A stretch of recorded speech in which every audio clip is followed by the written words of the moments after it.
we're going to have to get our swimming suits on, I think. Goodness me. Can we make this? Oh my god. Oh my word, I must be bonkers to be out here today, but never mind. We're used to it, Ted and I. How we doing, ladies, gents and teddy bears? It's going to be a busy one. It's Cranwell, so it's always busy. And my word, so's the rain. I have no words today about the weather, but there is hope, because in the distance there is a blue sky. So we've it's almost like getting a quick, you know, quick injection, quick jab at the surgery at your local GP. Just quick and easy, get it done, and then we're on for a good ride, let's hope. Welcome to a very, very, very special station. Very special, and I mean that, because this has had the footsteps of many, many legends, and legends in the making as well, because this is where it all starts. This is where RAF selection starts. This is where your career starts for a Royal Air Force, Royal Navy and Army Air Corps training for pilots. This is where it all happens for the pilots.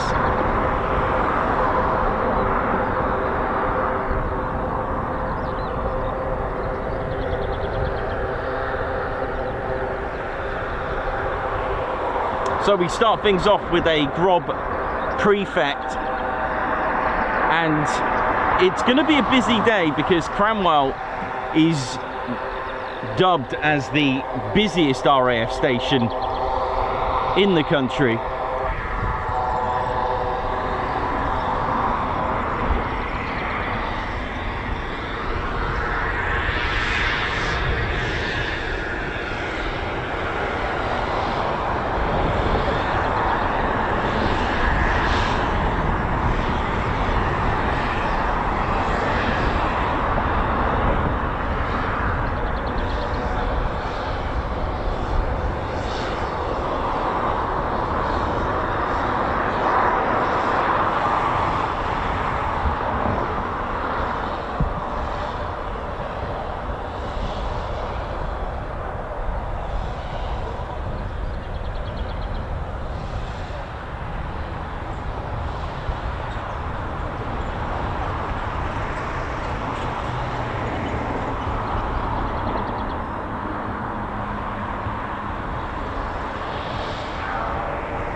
Welcome to the Ted Coningsby channel, and we're here live at Royal Air Force Station, College Cranwell. Here we are, our yearly show. Sometimes we do pull off 2 or 3 a year here as well, so watch this space for more.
So welcome to a very historic station as well.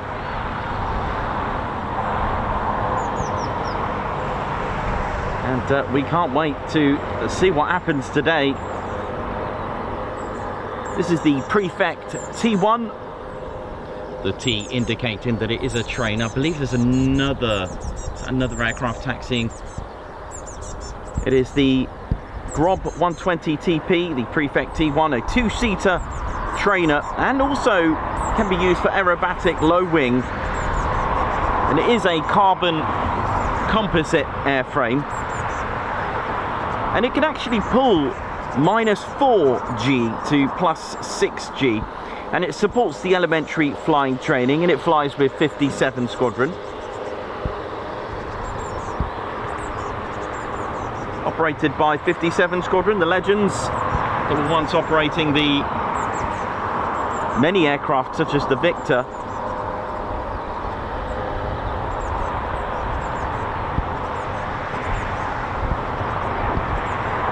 '57 Squadron also supplied crews to 617 Squadron as well. And of course, you may remember at East Kirkby, 57 Squadron was stationed at East Kirkby flying the Lancaster, so there's a nice strong connection from our stream at East Kirkby's Lincolnshire Aviation Heritage Centre with the Lancs tanks and military machines, so it was quite nice to trade off from there. They also began operating B-29 Super Fortress bombers, which were known as Boeing Washingtons as well. They also supplied crews and aircraft to perform the air-to-air refuelling with the Victor for the Falklands. We do have another Grob on taxi. You can probably hear that little engine.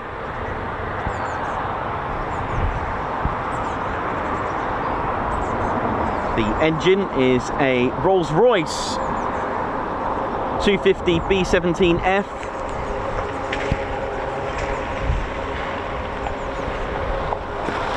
Hi, are you alright?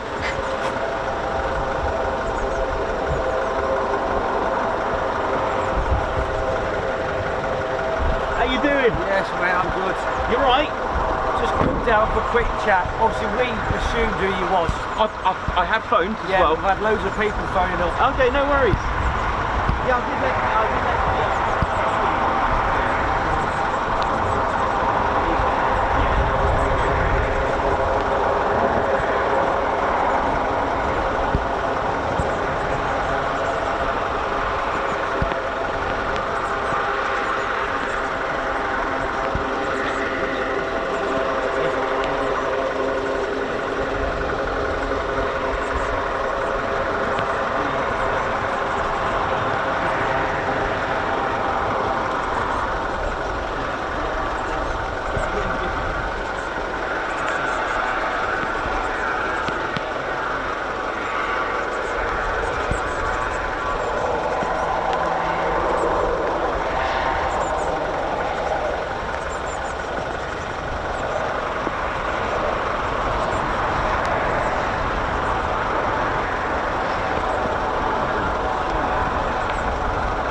Here comes the rain.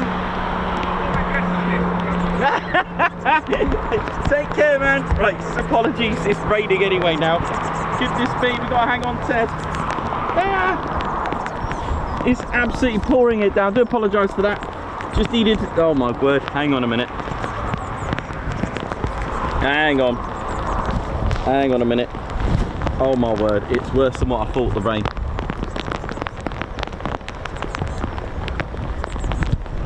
Right, just hang in there. Ted, hang in there, mate. It's absolutely awful. Oh my word.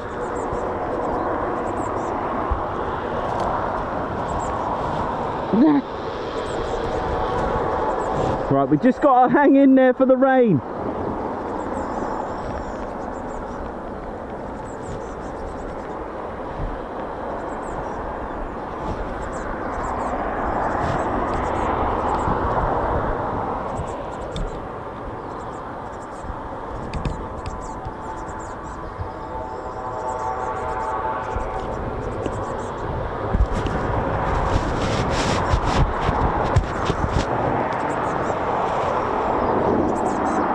I'm gonna have to go and get my baseball hat.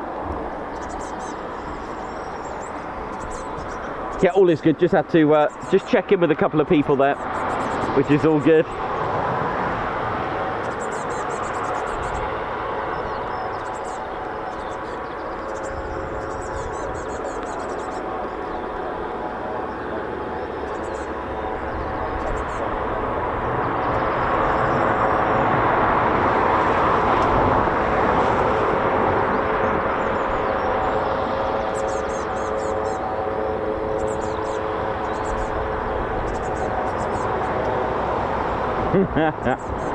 Right, Ted's gonna have to get his waterproofs on, but you know, it's gonna be a challenge. We just got to get through some of this. Now, for those interested in the rehearsal for the Trooping the Colour rehearsal, there is a nice window. I repeat, there is a nice window and a gap in the skies, so all is not lost for that. So we're hoping it goes ahead. Other than that, we just come back tomorrow.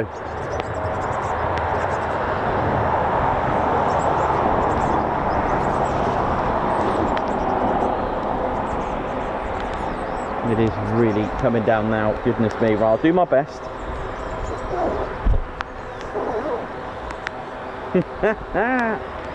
I may have to go and get some other bits of cover. Bless them, they got a fly in this, man.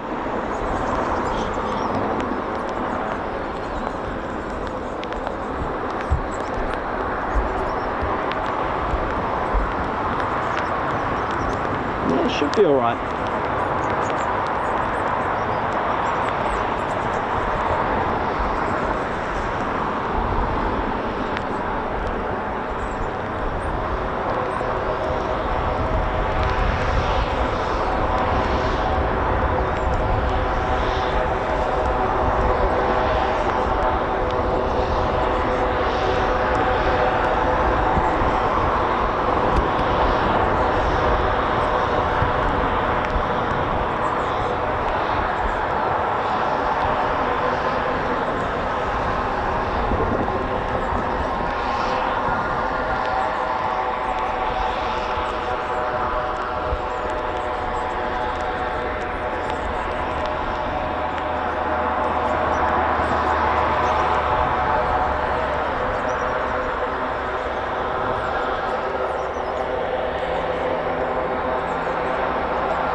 Oh, look at the speed on it.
is an extremely busy station, ladies, gents and teddy bears. It really is.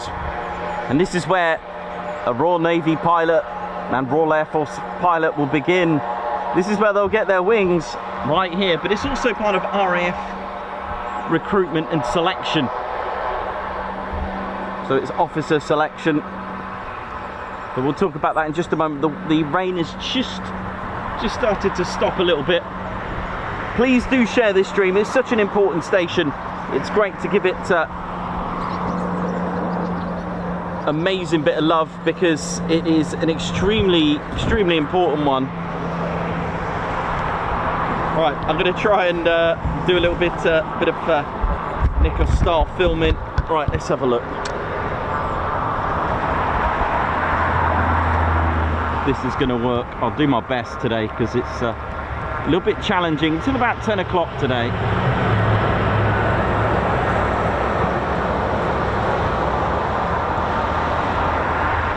What we got here? 3, 2, what we got?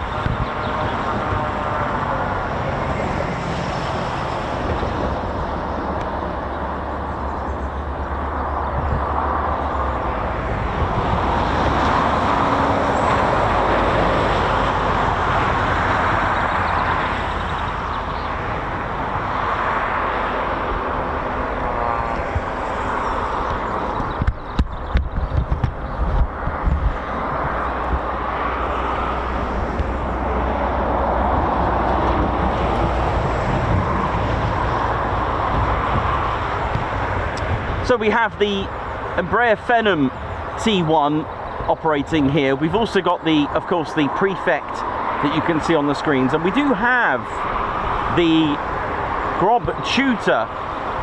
I've actually just met earlier in the background one of the team members of the Grob Tutor display team.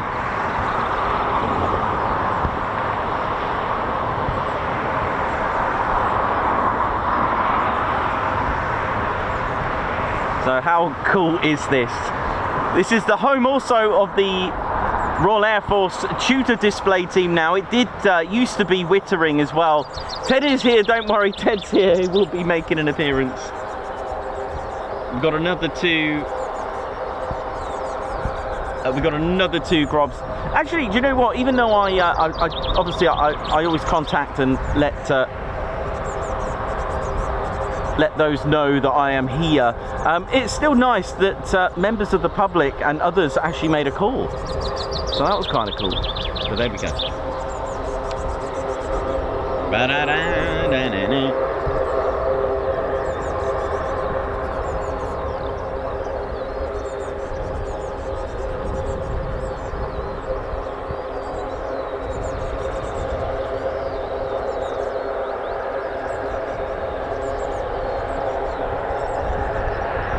So this is a very busy station. I repeat, it is dubbed as the busiest Royal Air Force station in the country, and you'll find out why in just a moment. It is pretty much non-stop, but I will have to take a little break, and I will just have to leave the camera static. I mean, I can get Ted and the other bears to have a go, but we won't, don't worry, there'll be plenty of action. It's one of those places where it's okay to miss 1 or 2. I mean, I remember the days we used to do that at Lakenheath, but good times are ahead though, good times are ahead.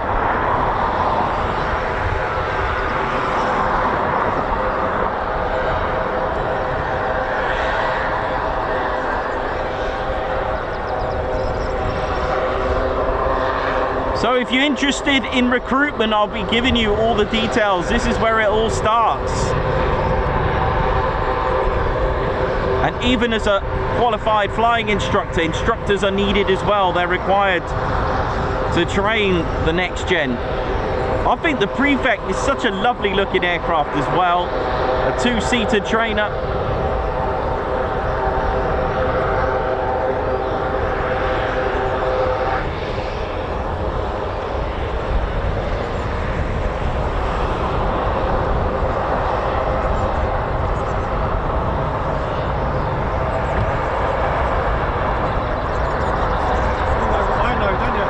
How you doing? All right? You're live at the moment. Yes. Well, You okay? yeah, good mate, yeah. Good.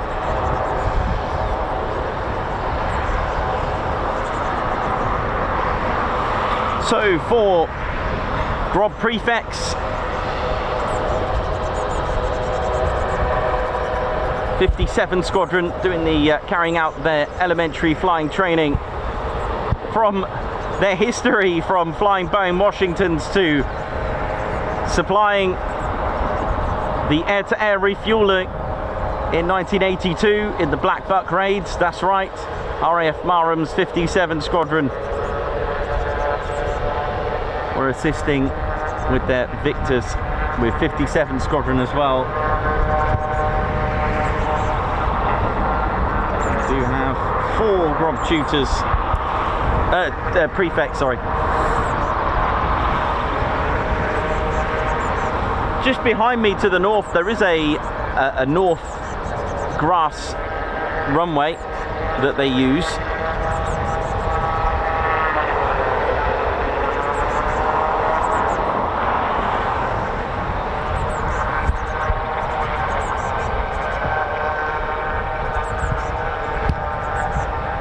And there is another aircraft taxiing out as well for departure. I did say it's a very, very busy station.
One of the things with the Prefect, it allows for retractable landing gear as opposed to the Tutor that doesn't have a retractable landing gear. Runway 26 in use.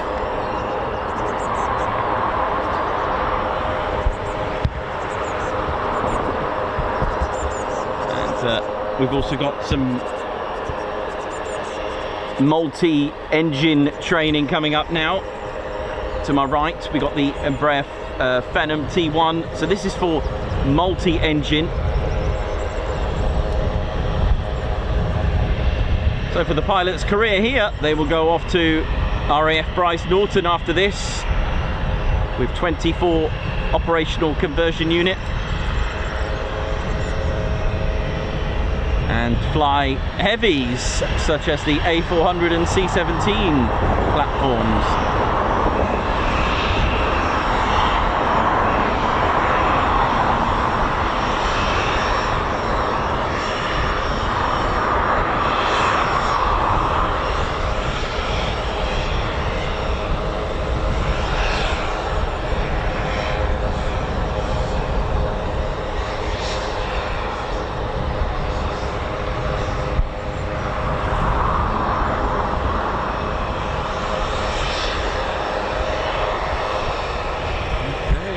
Ready for takeoff as well. Another Prefect going out.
there. So 45 squadron operate the Embraer Phenom.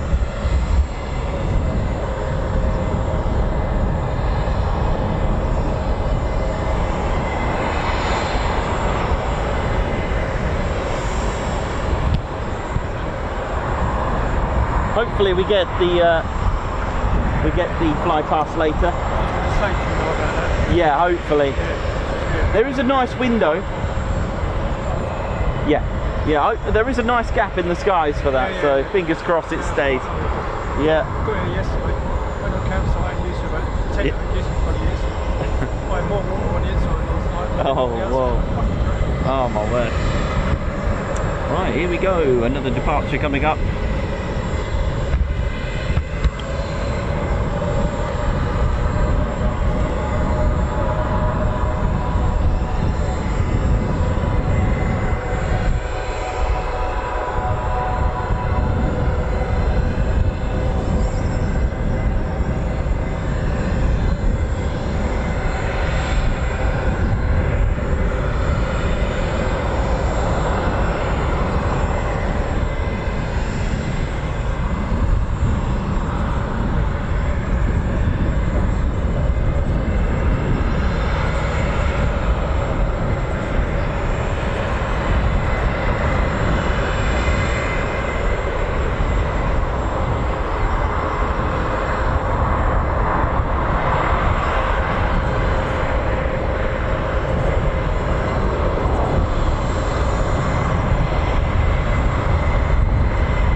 So a very good morning to all of you who've tuned in. Chris Blossom, Captain A, Davey, Ray, Mayhem Marshy, Boss Colombo, how you doing? Craig, Margot Baxter, Charlie Bravo.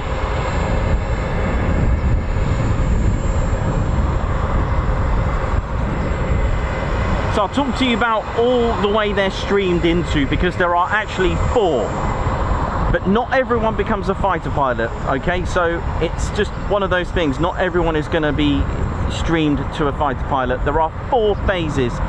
1 fast jet, 2 multi-engine, 3 is rotary, and 4 is the RPAS systems, the remote piloted air system. There are now 4. I know on my older streams I did see that there were 3. But things changed, that's the way it is.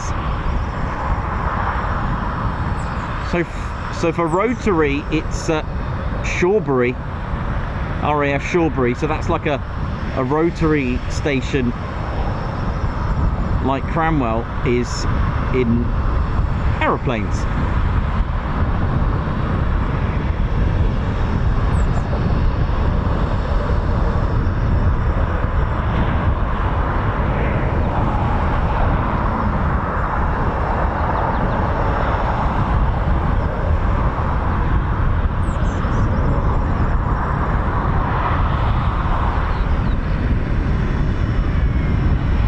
Not everyone becomes a fighter pilot, and not everyone desires to become a fighter pilot. the pilot in the Embraer Phenom is going to be streamed to multi-engine. That's the platform you use for training on the multi-engine.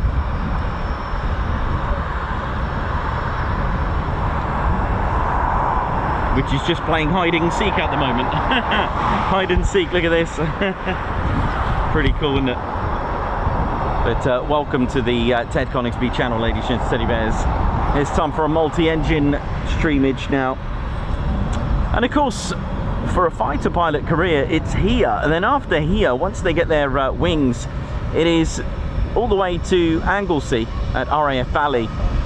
They'll start on the Texan and then the Hawk T2. And then it is either they are streamed to the F-35B or the Typhoon FGR4. If it is the FGR4, they will then make their way to an operational conversion unit, number 29 Squadron for the Typhoon. If it's the F-35B, it will be 207 Squadron, which is again an operational conversion unit, and that's at RAF Marham.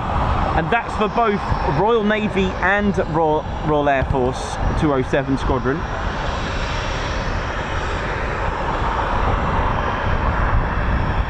So they don't go from this to fighter jet. This is a multi-engine, so for C-17s and the A400 for the example, the OCU for that is 24 Squadron.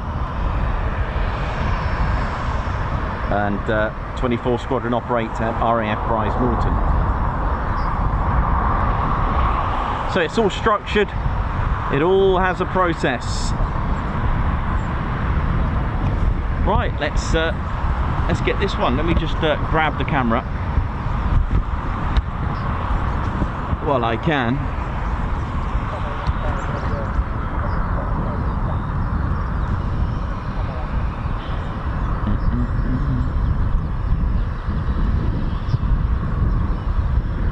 So the Embraer Phenom that we see at Marham doing a PD, and Waddington doing a PD there, sometimes at Coningsby, we do see it.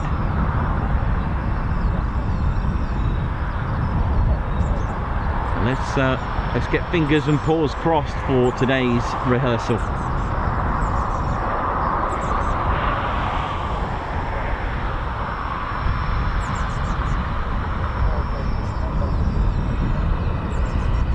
Here we go, send it.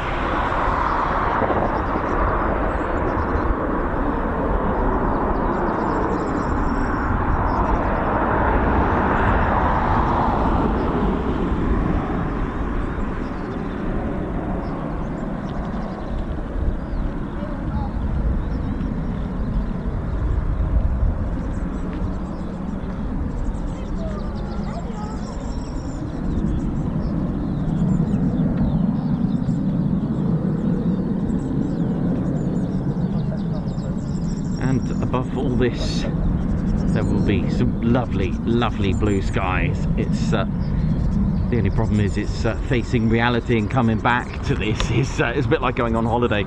You know, when you go on holiday, blue skies, and come back to good old Blighty, and then you're met with this. It's a classic, and I believe we've all probably experienced the emotion. Again, just like any other Royal Air Force operated station, we do have a runway caravan, although, do you know, I haven't seen one at Bryce Norton actually.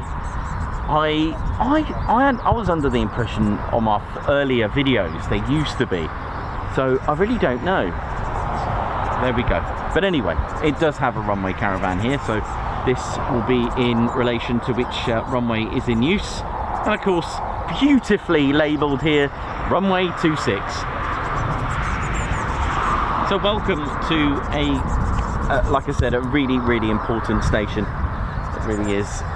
By the way, we haven't blocked the access to Not that it says anything like that, but hey, I like to keep that clear.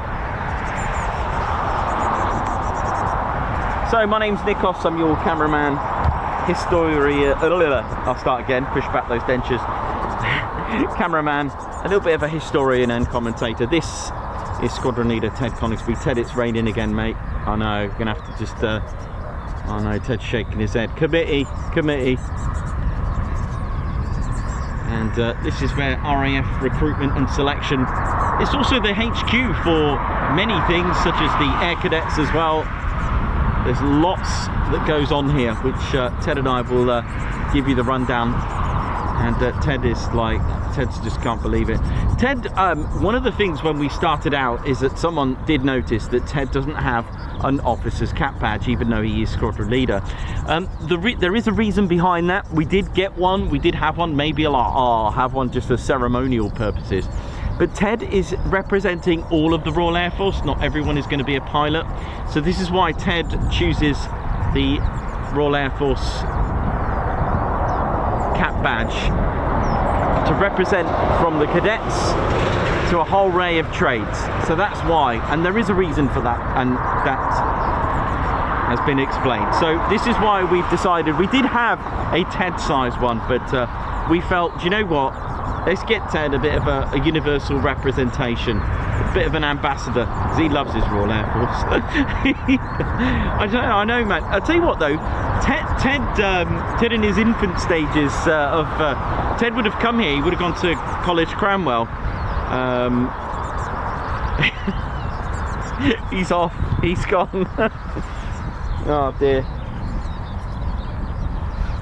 Hey, it's all good fun, it's all good fun.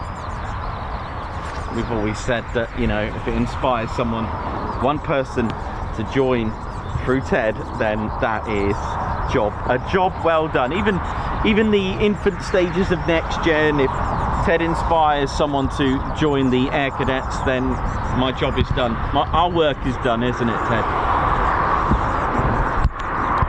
So there we go. Right, we're just going to put the covers on for a minute. It is starting to rain again, but hey, that's to be expected today. There is no hiding it, but we'll do our best to keep going.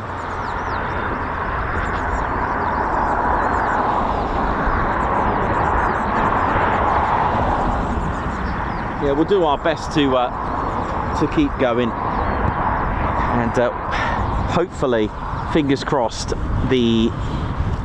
there's a nice gap in the clouds for today's Flypast, so I'm hoping this is going to be good for the weather-wise. So there we go. Welcome to the show, ladies, gents, teddy bears. Hope we're all good. I will be on the show in a bit. I'm just trying to dodge the rain at the minute. I may have to go and get my baseball hat because oh dearie me.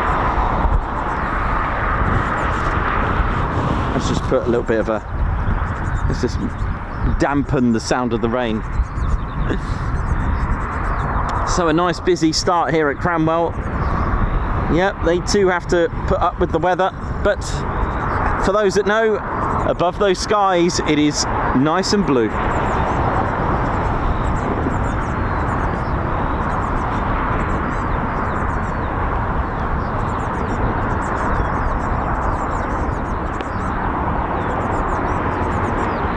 Stealth mode, good to see you as well. Hope you're all good.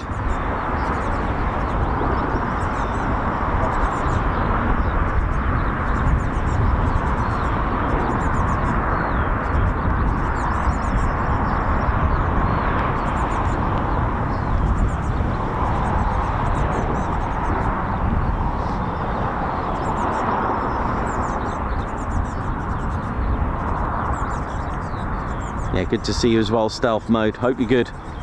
Regards to all the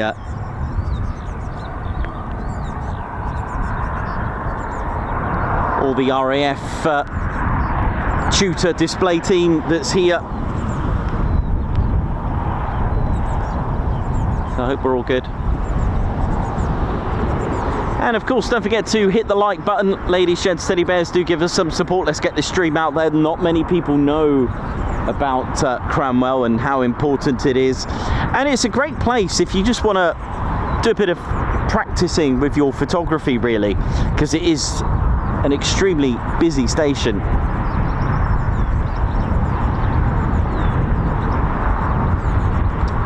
But I don't think I've come here with the weather being this bad before, so let's see how it goes.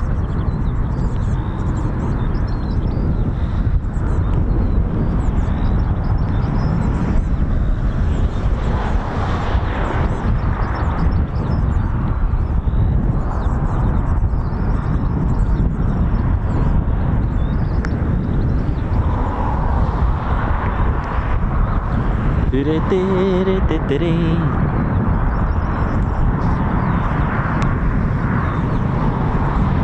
we've just got to ride this out till about, I'd say about 10 o'clock. It should be fingers crossed in the clear, in the blue. In the blue. If we can hang in there till about 10 o'clock, then we're looking good for the day, I think. But the weather does its thing.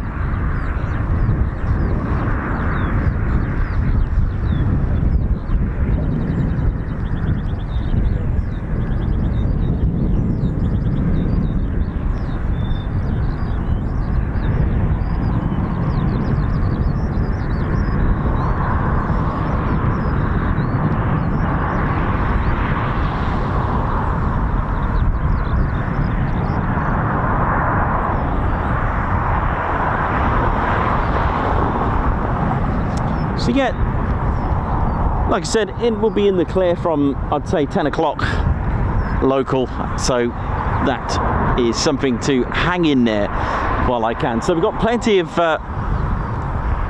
aircraft up in the skies from Cranwell. Just one Embraer Phenom at the moment. I can't remember how many Grob prefects there were. I think it was about 6, was it? 6, maybe 7.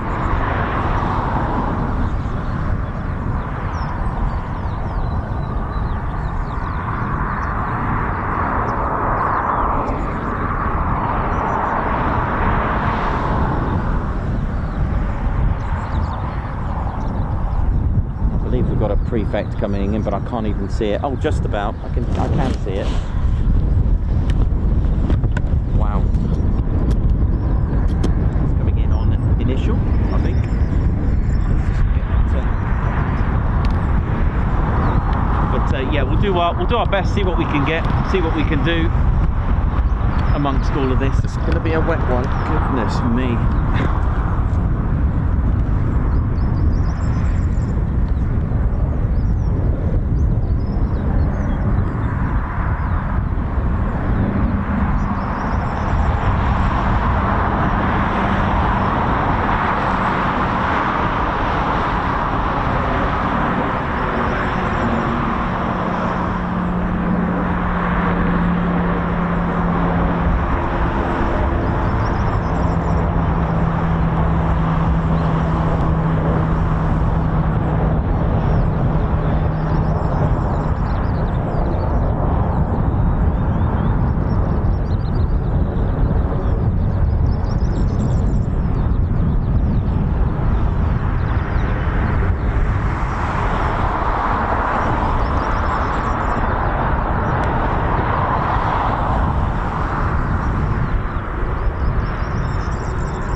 See, there is hope over there, look. A bit of hope.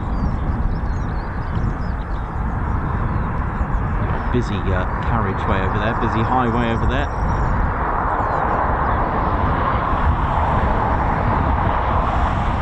So that's a primary radar, not a SSR.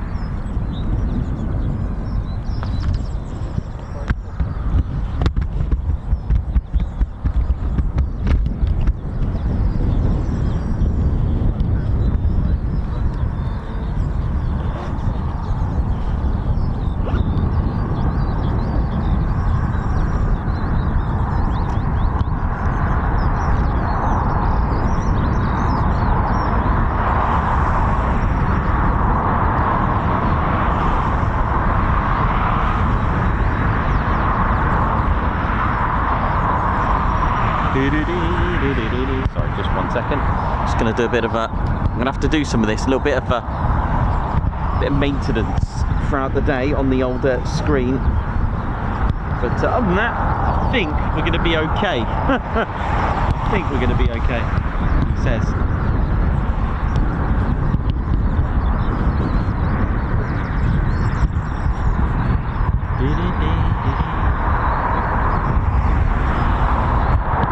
So of course, like always, I'll give you the full history, but before I do that, please let's get this stream out there. Let's get people excited, and many people may not have seen Cranwell before.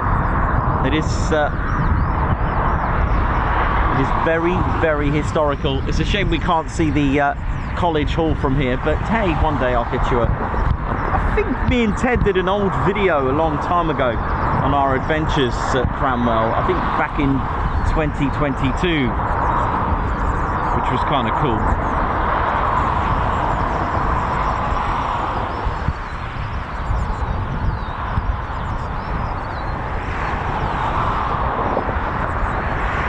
So yes, let's get this stream out there. Do give us a thumbs up, hit the like button, ladies, gents, teddy bears.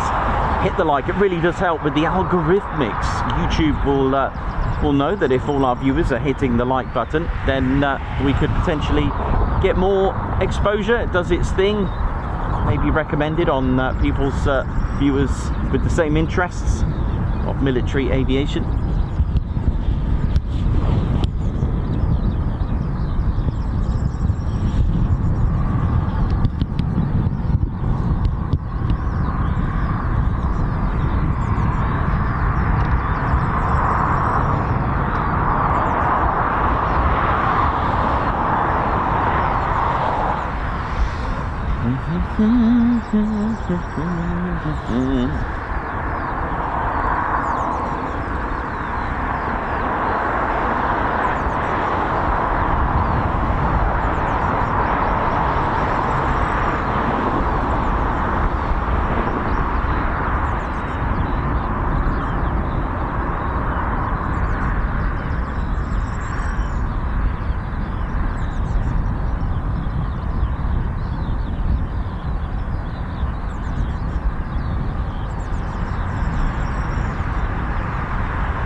Welcome to RAF Cranwell, ladies, gents, teddy bears. Hope we're all good.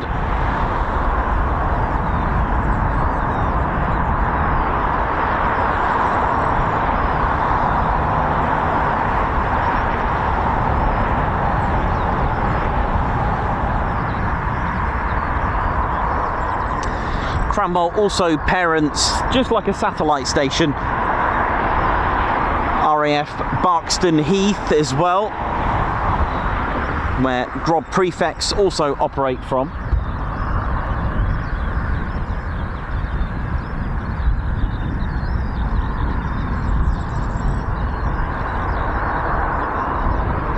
But the history is absolutely thriving here at RAF College Cranwell.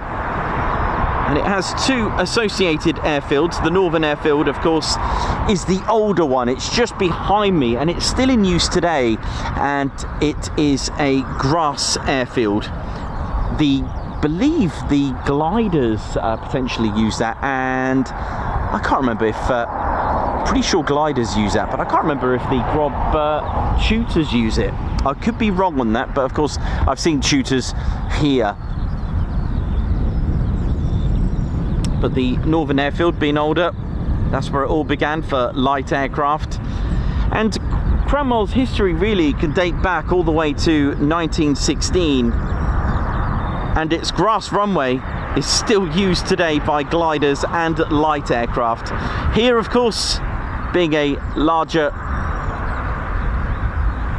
two runways as well, 01 and 19, and runways 08 and 26. 26 in use today, and with its two concrete runways, in the vicinity of that busy road down there. Possibly a trucker heaven as well, A17. But it was first used as a training station in 1917. The paved runways here were built in 1954. So it kind of, in some ways, parts of it is post Second World War, and in others, the remaining buildings as well that are still here. That sort of that officer's mess in that Georgian style was amazing, by the way. But its association really has to go back to the First World War. The Admiralty, basically what they needed was to establish a series of air stations around the south and east coasts that would basically create a coast guard system, and you know, forming a defence, and the Royal Naval Air Service were sought to establish as a single unit at that time. Of course, if you remember, thanks to Sir Hugh Trenchard, he amalgamated and formed together the flying components, creating the Royal Air Force. And by 1915, the Admiralty had basically acquired some 2,500 acres of farmland at Cranwell, and only took them a month to start the construction. And the RNAS Central Training Establishment, Cranwell as it was called, was commissioned on the 1st of April of 1916. The first commander was Commodore Godfrey M. Payne.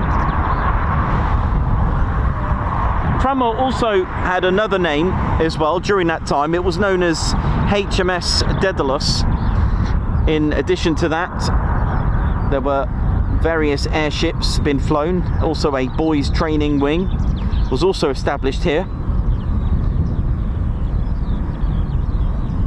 It was also a place to train naval mechanics and riggers. And then of course finally the amalgamation, as we said, of the Royal Naval Air Service and the Royal Flying Corps formed together thanks to Sir Hugh Trenchard on the 1st of April 1918, and Cranwell was in RAF use for the first time.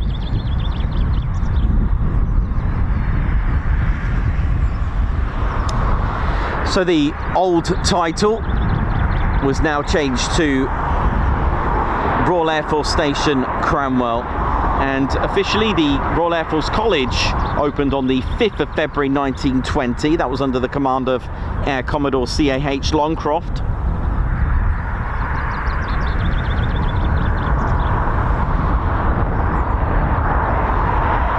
And there is an excerpt here from the Cranwell Parish Lincolnshire.gov website, the Chief of Air Staff message, and an entry to the cadets and the expectations that he laid out for the future generation. He said as follows: we have to learn by experience how to organize and administer a great service, both in peace and war, and you who are present at the college in its first year will in future be at the helm. Therefore you will have to work your hardest, both as cadets at the college and subsequently as officers, in order to be capable of guiding this great service through its early days and maintaining its traditions and efficiency in the years to come. Those were his words, and you know, that tradition, those words are embedded in those officers that are made here today.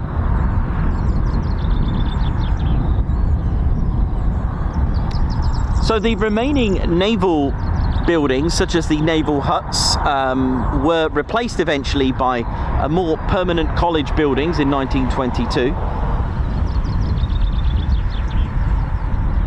So the College Hall, that prestigious, beautiful, majestic building, which they use as a sort of a guide and a mock Buckingham Palace, shall we say, for the Flypast. They use that. That was built in September of 1933, and it cost £321,000. It was officially opened by His Royal Highness the Prince of Wales, later Edward VIII, in October 1934. There's also a parade ground in the front of the college, College Hall, and a large circle of grass, and that's known as the Orange, where graduation ceremonies are still held today. And I'm proud to say that I will be going to Kimberly's graduation. I know, how cool is that? Also, Sir Frank Whittle also attended Cranwell in the late 20s, and it was here that he started to form his ideas for the jet engine. I know, this is where it all started. And it was at Cranwell on the 15th of May 1941 that the world's first true jet engine flight took place. Right, on approach is Prefect.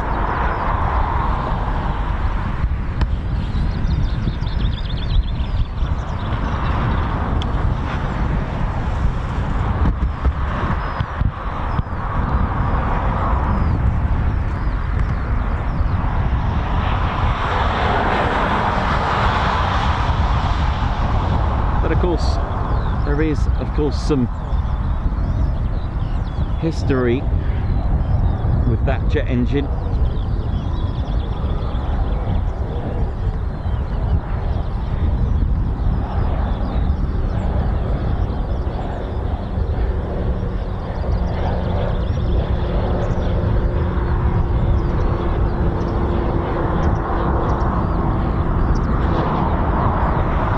It's our first arrival.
But of course, it is without doubt one of history's sort of contrasting and conflicting. Of course, I am neutral. I am aware that others in the world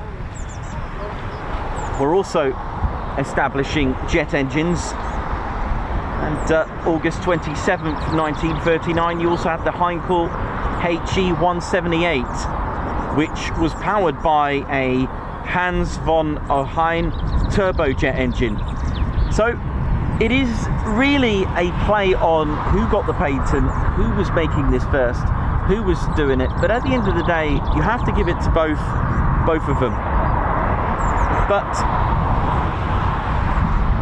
it is also said at the same time that the first successful jet flight actually occurred on May the 15th, 1941. So that is a claim.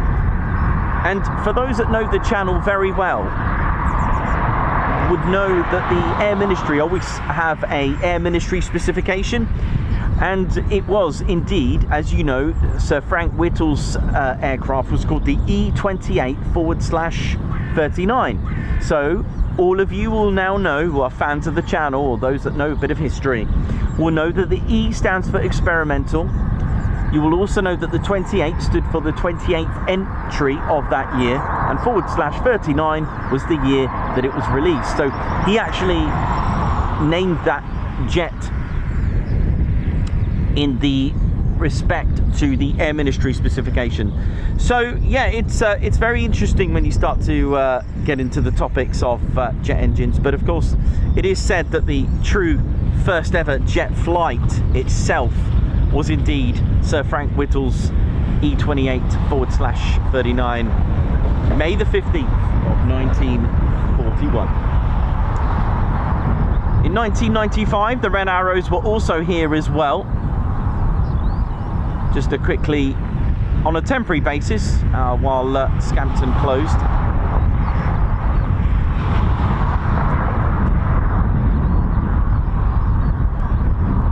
So there's quite a lot of history really here with Cranwell.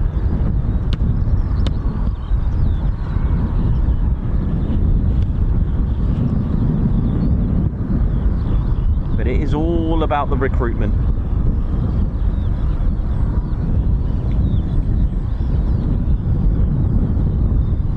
And you're going to see some manoeuvres that ultimately you've seen at Coningsby, Marham, anywhere really associated with the Royal Air Force. The motto here is in Latin, of course, which I'll probably miserably get it wrong, but it says Alitum Altrix, which means nurture the winged, and that is in true testament to all those who are here. And I'll give you a full rundown of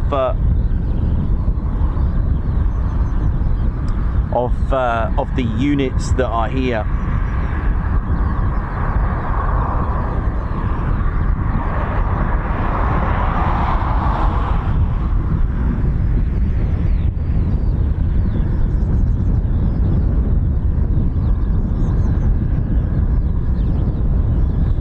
Gives me great pleasure always to give you a Cranwell stream, because it is such an important station. It really is.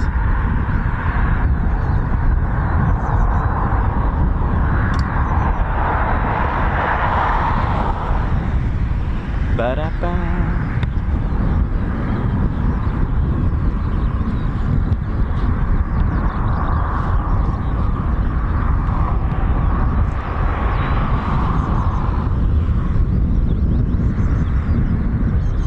So many types of aircraft have been operating here, such as the SE-8, the Tiger Moth, Gladiator, the Bulldog, the Tutor, the de Havilland Chipmunk, the Dominie, Jetstream and King Air.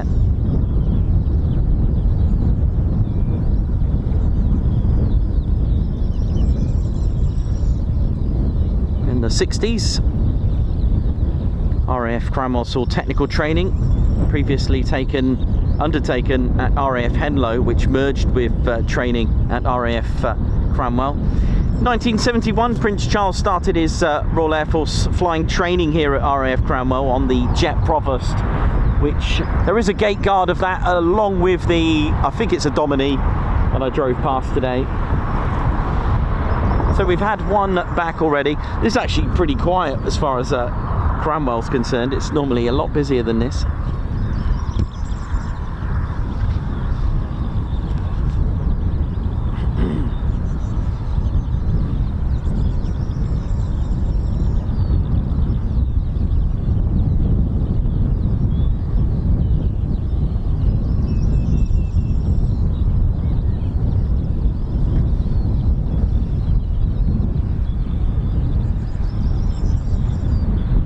So the squadrons that operate here are 45 Squadron. They fly the Embraer Phenom T1,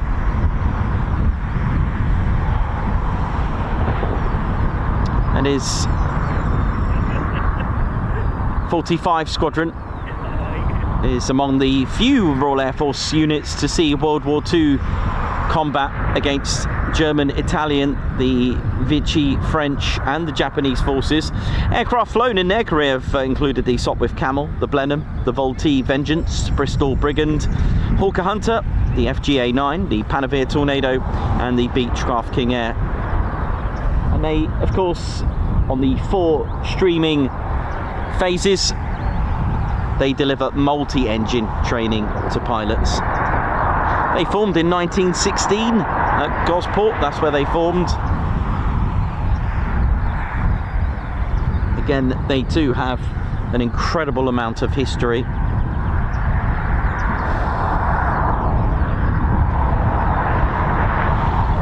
And of course 57 Squadron, they deliver elementary flying training here at Cranwell.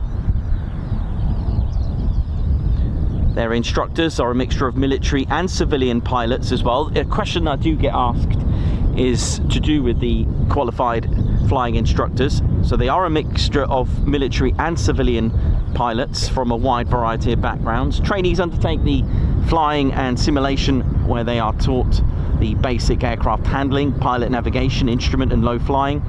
And during this phase they will complete their first solo flight on the Prefect, first of all, often their first flight ever on their own. Upon completion, trainees are streamed to continue training as either combat air, multi-engine or rotary wing. So they'll all start with the Prefect, because I do get asked this quite a lot, is it a Phenom first? And the answer is no, they do start on the Prefect, which is just coming in now.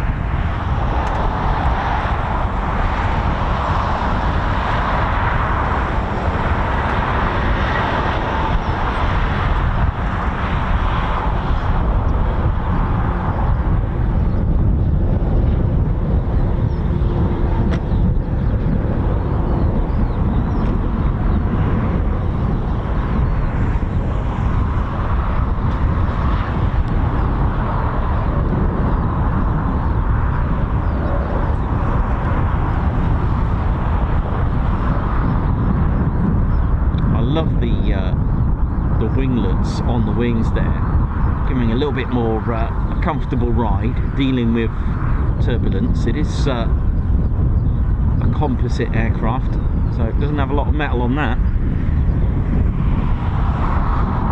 Nice and lightweight.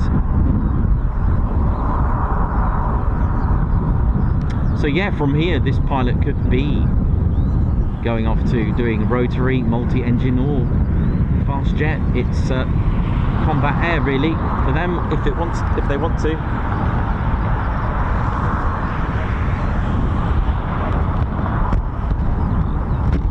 And apologies if I sound a bit on the edge. It's because I am literally dealing with the elements at the moment. It is but you know, the skies aren't so bad.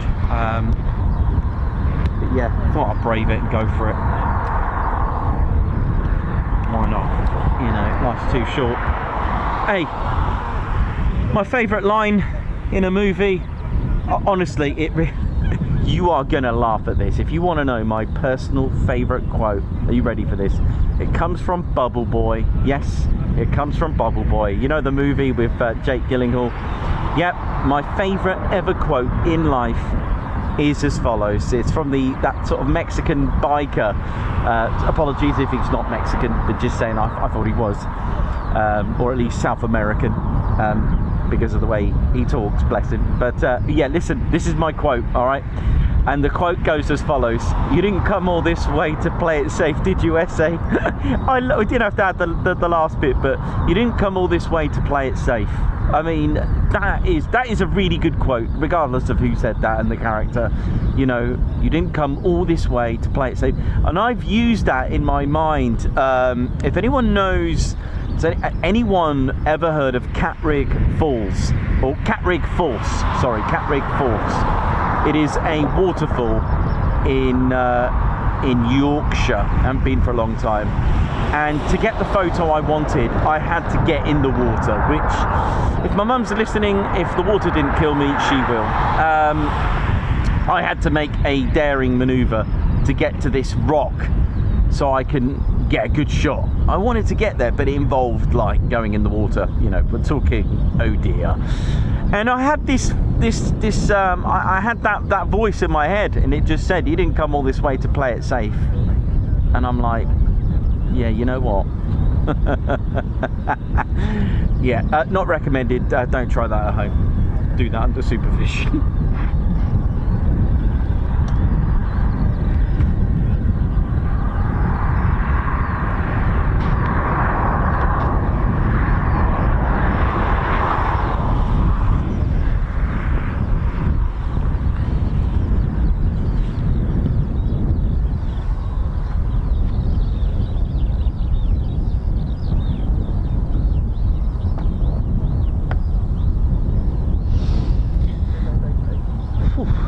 There we go. That's 2 back.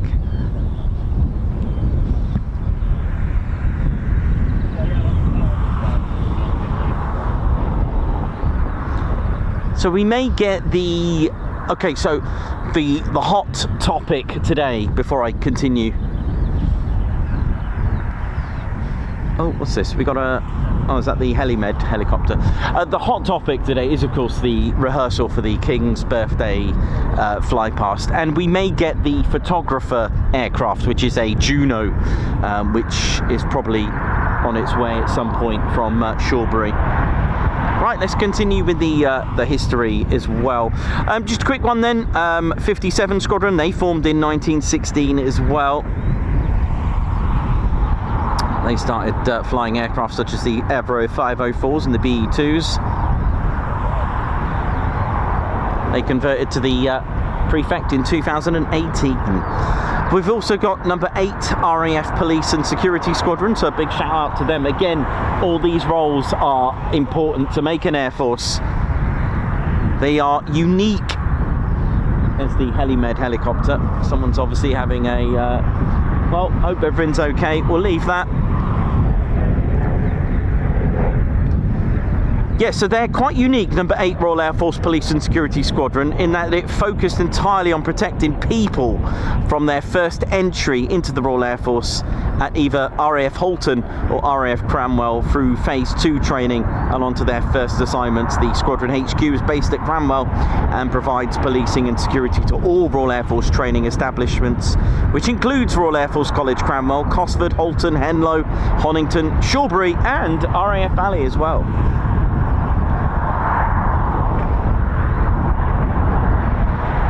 You've also got University Air Squadrons here as well, the East Midlands University Air Squadron, which normally you see on ADSB as EMU, but it's University of, basically it's East Midlands Universities. That's how it's in the abbreviation.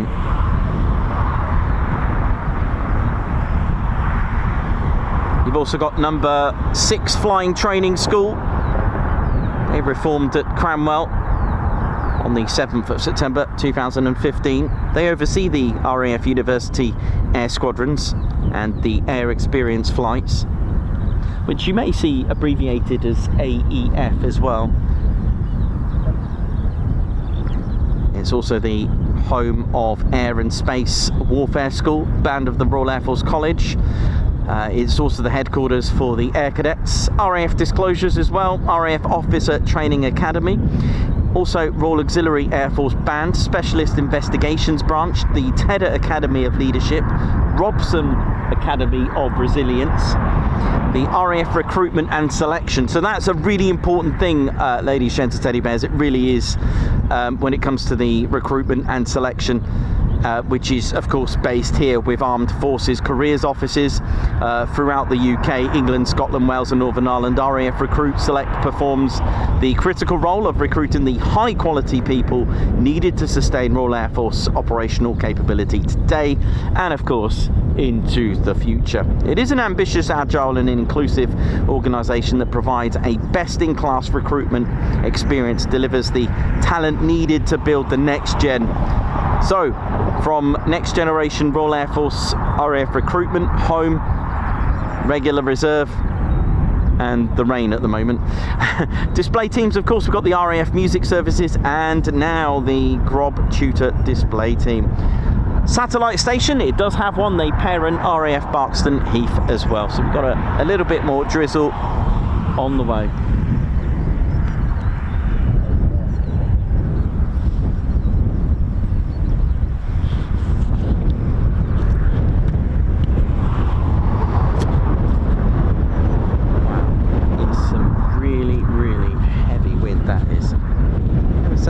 But that wind is really bad.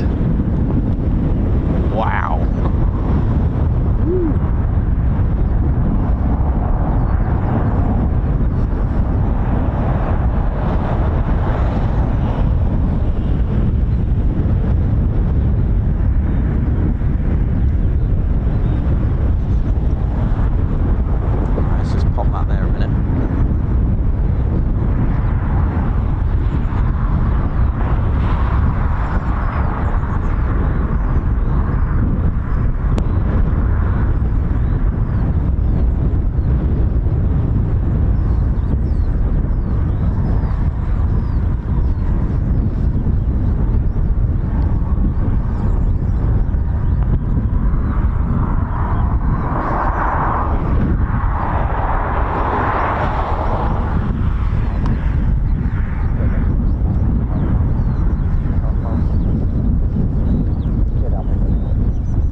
Ted's doing fine. We're just hanging in with the weather at the moment, bless him. It's pretty nasty at the moment. We'll ride this out. We'll ride it. That's all we can do is just ride it out.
On the screen there, just quickly.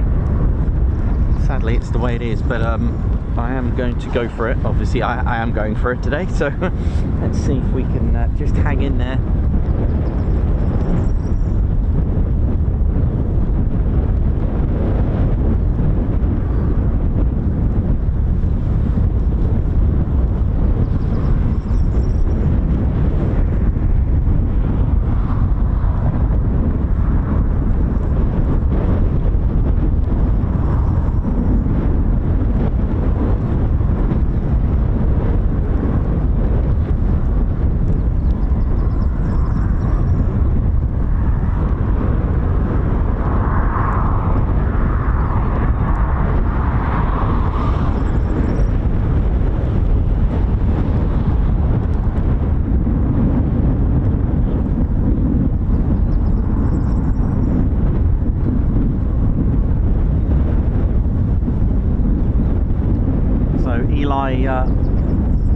Boscovich, how you doing? Yeah, good, bless you. But yeah, Ted's alright, man, he's hanging in there, and so am I at this for that matter. LEJ Approach, how you doing? Joshua Brown, Davey, Jake Jackson with the carrots, love it, how you doing? LC, Alan Burden, oi to you. Gary, and yeah, so we've got a bit more rain to just cope with for a minute.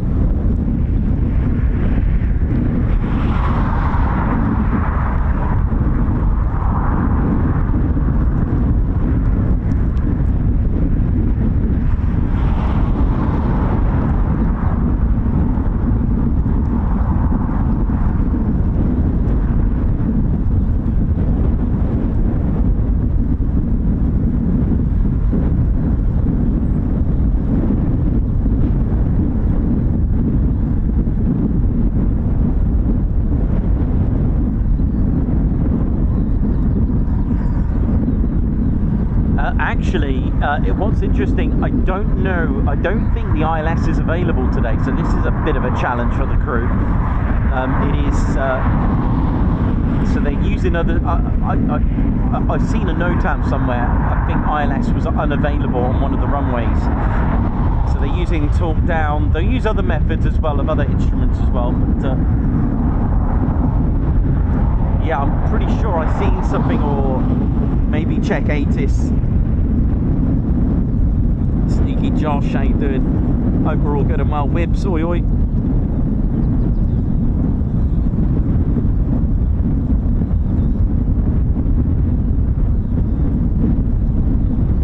Jake Jackson, hope you enjoy your new Ted Typhoon t-shirt. Okay, so we've got one on arrival now. If I'm able to catch it in time, because it's may have to just do this in a little different way. I'm going to film this in a different way. Just try this way for a little bit. Look at that.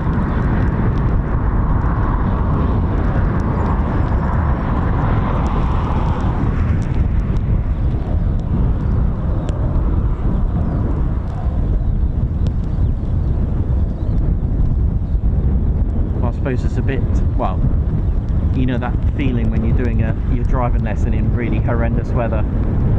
I know flying is different than driving a car, but I would imagine that well, I guess some pilots, especially experienced one, they do love a challenge, so I have heard this before.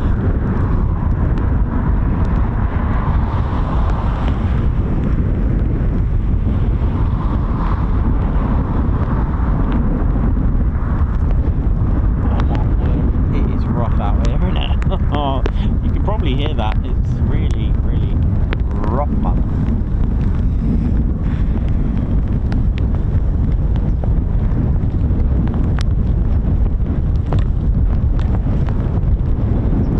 Wow.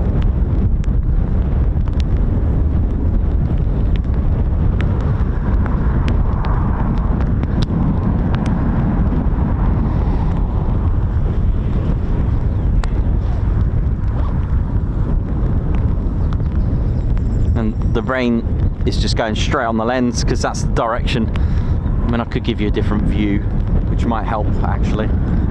Let's just clean that up. Here comes another.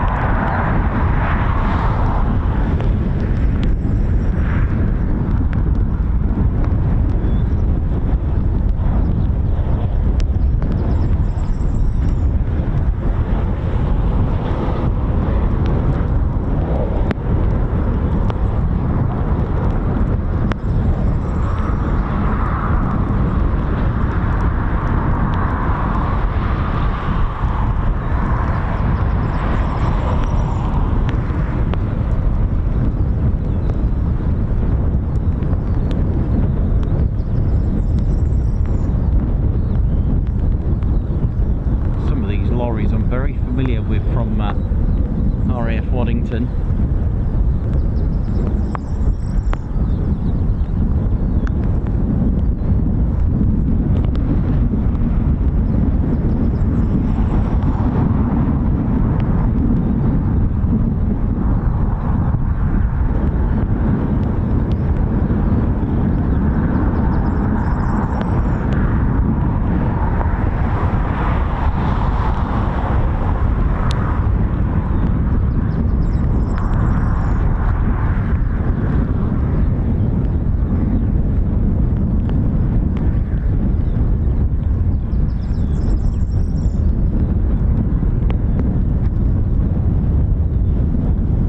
Welcome to the show, and hopefully all will be rewarded later, eh?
And what it is, the wind is blowing straight onto us, which kind of makes it worse in more ways than one. Right, I'm going to have a look at this Juno that's going to play the part of the photography helicopter.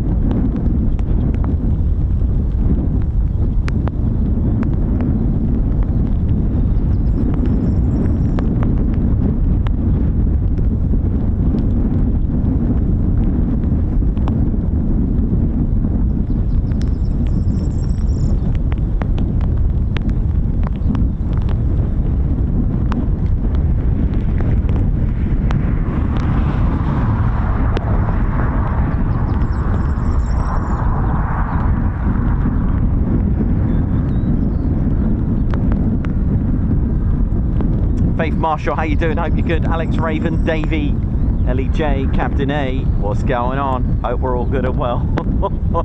I am literally just hanging on here, so let's hope. I'll tell you what, one of the most impressive things when you drive through, you literally dissect through the station with its gorgeous buildings. Really, they really are impressive.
Yeah, there is a... So just one more time, yes, today is a potential rehearsal for the Troop in the Colour, the King's birthday, King's official birthday flypast. There is a gap in the clouds around about that time, so it's just something we're going to have to just wait and see.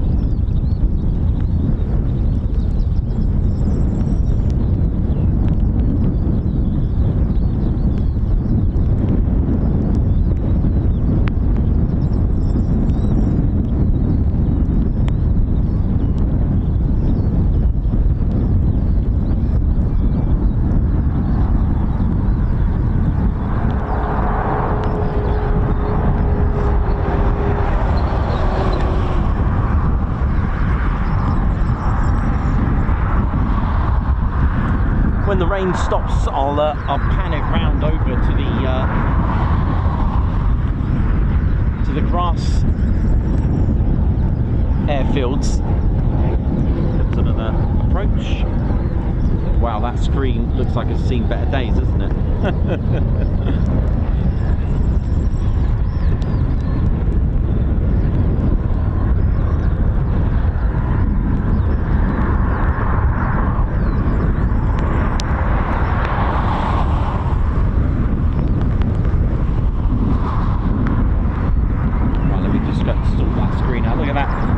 Looking sorry for itself, wishing that it had a wiper blade. Let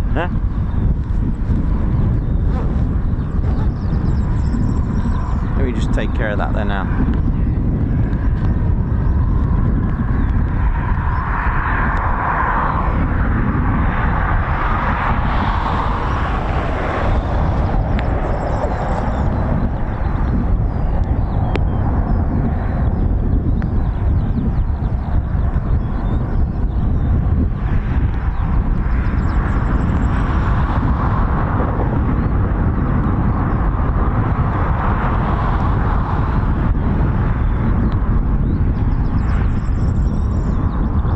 So Spectre 1 is on its way. It's not too far now. Just gonna keep an eye out.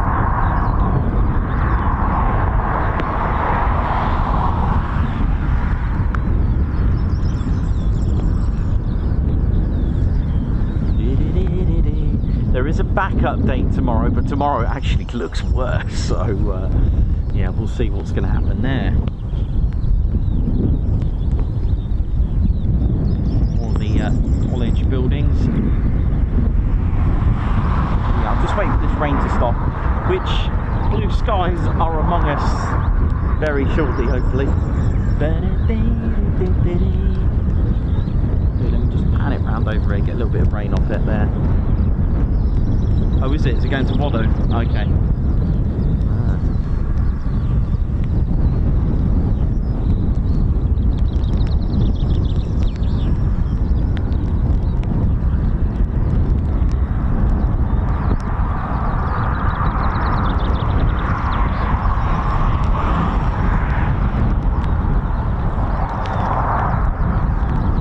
See what we're going to get today anyway. At the end of the day, we usually do a yearly Cranwell stream anyway, so it's not something that we don't normally do anyway. It's always something that Cranwell is always on the agenda here, whether it is a special day or not. We do cover it.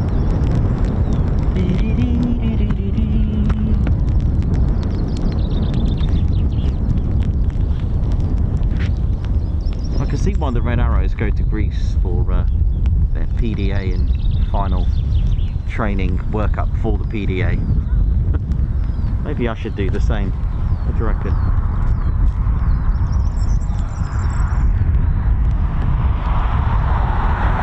Nah, it wouldn't be a Ted Coningsby channel without a bit of rain. Isn't it?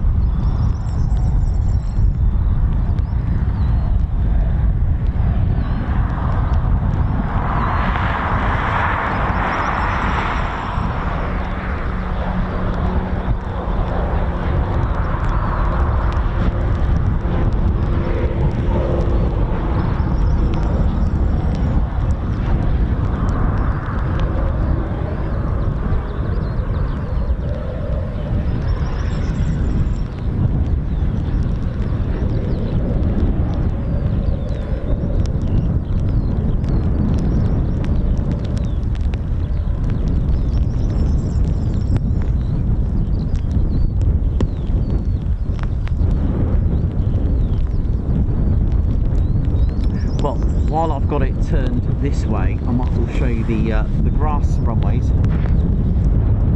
Grass airfields just over here. That's where they are. That's the windsock for it. All that vicinity over there. So gliders use it over the weekends, and light aircraft just over there. There we go. You can see a better view on Google Maps or Google Earth.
It's almost there.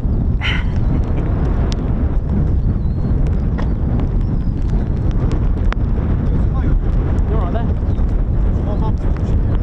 Okay.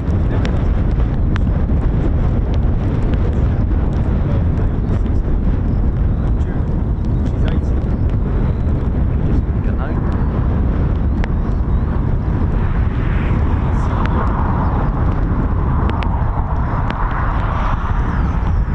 Sylvia.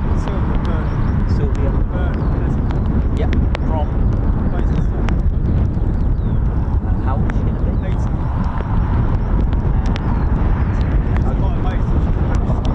She's going to be 80. Sylvia, no. I'll get Ted to do it. She's quite amazed that she's actually Nice, nice. Yeah, but she's watching you. She's saying, "Oh, blue, how's it coming?" They are. I can. They're there. Yeah. They're there. Yeah. We're close. I'll get that sorted for you, buddy. No worries. Cheers, mate. Oh, who's that from? Who's it from? Oh, Oh, right. yeah. Cheers, mate. No problem.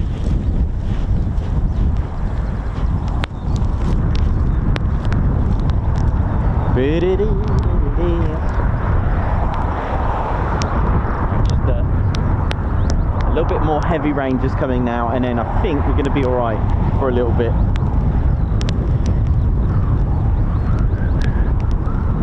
Imagine all the legends that have passed through here. Douglas Bader, Sir Frank Whittle. Any others can you remember? To name a few. I guess all the legends came here, right?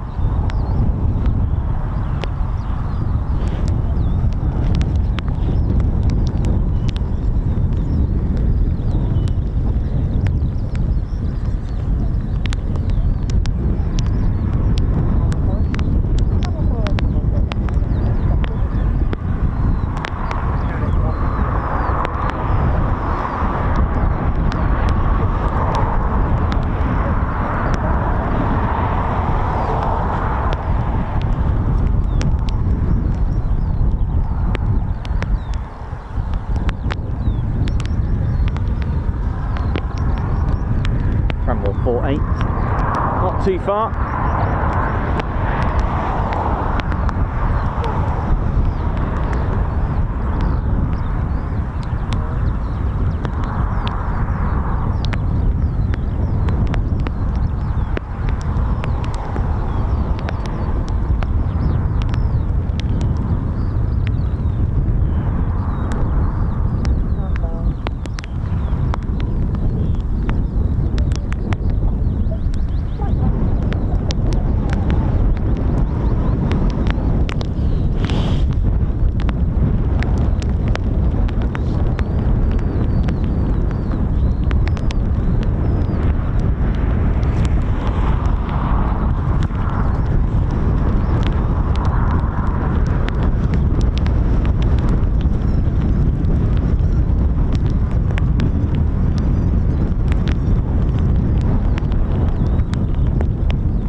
Is another matter though.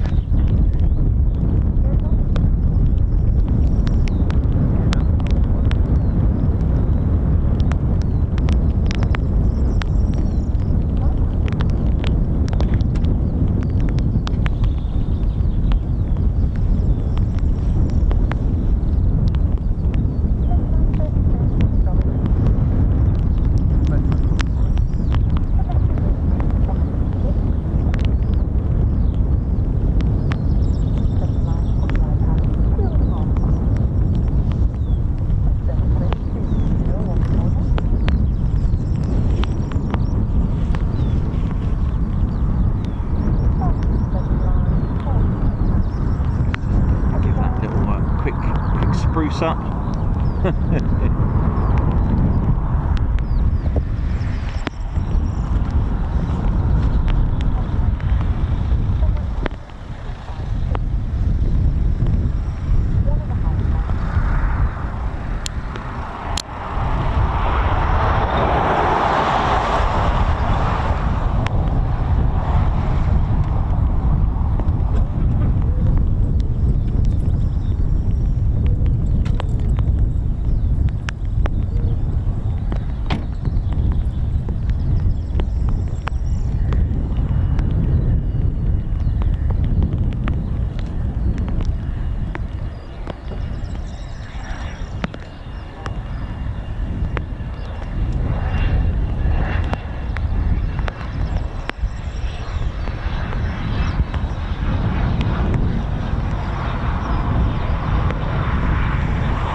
Actually made it worse.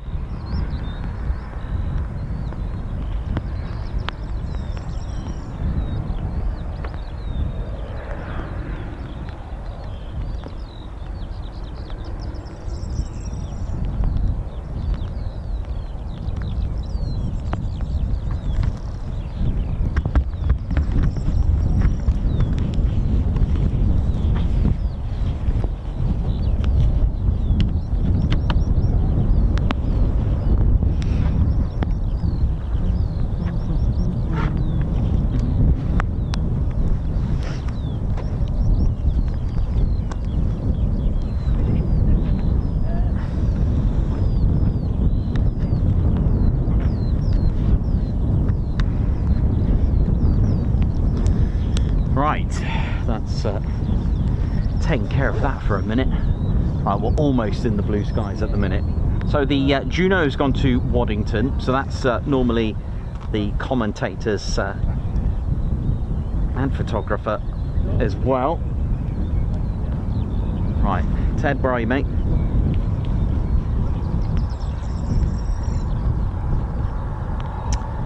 So Ted's become a bit of an ambassador, I feel, for the Royal Air Force. What do you think? I think that's a fair statement to make, isn't it? With all the work that he does.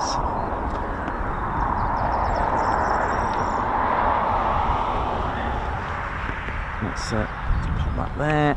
Right, Ted, how you doing, mate? You good? No, you're not. He's not happy with this weather. What's that? You want to go to the Bahamas? Okay. Might be able to sort something out. Ted in the Bahamas. Well, we could sort something out there, Ted. Okay, so we're going to start things off with a little shout out from Paul, and we got an 80th birthday wish for Sylvia Byrne, who's going to be 80 on the 16th. And here's a little birthday Guards March for Sylvia Byrne for her upcoming 80th, and who's discovered YouTube, and I hope has discovered Ted as well. So Ted's just making sure that all things are good. So thank you very much for tuning in, and she's from Basingstoke, so thanks a lot for that one. And we've got a Guards March to Alan Gates, a Guards March to you. Thank you for the super Guards March. Steve Morris, high five and a Guards March. Thank you for joining the Ted Coningsby's Posh Officers Club. Also a Guards March for Ollie of the RAF Tutor display team, and in fact a little Guards March for everyone at the Tutor display team here at Cranwell. Little Guards March. Do you know what? Just a whole Guards March for all of RAF Cranwell as well, for those stationed here. Alan Gates, high five, Guards March. Thank you for gifting a Ted Coningsby membership. Dylan Cobb, Guards March to you. Thank you very much for your super for the Royal Air Force. Ah, yeah. Ray Z77, bacon sarnie to have with your tea. Do you know what? That sounds great. I'm going to go and grab my tea now. Don't have the bacon sarnie with me though, but I do have some lovely tea. Colin Patterson, thank you very much for your 30-month membership. 30 months of pure enjoyment. Proud to be on board. Thank you very much. Stealth Mode 139, here he is. High five. Paul Pump, thank you very much. Welcome to the Ted Coningsby Squadron. Thanks for joining us, man. Oh gosh, that didn't sound very good, did it? Bro Pro 107, Guards March. Just wanted to say hi. I'm a Royal Air Force Air Cadet and hope to be a Royal Air Force pilot one day. This is my second time in here. Well, that sounds a bit like a foon. Will the Flypast practice with the red arrows? That is a very good question. They don't always, but they have done before. Because of course that is their thing. But maybe they will just for today, because Ted's here. I wish there was a clear sky so we could see that Typhoon. Yeah! Jake Jackson, Guards March. There you go, you got a Guards March with Typhoon flying past there. Jake Jackson off-road today. Full service Campbell water pump. Ouch. Oh no. Bless your heart. Hope it's all good. Gary, welcome. High five. Welcome to the Fighter Squadron. Our Ted Coningsby Fighter Squadron. Thanks a lot, Gary. Derek, a F15 with 6 months. Oi, oi. Good morning, everyone. Great 6 months. Faith Marshall with 35 months, nearly 3 years membership, Best Aviation Channel. Margot Baxter, thank you very much. High five, thanks for the super. Faith Marshall as well, thank you very much for the super. Thanks for coming out in poor weather today. I know, we're going to keep going, we'll keep going. Off he goes. Down, down, down. I know.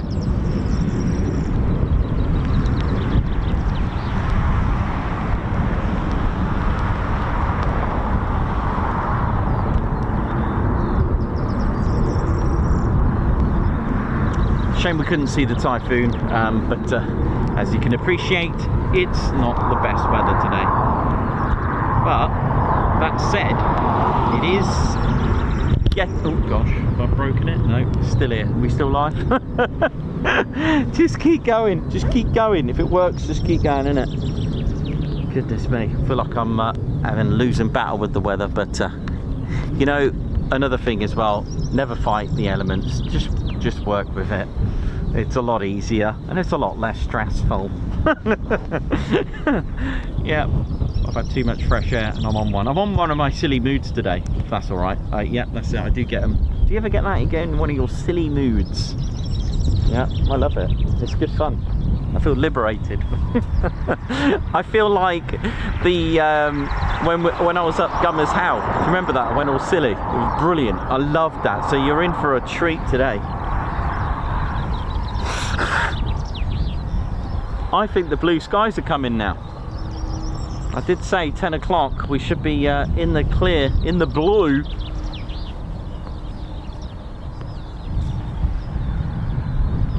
Can't remember if that's all our aircraft back. I'll have a quick check.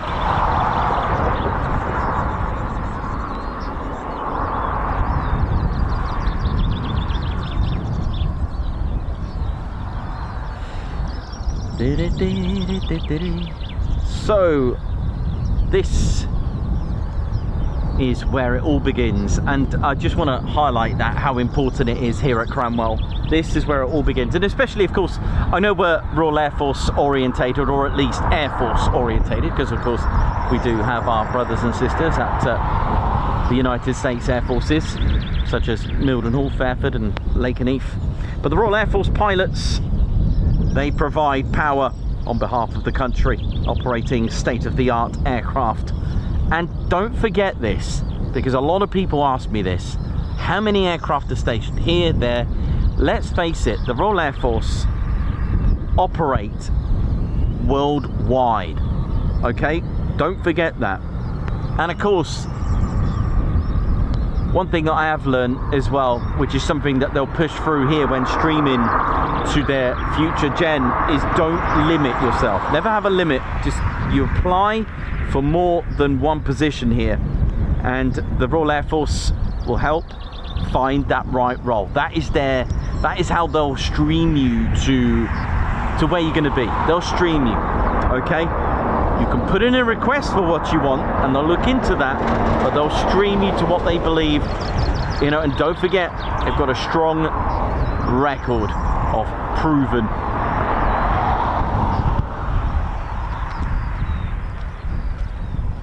So don't forget that. So it is diverse, it is an exciting role, because at the end of the day, if a pilot is for you, you're going to be helping protect the skies and space, as well as supporting operations and protecting the interests and influence of the UK and our UK allies as well. But of course, pilots need an air traffic controller. A station needs the RAF regiment. An aircraft needs technicians, armourers, ground crew, fairies, computer geeks. Yes, fairy is a loving term for the computers side of things, the techies. That's right. Yeah, it is 100% true. That's right. But all these need feeding. So you need the Royal Air Force catering. So what are the platforms, or at least what are the streams? Well, there are 4. There's fast jet, multi-engine, rotary wing, which is helicopter, or RPAS, which is remotely piloted aircraft system. And depending on operational requirements and your flying ability, that is how they'll stream you to it. So after that, within this, you're going to be likely to be specialized in a type of aircraft throughout your career. They'll just kind of lock you on to doing that, because a question that has been asked, I didn't get asked this myself because I'm not a pilot, but I have heard this been asked to Tom Nation, the 2026 RAF Typhoon display pilot, will you go on to an F-35B? And the answer from him was the fact that the RAF don't like pilots changing platform. Why is that? Because it's in all that time and investment in making them an experienced Typhoon pilot, for example. You could also do a vice versa, but all that time and effort, all that investment in that pilot, because then you've got to redo it again. It's not as easy just hopping on to an F-35B, because you've made someone stream to that jet. Yes, of course, there is no option if a particular platform becomes retired, then of course they will then need to take on, because of Tornado pilots, a lot of them became Typhoon pilots, etc. All right, so there's also intelligence and surveillance as well, so target acquisition from the Rivet Joint, equipment and supplies, reconnaissance again with the Typhoon as well, controlling aircraft from ground control stations, mission planning, ground-based staff duties, all that. So you can have a look at the RAF recruitment website. There are, of course, you have to be 17.5 years old. The maximum age on entry to direct entry pilot is 23, and that'll be phase 1 pilot training here at Cranwell, and must be started before your 24th birthday, meaning candidates are to submit an application before their 23rd birthday. There's a few GCSE and the point system, I don't know, back in the days for me it was GSE, but there is a requirement.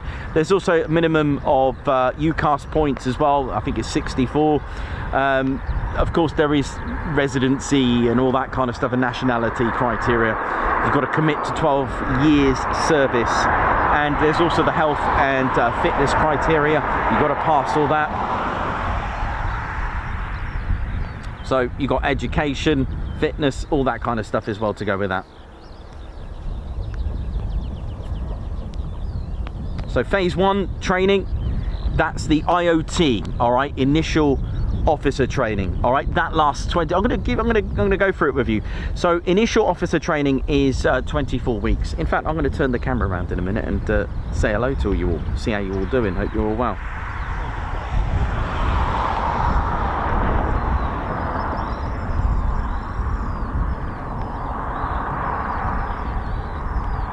Because it is exciting. I love doing this. It's, you know, it's a passion for me.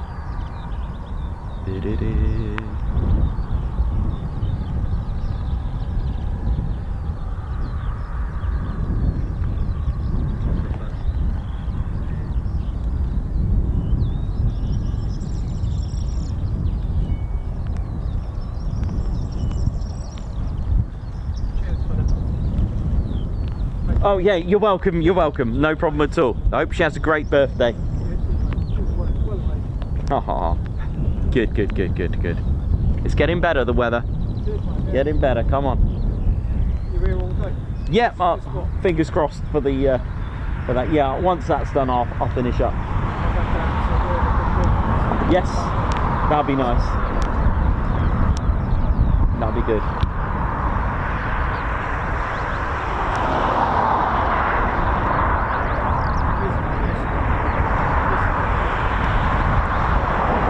Yeah. Right. Let me just get round.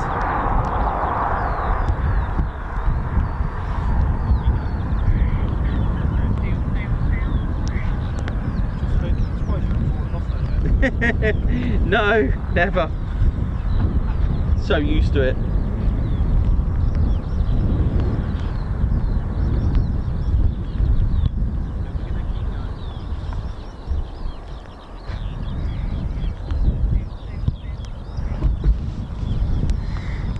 Wow, goodness me. That's still going strong here. should be alright to turn that round. Let's hope it doesn't all fall apart. How we doing, ladies, gents and teddy bears? Hope we're all good and well. Yeah, the hair, you can see the hair tells the story. It is wet and it's windy. It's looking a bit emotional. Yeah, that is a hedgehog's bad day, that is, right there. That is pretty emotional. Let me just clean the screen up a little bit. But welcome to the show. My name's Nikos. I'm your cameraman, historian, commentator. Call me what you want. Shouldn't really say that, really, but there you go. Hey. Yes, I'm in one of my silly moods today. I think the weather's just brought it on. But hey, hope we're all good and well, and let's fingers cross it. It is better at the moment now. It's still drizzle, but I'm just going to get used to it.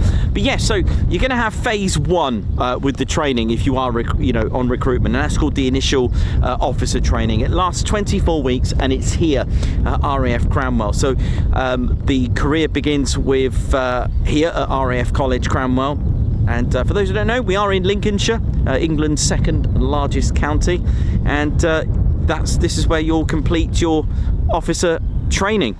Phase 2, let's have a look at phase 2. Phase 2 training, that's specialist training. That lasts 27 weeks, and the specialist training begins with elementary flying training, so 57 Squadron, where you'll fly the Tutor as well, or the Prefect aircraft. Again, part of phase 2 training, if you're going to do fast jet training, okay, with that, if it is fast jet that you want to do, if you're streamed to fast jet, training lasts about 2 years, and you'll basically initially fly the Texan at RAF Valley. So you'll start here with the Prefect, and then it's 2 years at Valley after that. So Texan at Valley, and then the Hawk T2. All right, so that's quite cool. And then of course you've got multi-engine training that lasts 10 months here at Cranwell. So if you stream to multi-engine, the training is 10 months long, during which you'll be flying the Phenom with 45 Squadron. Again, another phase 2 training is the rotary training, the rotary wing training. So 18 months. This will be at Shawbury, one that we've not covered. So it's a bit like Cranwell, but for helicopters. And if you're streaming to rotary, you'll spend 18 months there flying twin engine helicopters at RAF Shawbury. They have the Juno and the Jupiter.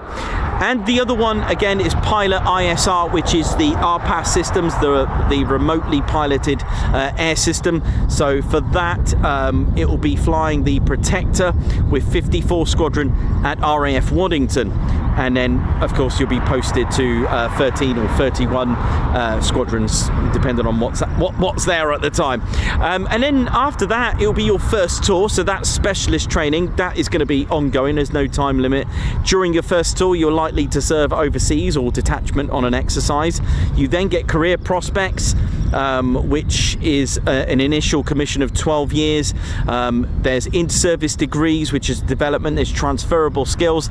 And then when you've done if you are in that stage, you might even be streamed to becoming a qualified flying instructor as well, which you can then end up back at 29 Squadron if it's going to be the Typhoon. And then if you've done an operational tour in a fast jet, you might want to become a Typhoon display pilot maybe, or join the Red Arrows. It's something that it's there, it's a reality. So what I'm saying is, when you see a prefect, okay, look at it in a different way as well. Yes, it's our future gen, but will that be in the future a Red Arrows pilot? Will they be will they be a Typhoon display pilot? It's just amazing. What heroics, what stories, there's so much that goes on. And when you look at the footsteps, I guess, I wonder where the legend Sharky went. Was he here? I'd like to know. I might have to look back at this. But I'll tell you another one. Linton-on-Ouse seem to have a lot of legends there as well. When I say legends, they're all legends, but ones that are known, like Sharky, Bondy. There's another one, Red One at Red Arrow, Brighty. I want, Douglas Bader. We know that. Sir Frank Whittle, Sir Hugh Trenchard. He founded the RAF, and it's just amazing. I'd like to know what legends You know, the ones that you read about. That's what I mean, the ones you read about. Because at the end of the day, they're all legends. And like I've said many times at Coningsby, when you see a pilot step into that Typhoon, they are following on the footsteps from the days of scramble, scramble, scramble.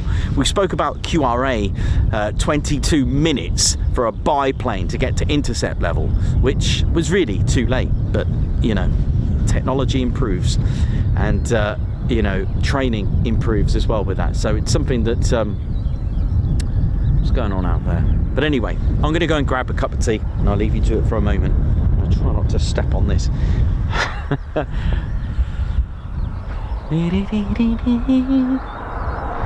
Oh, wow, it's dry.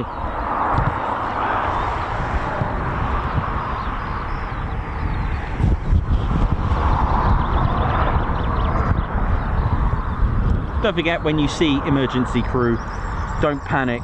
It can mean training, because they do scenarios where they'll just radio in saying, you know, we've got an aircraft, you know, POB, runway 26, whatever, and they'll basically, what's the word I'm looking for?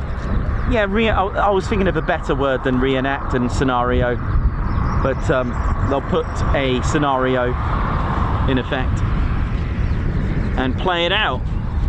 So almost like a quick reaction and a scramble for the crew here.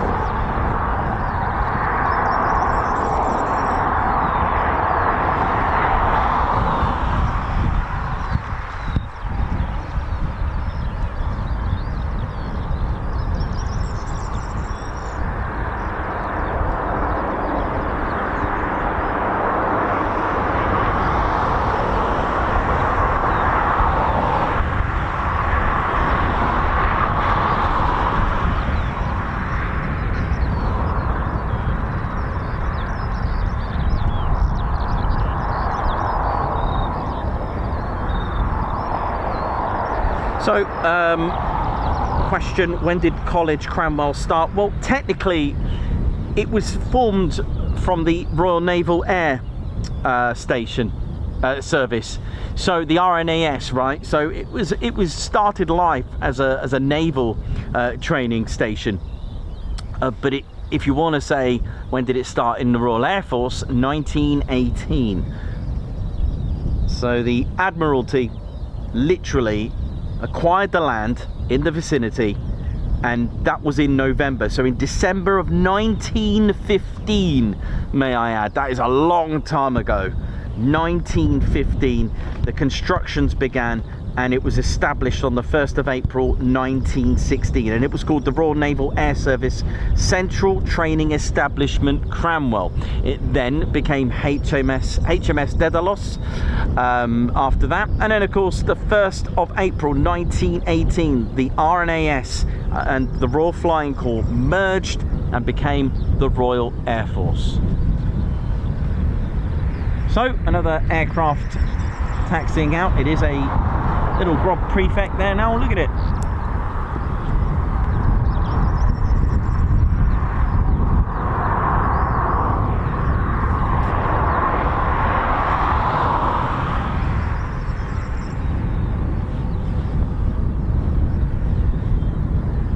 But the Royal Air Force College opened on the 5th of February 1920, the actual college part of it.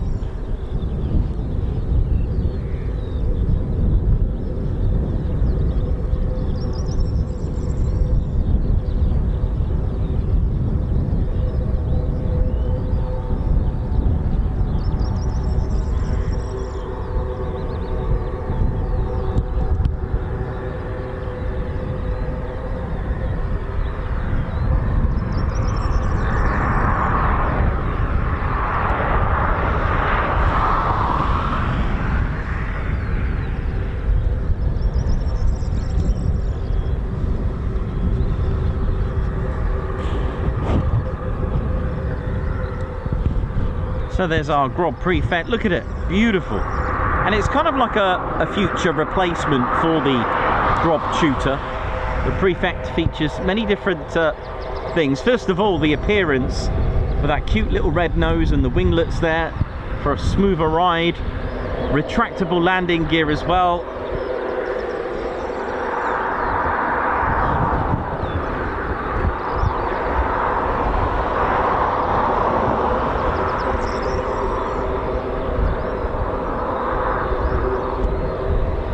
Oh my gosh, is someone waving out of there? They are. Yes! Oh, I've never had a wave like that. Did you see that? We are known amongst the Royal Air Force, you know, for what we do, and it's such an honour to be able to do this. And you know, this could, their family and friends could be watching this.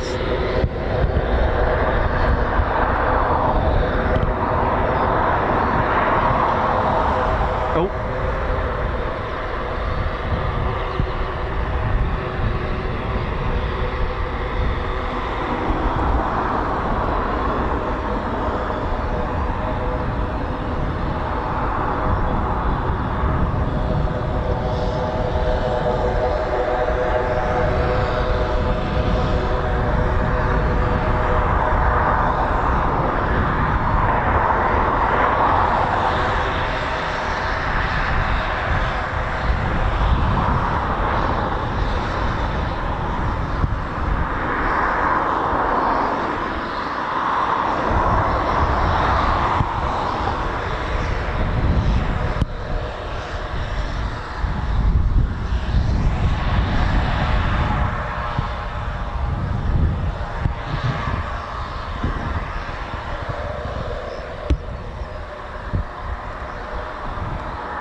So we do get formation flying as well here.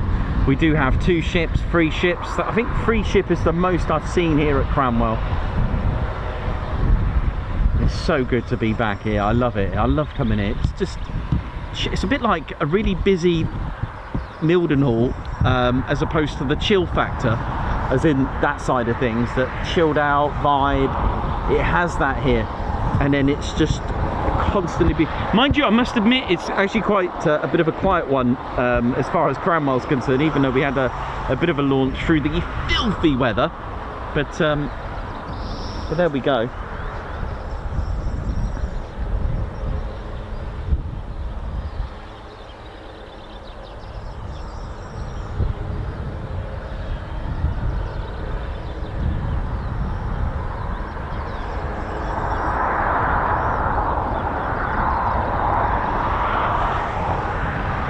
So this is the Prefect T1. It is a 2-seater. It is a training aircraft and an aerobatic low wing with carbon composite airframe. Can pull -4G, ouch, to +6G. They also fly at the satellite station, or the parent station, RAF Barkston Heath. It is a wonderful little capable aircraft. It can reach 238 knots on a top speed and can reach 25,000 feet, which is limited to 10,000 feet with its 450 horsepower turboprop engine. It flies with the legendary, and I say legendary, 57 Squadron. It is a modern evolution of the Grob's 2-seat sporting and aerobatic aircraft line, which is of course the 115 in 1985, and included the G115E, widely used in the UK. It was first flown in 2010. The 120 TP, as it's officially known, features a composite airframe, turboprop engine and digital avionics, along with a glass cockpit. And you may have seen the abbreviation UK MFTS, which means the UK Military Flying Training System. They ordered 23 prefects in February 2016 and received the first pair November the 16th of 2016. Ops began actually at RAF Barkston Heath with this on the 1st of August 2017. So it is the Royal Air Force's Central Flying, the inaugural training flight was conducted by Squadron Leader Bolshaw of RAF Central Flying School and the Ascent Chief Pilot Nigel Scopes, marking the first new UK MFTS flight since the Hawk T2's 2009 introduction. It's a pretty cool little aircraft, really, powered by a Rolls-Royce 250 B17F.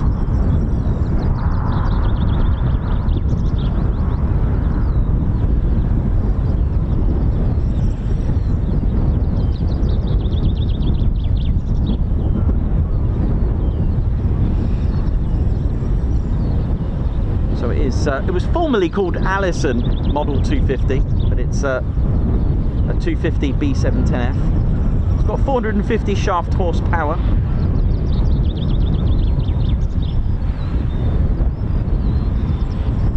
Dry weight, it weighs just 93 kilos, it's 205 pounds. The pressure ratio is 7.9 to 1.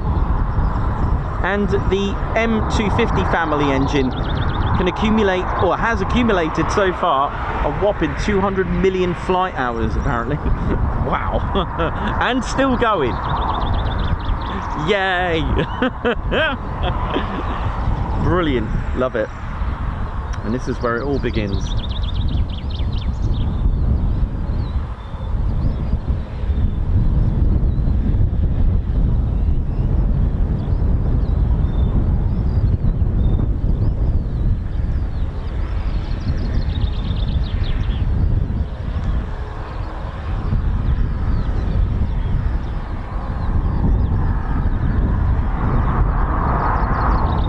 Come on, Gurney. Is it Gurney? Guernsey? Is that one called Guernsey, that one? That Poseidon? There's a P8 heading down here. Come on.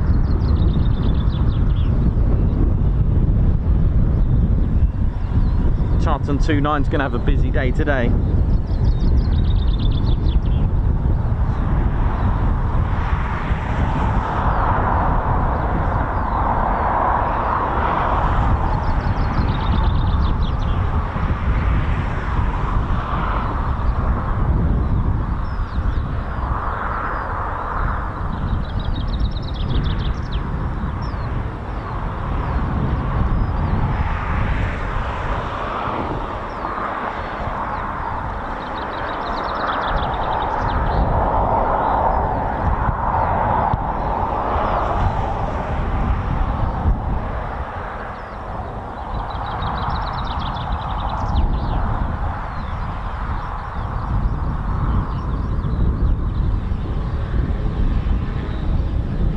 So welcome to the Ted Coningsby channel, ladies, gents, teddy bears. We are here at a very special station, RAF College Cranwell, where once upon a time Sir Frank Whittle, a student here as well, the experimental legendary aircraft, the jet engine, the first ever true jet powered flight happened here in 41.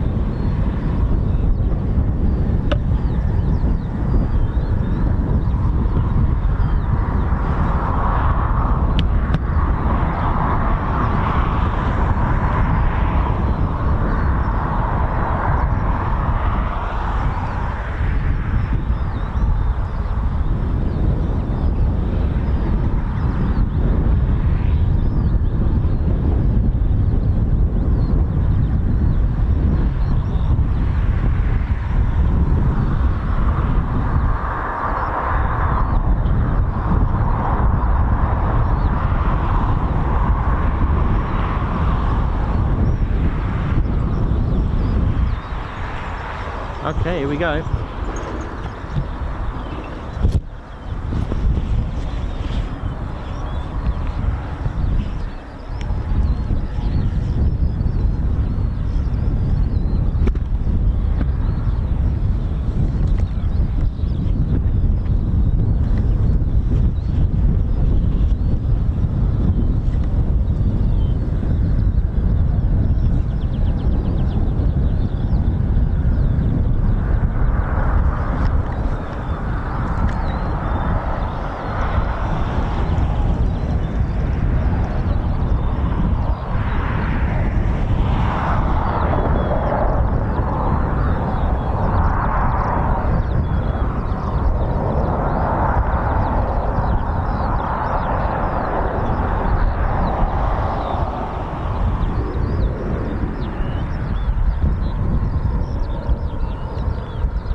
grab a...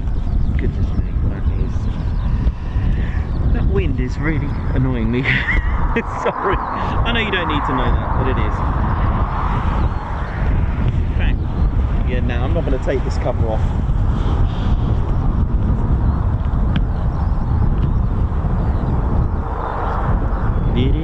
Right, I'll be back in a minute. Just going to go and grab a quick cuppa while I can. Let's get that in focus, that'll help, wouldn't it?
ILS unavailable, dear.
go.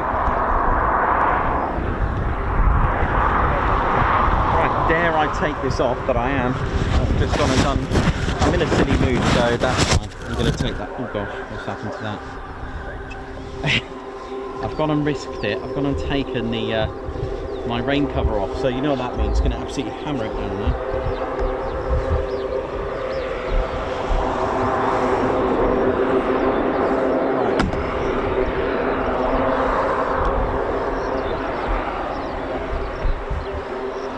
Okay, just got my cup of tea. Here we go. Right, that's better. How we doing, ladies, gents, and teddy bears? Right. Here we go, another little beauty there.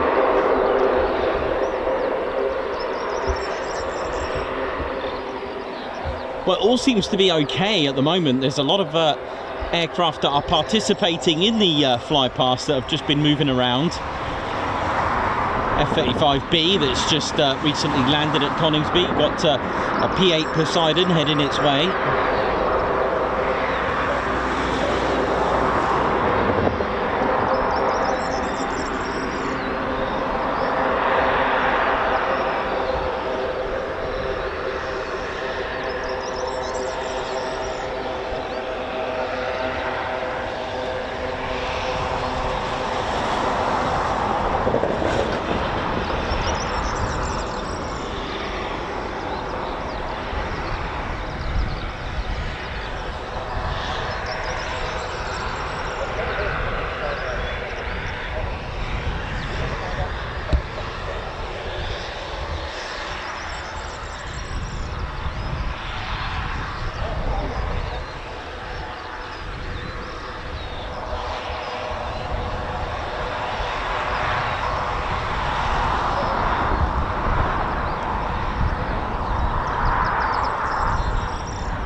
There we go.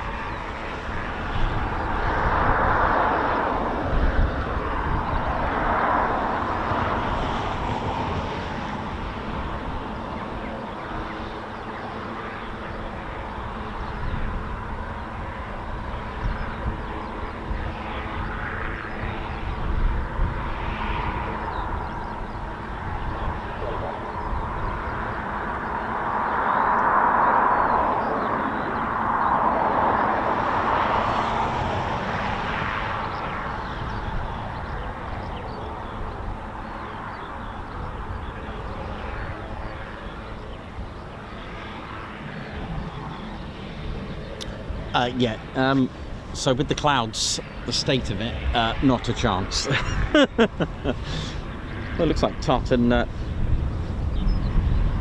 29 RTB.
So the good thing about Cranwell is that it is pretty constant, and I'll tell you what, there's been days where it's just literally been one after the other for hours and hours, to a point where I went for my lunch and just set the camera just roughly on the touchdown, a little bit wide, so you can just see them taking off and landing. It was like that. I remember those. It's pretty busy.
So, Prop Prefect just awaiting departure clearance to take off.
Okay, here we go, clear for departure.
Lovely.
Okay, looks like we've got a little bit more action coming up now.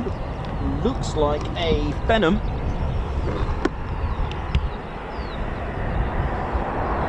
And a Prefect. Looking good.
So we've got both our training aircraft out, the Phenom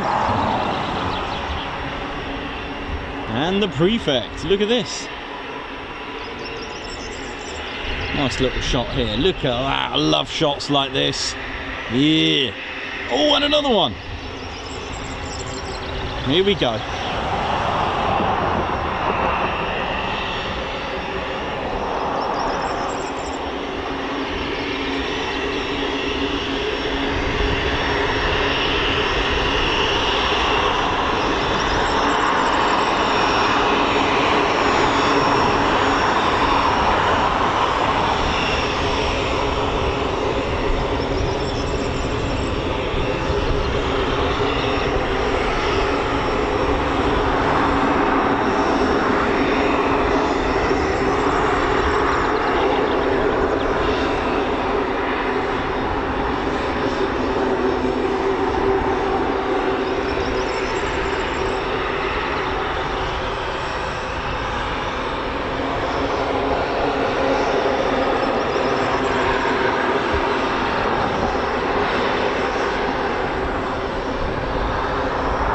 So this is phase 2 multi-engine, 10-month,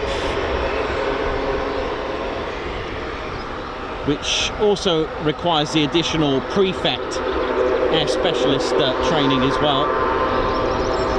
Look at this, beautiful. And you've got 2 corps coming now.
So we've got 3 aircraft at the holding point. One Embraer Phenom, which is operated by 45 Squadron.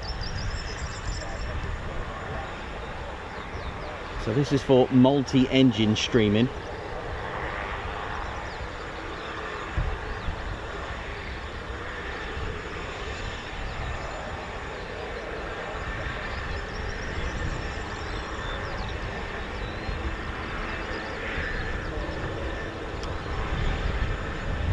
So the Embraer Phenom used to train pilots, mission aircrew and airborne specialists as well. It is an Embraer Phenom 100, but designated as a Phenom T Mark I in the Royal Air Force. It's a multi-engine pilot training aircraft. It replaced the King Air B200, and it's used to train both pilots, mission aircrew and also airborne specialists as well. So it provides the multi-engine stream for the mission aircrew training. Affinity supplies 5 Phenoms to meet future multi-engine training needs under the UK MFTS system. Powered by twin turbofan engines, the Phenom has been operated by 45 Squadron at Cranwell since 2018, and that very engine is a 1700 pounder Pratt & Whitney Canada PW617F turbofan engines. Powered, of course, multi-engine, that being 2. It's got a length of 12.82 meters, height at 4.35 meters, wingspan 12.3 meters. It does have a max altitude of 41,000 feet as well. You can have 2 pilots, of course, 5 to 7 passengers. The cockpit includes 3 interchangeable displays and integrated electronic systems for flight planning, control and warnings. It's got a similar sort of layout for the crew and the pilot to familiarise themselves with the A400, which would be potentially their next aircraft that they would operate. And again, for those that don't know, they will then go on to Bryce Norton and go with their 24 Squadron, which is an operational conversion unit. There's a bit more tea.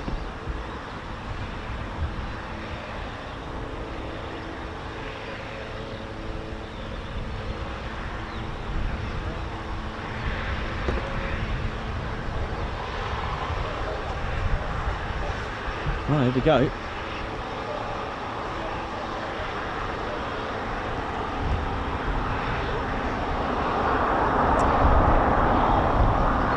Very similar to the Domini, absolutely, yes.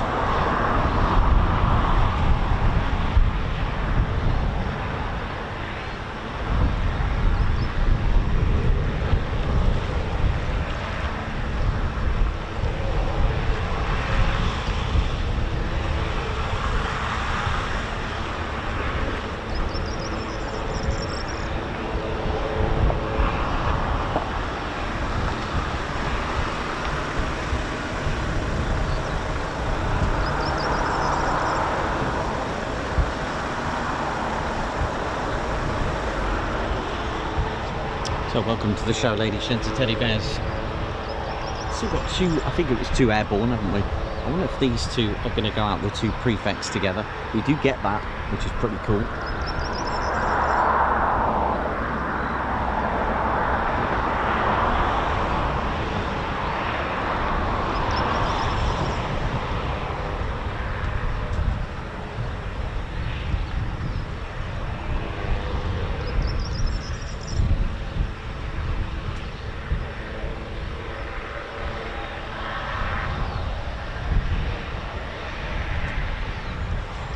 Okay, there we go.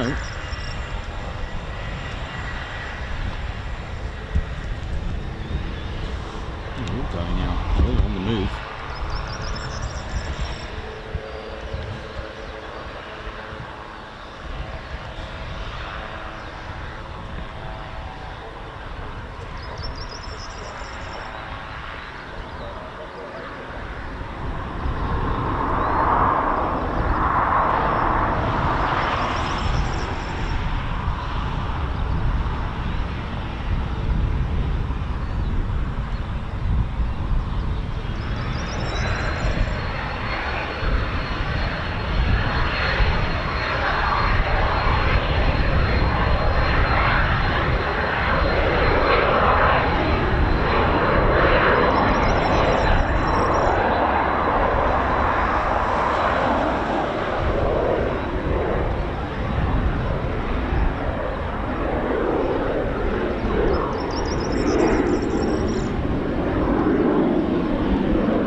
these two now.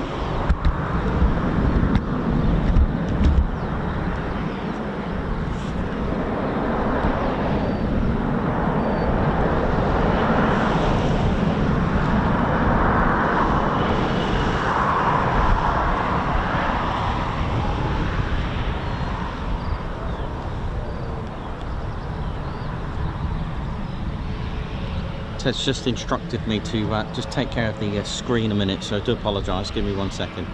It's gone a bit emotional from earlier today with the amount of rain we got, but this should do. There you go. I'll get Ted to finish it off with some of his legendary fur. He's giving me a funny look. Right, here we go. I wonder if this will be a formation takeoff, a pairs departure. Let's have a look. You never know, we do get them.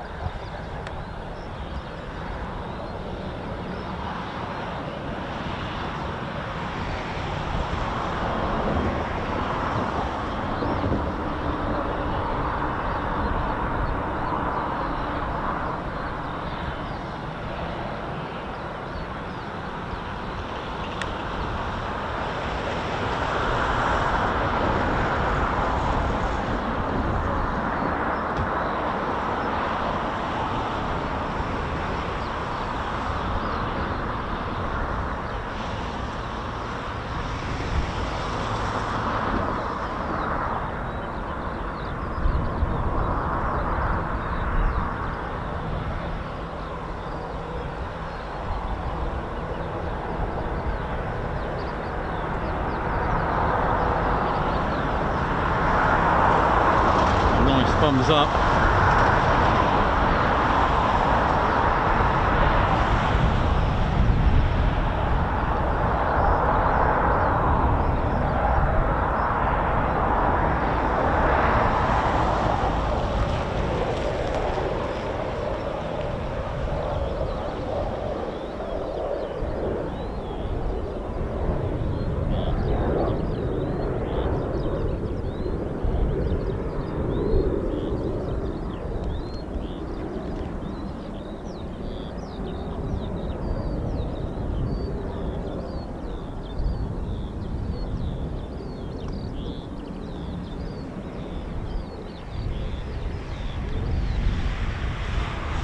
And they do have some very nice bit of livery on them as well, you know.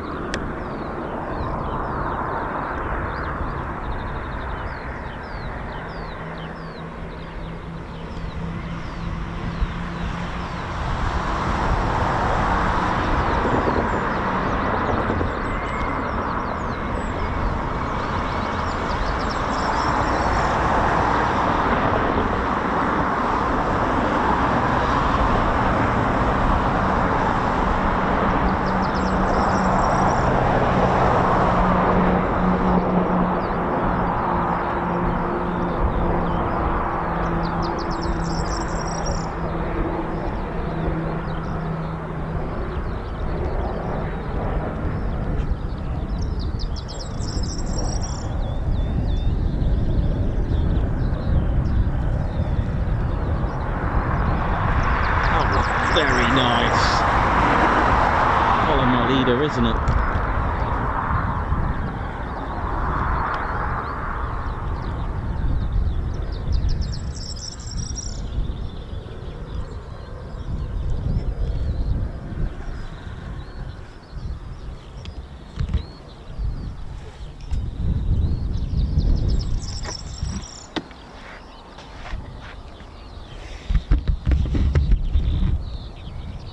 Pretty cool, wasn't it?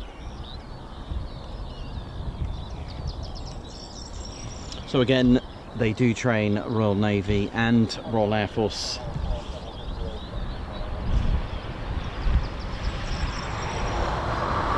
pilots here.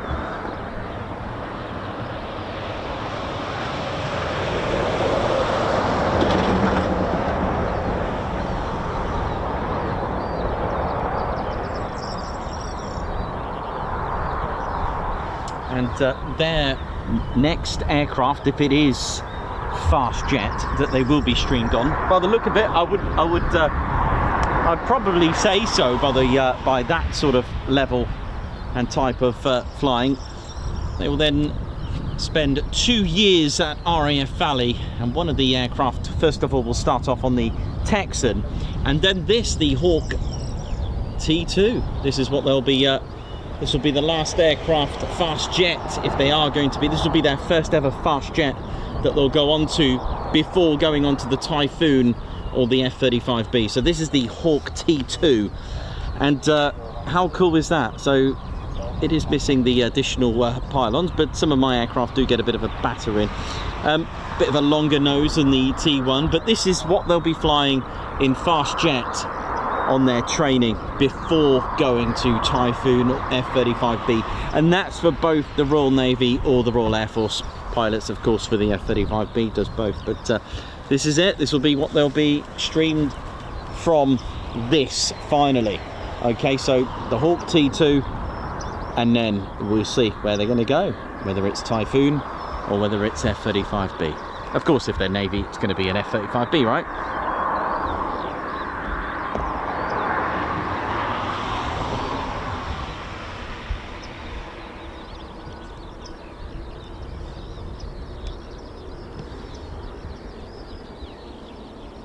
And we do have another aircraft taxiing out for departure, and it's another Grob Prefect.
Big shout out to everyone in ATC air traffic control at Cranwell Tower. How you all doing up there?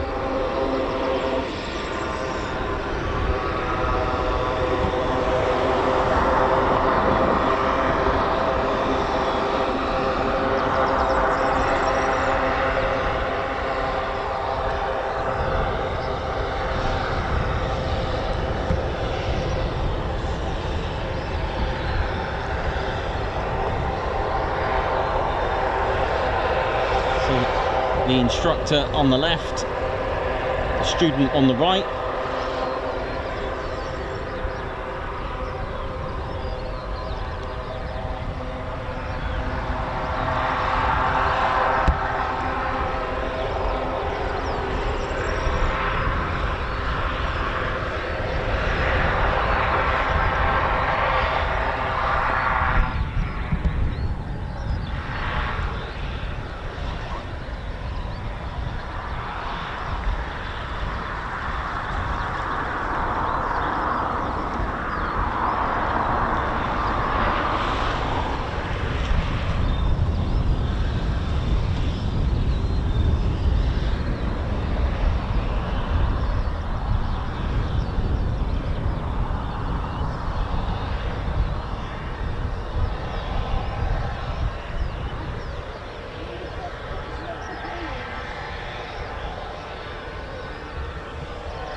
So the Juno is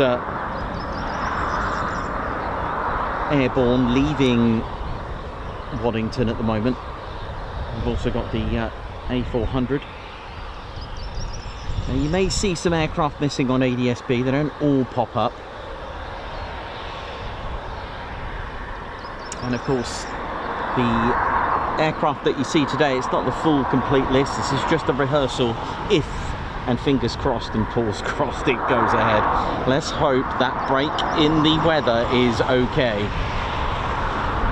It all depends on the safety of getting into formation of where they are in the designated airspace that they've been designated. A special corridor, a route has been planned in for their flight plan to get into formation out in the North Sea and work their way into a mock Buckingham Palace. And what a beautiful target to kind of aim for, which will be the College Hall.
A nice smooth landing. Look at this, beautiful. Could see our first touch and go.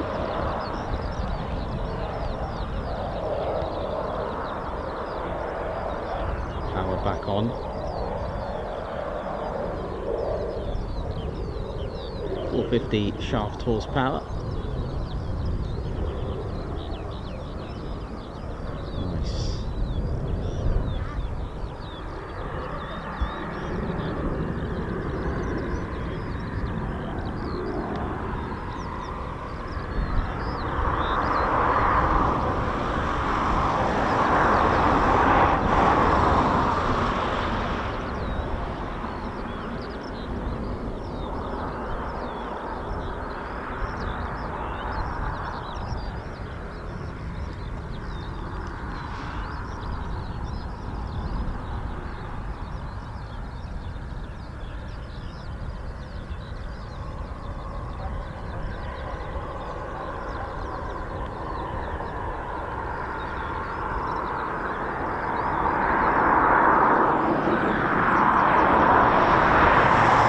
What a feeling that must be.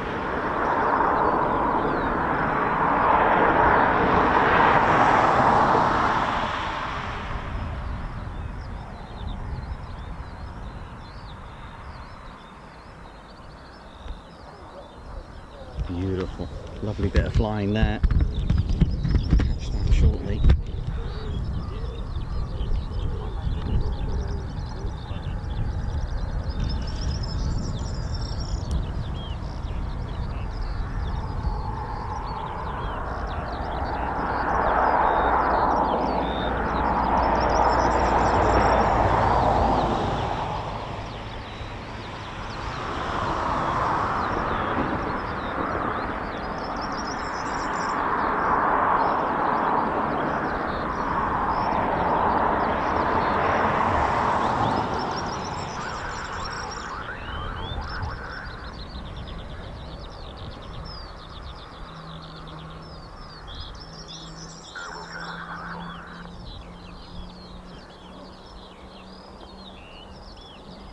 So again, let's hope it does go ahead. With the weather all over the place, out where they're going to get into formation, it could still cause a few issues. So we'll see how this plays out.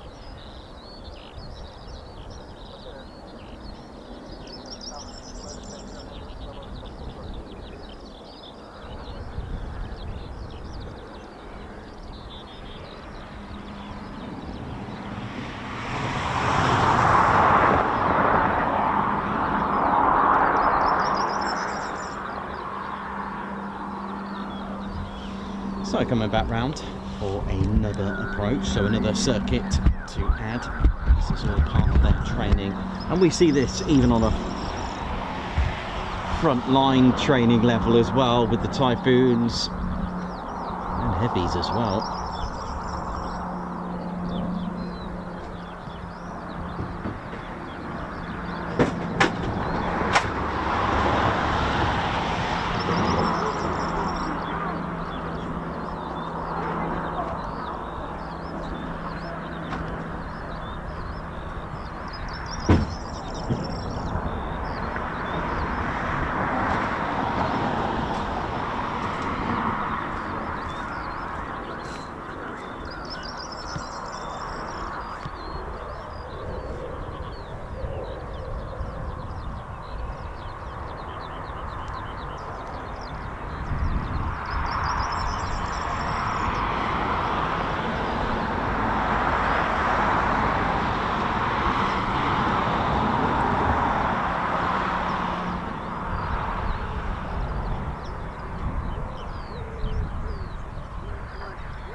How's everyone doing?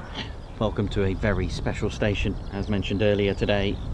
This is the awesome RAF Cranwell, and it started life before the Royal Air Force. It was a Royal Naval Air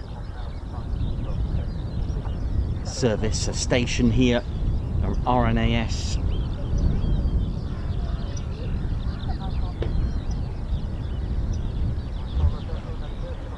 but merged into the Royal Air Force when Sir Hugh Trenchard on the 1st of April 1918.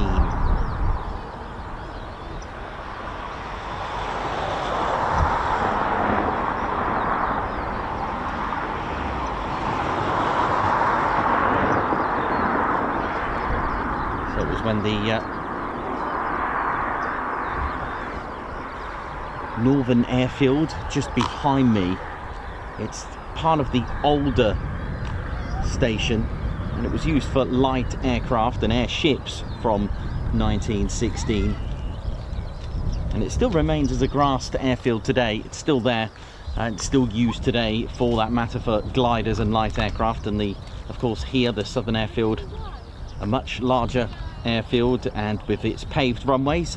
These were built, that we've seen today, been in use. These were built in 1954 and made way for the jet aircraft such as the Meteor and the Vampire. But Cranwell's association with aviation began in the era of the First World War. The Admiralty needed to basically establish themselves with air stations around the south and east coast to supplement the Coast Guard system that they had in place. This was in effect to alert shore defences against sea and air invasions. And in 1915 it was the RNAS, the Royal Naval Air Service, that established a single unit which officers and ratings could be trained to fly aeroplanes, observer aircraft such as kite balloons and airships as well. And by 1915 the Admiralty had some claim of 2,500 acres of the land around here that you can see, all the farmlands that you can see, and as well as making some balloon sheds. Hangar constructions began, and the RNAS Central Training Establishment Cranwell was given the name and commissioned on the 1st of April of 1916. The first ever commander here was Commodore Godfrey M. Payne. It had another name as well. It was also known as HMS Daedalus, and in addition to the flying training as well with the airship operations, there was also a boys training wing which was established here. Its main task literally to train naval mechanics and riggers. And then finally, of course, as we know, the amalgamation of the Royal Flying Corps and the RNAS on the 1st of April, which was founded by the father of the Royal Air Force, Sir Hugh Trenchard, which then Cranwell became a Royal Air Force station. So that replaced the title. On the 5th of February 1920, under the command of Air Commodore C.A.H. Longcroft, the Royal Air Force College was open. 1922 saw many of the original naval huts that once stood in its original days be replaced by college buildings, and we've got there's quite a few as you drive through. And of course the beautiful college hall that we can't see from here, that was completed in September of 1933 at a cost of that kind of money at the time, £321,000. It was officially opened by His Royal Highness the Prince of Wales, later Edward VIII, in October of 34. There's also in the front, even today, it's still in use as it was since 1934. You've got the large large area grass in a circular pattern, or a circular shape, sorry. That's called the Orange, and that's where graduation ceremonies were held and are still held today. Sir Frank Whittle was also here as well. He attended RAF Cranwell in the late 20s, and it is here that he started to form his ideas for a jet engine. If you go to Midlands Aviation Museum, is it near Coventry, right? There's a whole lot of there's a whole section literally dedicated to Sir Frank Whittle, and it was here at Cranwell, May the 15th, 1941, that the world's first true jet engine flight took place. The Red Arrows were also here for a little bit as well, while Scampton was being was closed just temporarily in '95. but they then returned in 2000, but left in 2020 for RAF Waddington. Sorry, 22 for RAF Waddington. Getting my 20s wrong here. Age. There you go. But it is a busy station. This is actually quite quiet for Cranwell, to be honest, but it could be weather related. But the ILS is out of action today. There is a NOTAM for that, or at least it's on ATIS. But the RAF College provides the IOT, the Initial Officer Training, and Royal Air Force College provides training for the new RAF officers on a 32-week course. We've also got the 4 types of streamage, but of course you've got to look into that as well earlier in the stream, which I broke that down for you. But officers are on a 32-week course, and with its flying training that's here with their units and squadrons that are here, which is absolutely amazing. Like I said, the phases, there are 4 in total for both Royal Navy and Royal Air Force. Do you know what? Here's a good question for myself and perhaps yourselves. So Army Air Corps, because I know they have tutors and prefects at places like RNAS Yeovilton. Do they fly there then, or do the Army Air Corps pilots train here first and then go to Shawbury? This is a good question. I've always wanted to ask that one, because I know that Navy are here as well to train them. So is the Royal Air Force, of course, without doubt. But do the Army Air Corps come here, or do they do that at hang on a minute, not Yelverton. What am I talking about? Yeovilton, sorry. Middle Wallop. They have tutors there, right? I'm just trying to think. What about Wattisham? I'm just trying to think.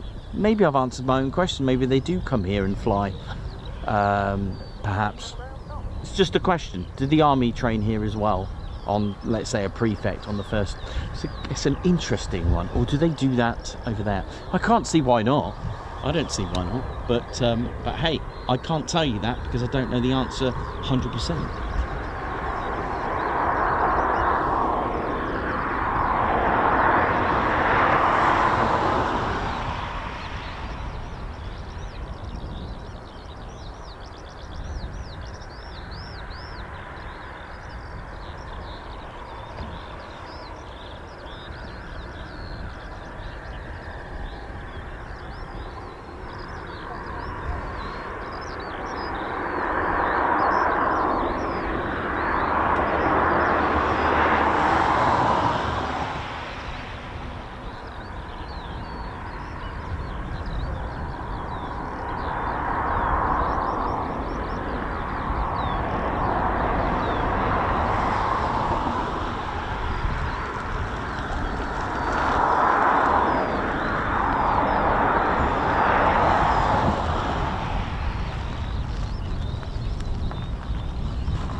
There you go. That's cool. Yeah, I thought so. Middle Wallop. Yeah, cool. Thank you for that. Middle Wallop and then Shawbury. Yeah, that would make sense then. Interesting.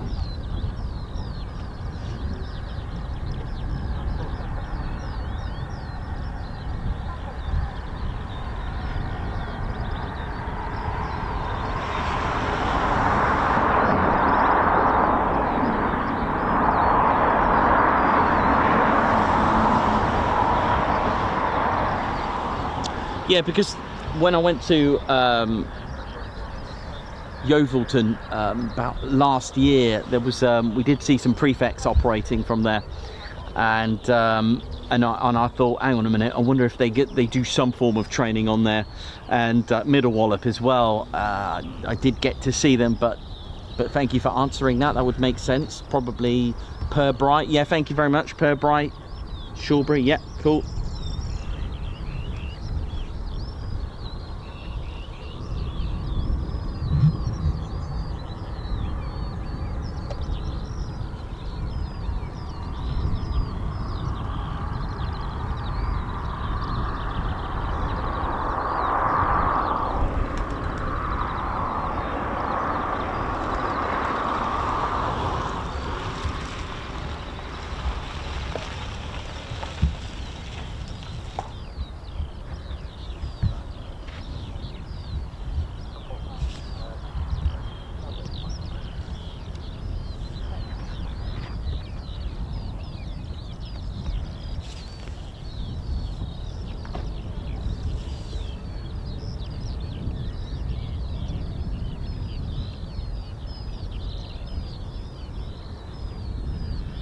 Morning.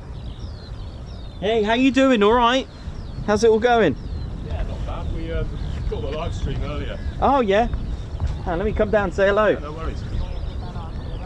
You okay? Yeah, not bad. How's it going? Yeah, 57 Squadron. I was just talking about 57 yeah. Squadron, the legends. Decent weather here. How you doing? Nice to meet you. Nice to meet you. Yeah, Joe. I'm cold because I'm up there. I'm frozen to Don't death. blame you. But- Well, we saw you hanging out here. We thought we'd prepare you a little something. So Oh. a few of the lads. Oh, bless. Oh, really? Yeah, oh, yeah, thank you just put a very little something much. together for you. It's just nothing Oh, too fancy, wow. just a little Yes. print. Oh, Yeah. that's awesome. Absolutely. Can I give you something back? Am I allowed? Am I allowed? Come on, let me get you something. Well,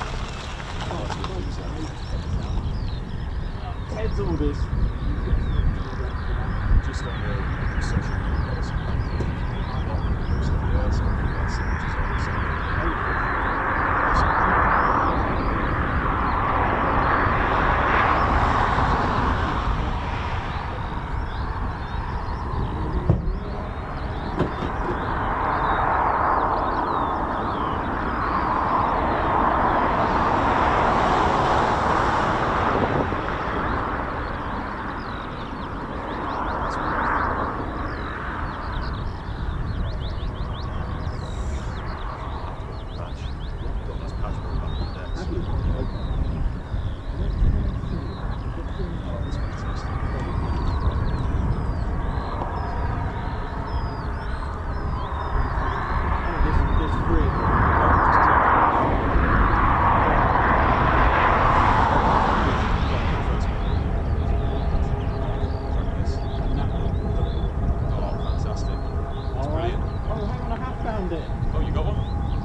And it's raining, yay!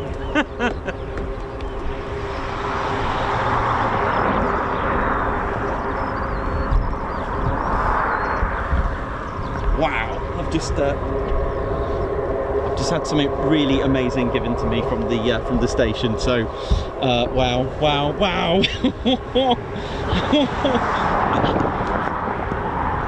I'm well happy with that. Right, here comes the rain.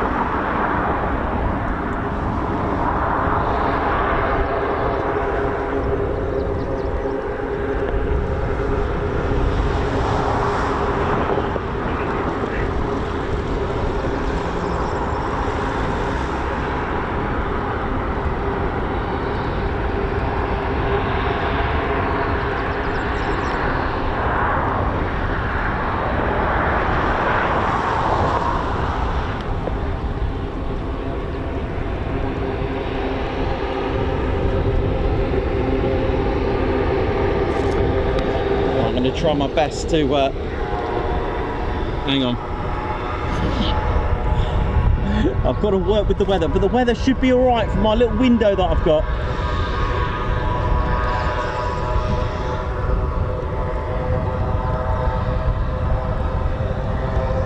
There, big shout out to 57 Squadron, the legends there. Yay!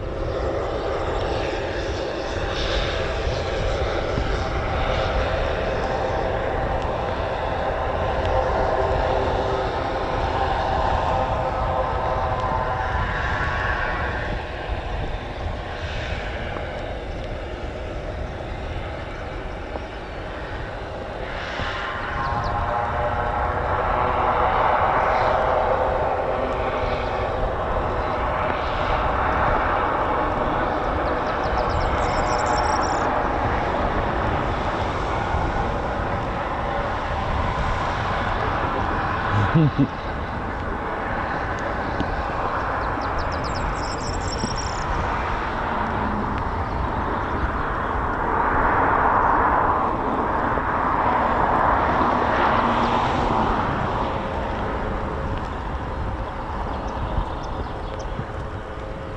this is indeed 57 Squadron. A big shout out to them. Thank you for my gift. Oh, wow.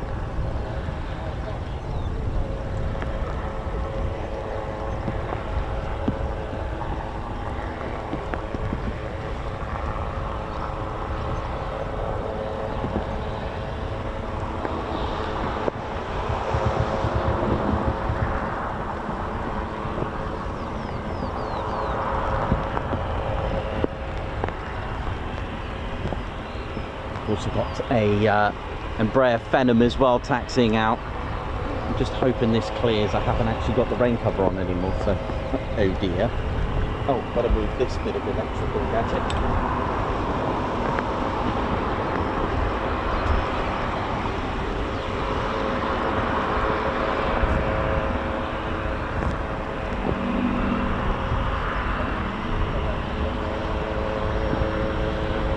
Sadly, I may have to put the rain cover on really quickly. I don't like putting it on because it restricts me, but it obviously saves the camera. That's all right. That'll be all right. Give her a push, she'll be all right.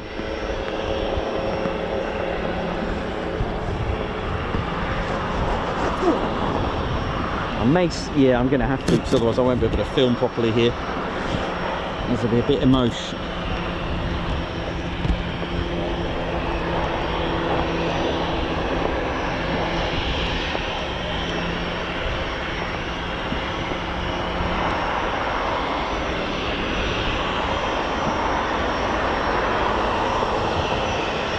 But the blue skies are there, look at them.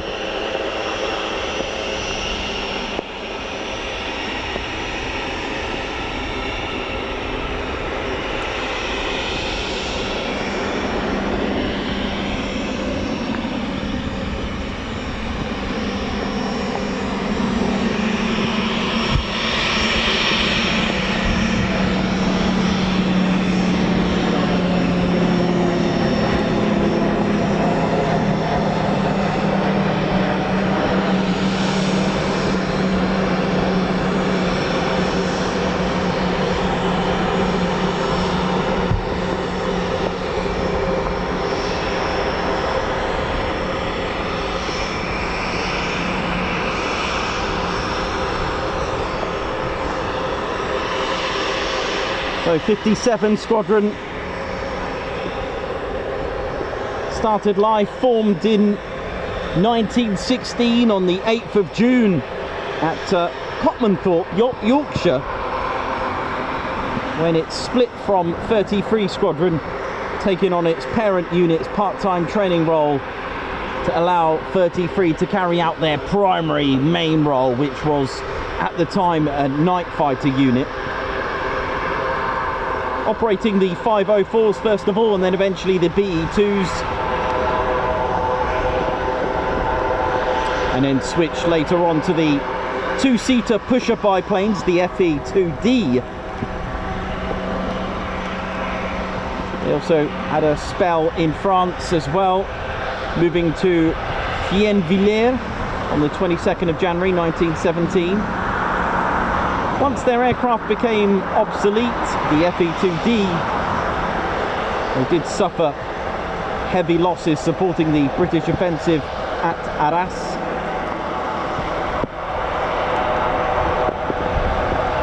From Echo DH4s, Ypres as well,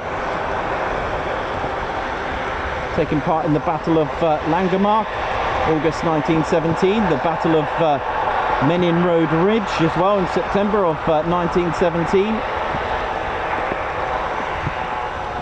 The squadron also deployed against the German offensive, spring offensive of 1918 as well. And it was one of few bomber units to produce flying aces as well, having 5 on strength. There was indeed William Edward Green, who scored 9 victories. Ford Lethelay with 8, E. Graham Joy with 7, and Arthur Thomas Drinkwater scored 6, all in the Airco DH4s. In total, the squadron claimed 166 German aircraft during the war, dropping 285 tons of bombs and taking 22,030 photos as well.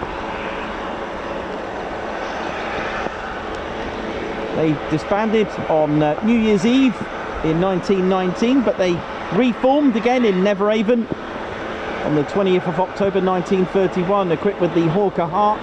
They moved to Upper Hayford in September of 1932. They also took part. They also took part in the annual RAF air display at RAF Hendon, together with 18 and 33 Squadron demonstrated formation takeoff by a 3 Squadron light bomber wing. They participated and even showed up at Mildenhall as well for the participation of the Royal Review by King George V at RAF Mildenhall and Duxford on the 6th of July 35, flying the Hawker Hind. And on May the 6th, 1936, they joined the newly established No. 1 Group of Bomber Command, operating the Blenheim, then switching to No. 2 Group in January of 39.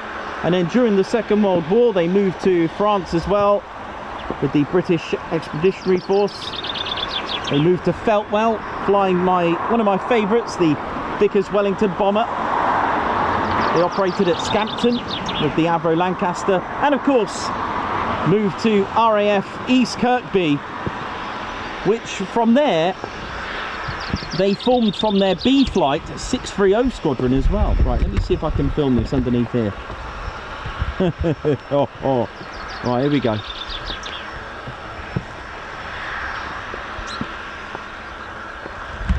I'm a little bit cross-eyed, hang on, there we go. Send it.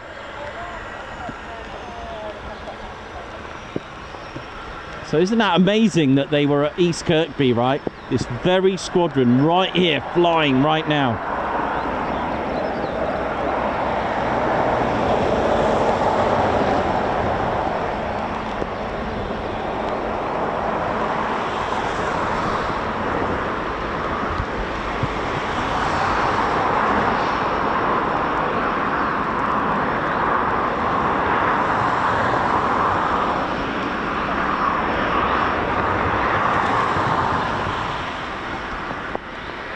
Beautiful.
Of course, the squadron took part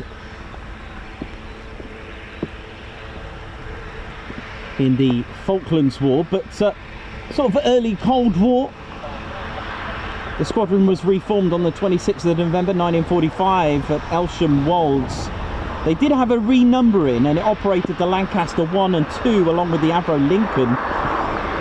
They eventually moved to RAF Scampton. And speaking of Scampton, they also supplied some of the crew for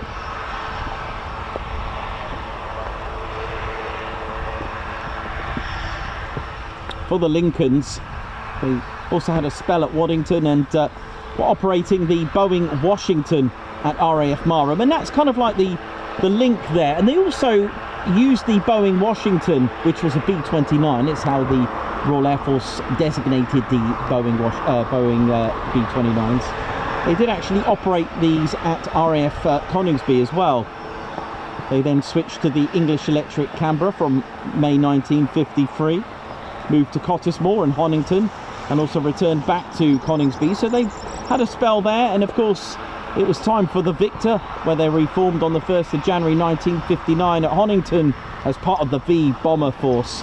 With the Victor B1s in 1963, 8 Victors were sent from Honington to Gaydon to support the FEAF during the Indonesian conflict. They also were a Victor K1 squadron in the tanker role.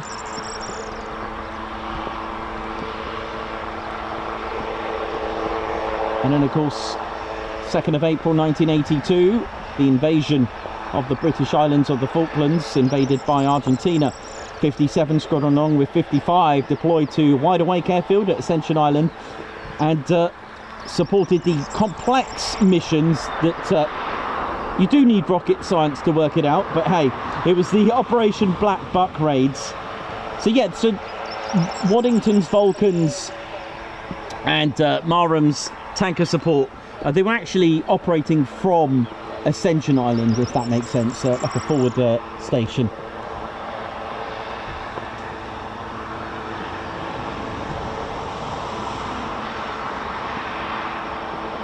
And then from 92, they became a training unit. And it was 242 OCU at RAF Lynham, operating the C-130 Hercules, that were reassigned as number 57 Reserve Squadron on the 1st of June 92.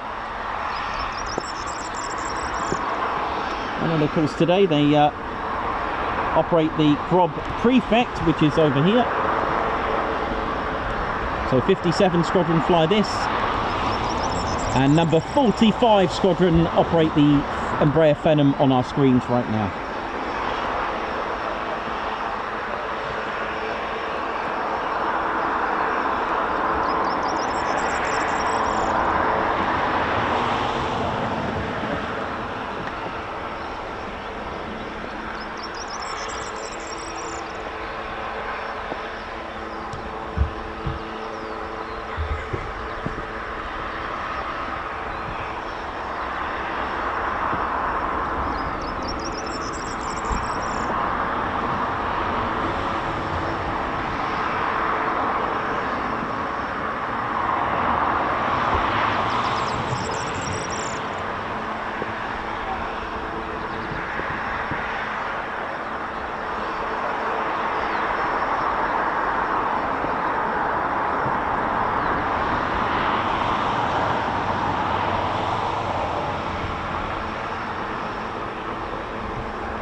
Near the Juno, but I can't see it at the minute, sorry. Oh, here it is. Okay, so this will play the photography role, and probably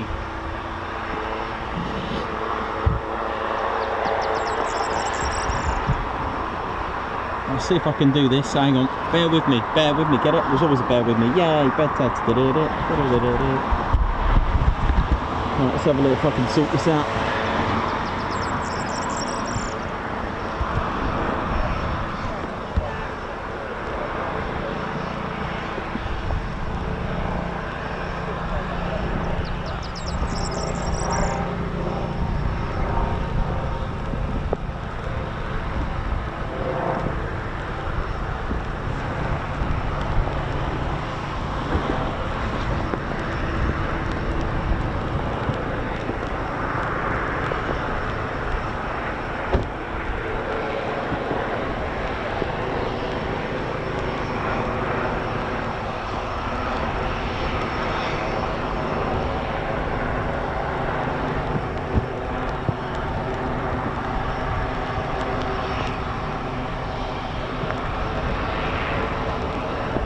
So this will act out as the photographer for the day. I just hope this window between 12 and 1, or 1200 and 1300 works.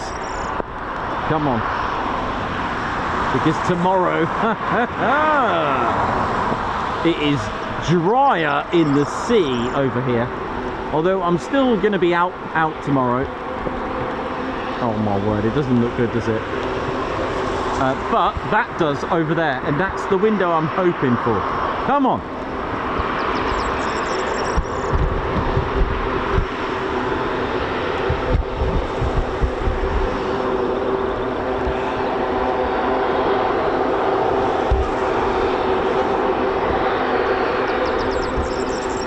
Stay there. I've just got to do some window cleaning.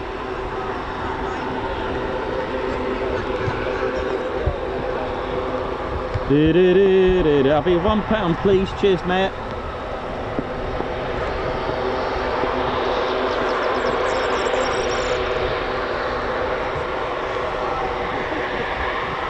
But the blue skies are coming any minute now. Come on.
Beautiful.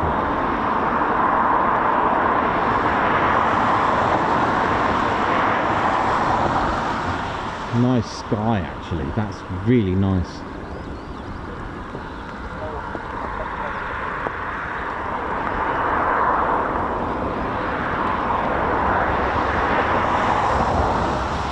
It's got to feel amazing flying, isn't it? That's got to be one of the most amazing feelings, to fly an aircraft.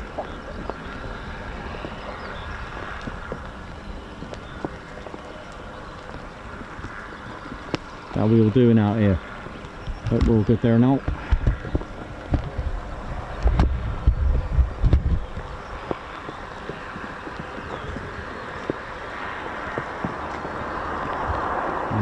really hammering it down now with rain. I'll just try and move some of this over here.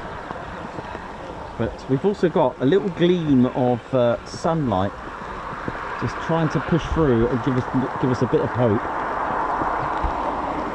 But it needs to clear for this to go ahead, really. I don't know what it's like out there, out in the North Sea where they are getting into formation.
And Cox, thank you very much. Christopher Casting Protones.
I mean, it's a lovely sky up there though. Look at that lovely mix of clouds and a bit of blue skies, bit of duck egg. Oh yes, it's about the distance.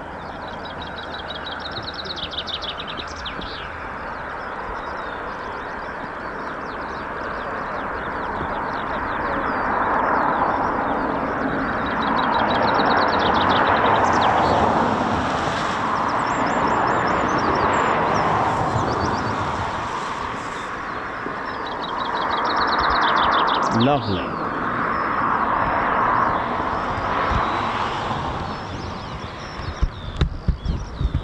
Right, let's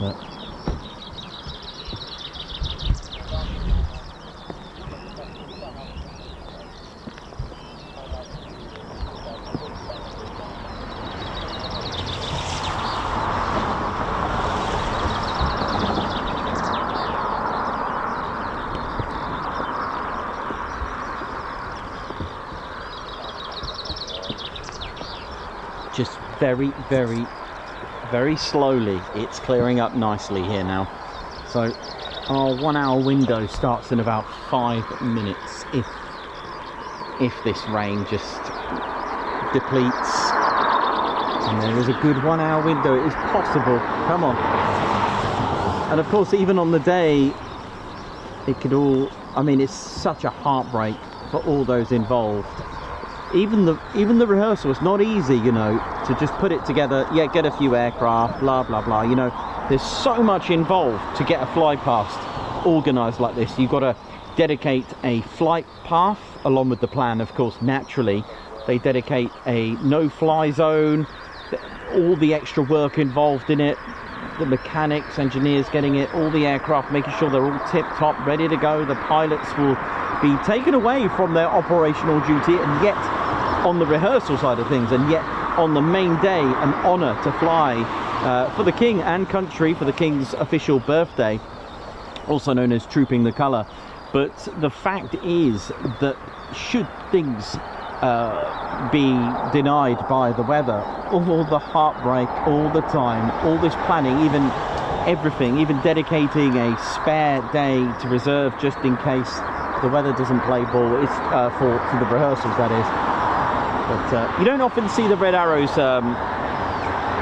doing the rehearsal because, well, let's put it this way, the Red Arrows fly pasts is a well, they do that naturally, and also not always, but I guess the BBMF won't have an issue with that either, if they're not taking part in it today, in the rehearsal that is, but they will do on the day. But again, the BBMF do again specialise in fly pasts and formations. That is exactly what they do for a fly past display purpose.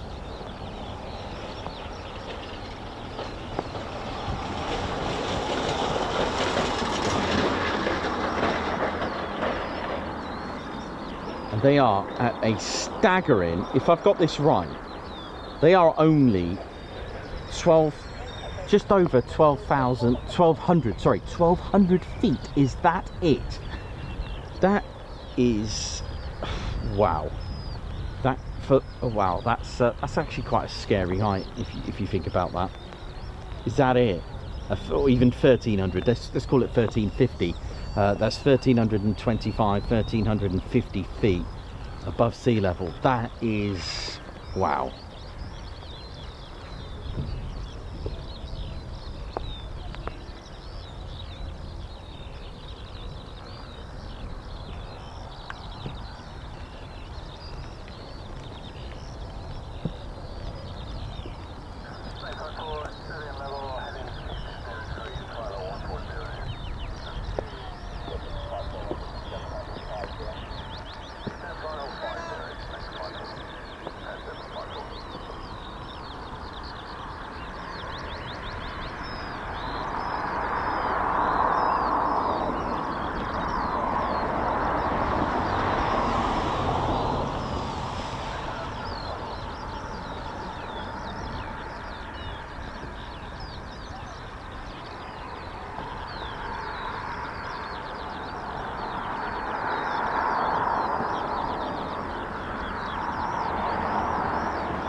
Right, come on.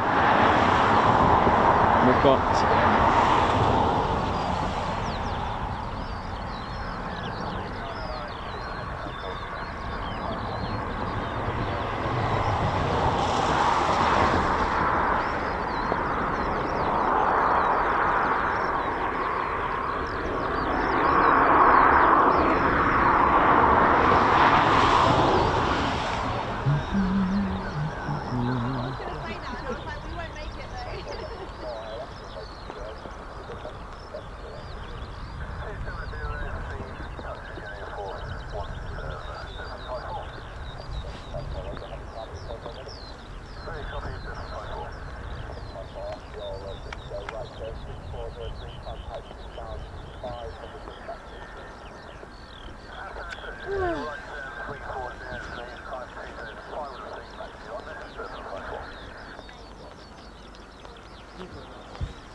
They got Onslaught 2-1 as well, not too far.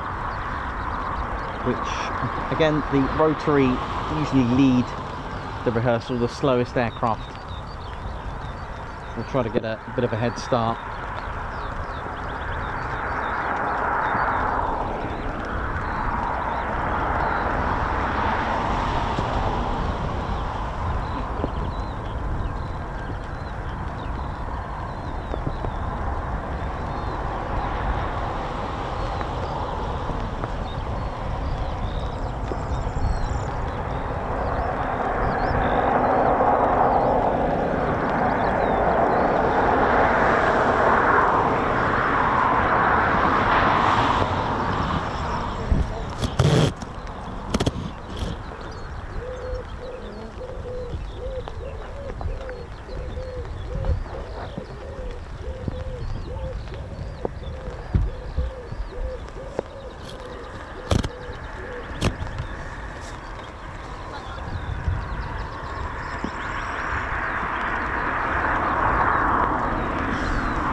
Unfortunately, the weather's taken for the worst by the look of it.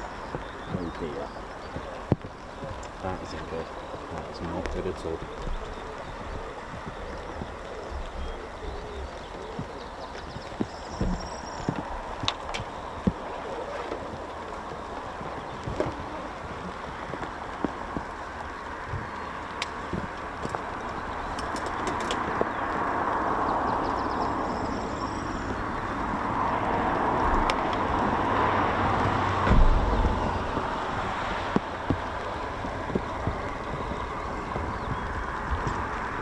Really going for it. I didn't expect it really heavy now,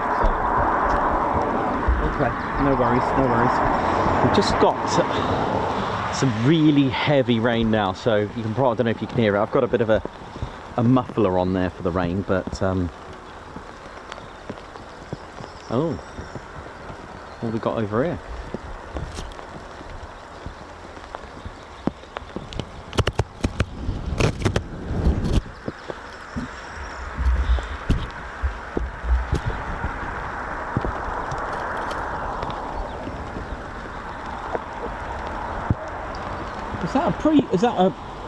This looks like a Grob Tutor from this side. This is I wonder if that's the University Air Squadrons. Yeah, I think it is. Oh, nice. Oh, come on, is it a Grob? Yeah, it is. It's a Tutor. Yay.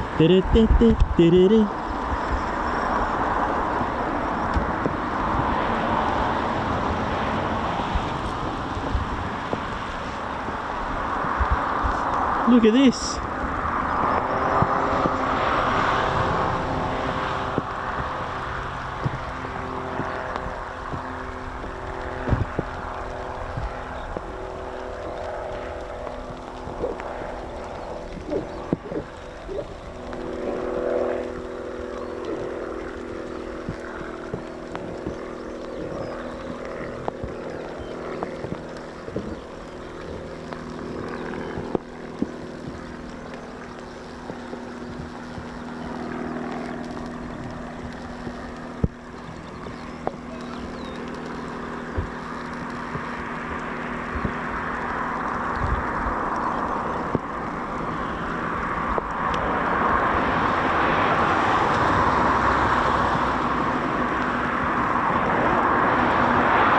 Beautiful. Right, so the sky, that's the state of it at the moment, which isn't brilliant, it's not great, it's what I would call emotional, and it is right now pretty dire, but hey, pretty dull and sort of cool. Oh my word, it actually got worse, even though I thought that it was going to be okay. So yeah, I mean, this is why I always trust my my app. You know, my app is always accurate, it's never wrong. Current state of the weather, raining, end of. That's it, none of this, you know, it's going to be a little bit of this. I can clearly see that it's emotional. It's emotional, very emotional. Right.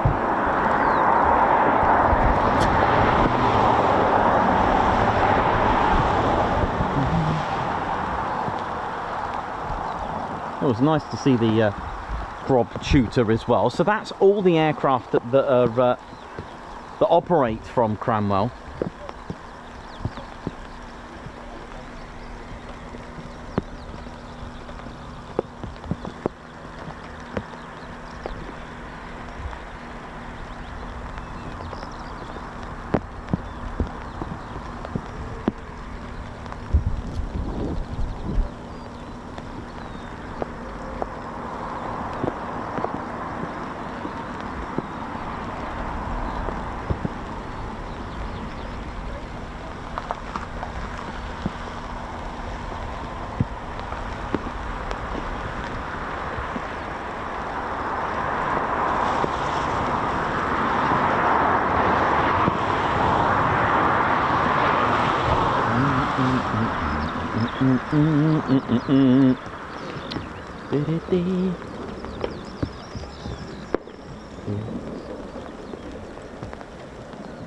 So the Grob Tutor, of course, we've also got the RAF Tutor display team here.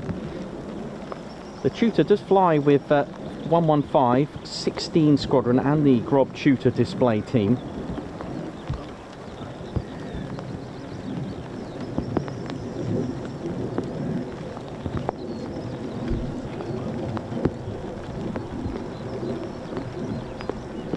I'm going to brave it tomorrow. I'm going to be out for a little bit tomorrow, so look out for that.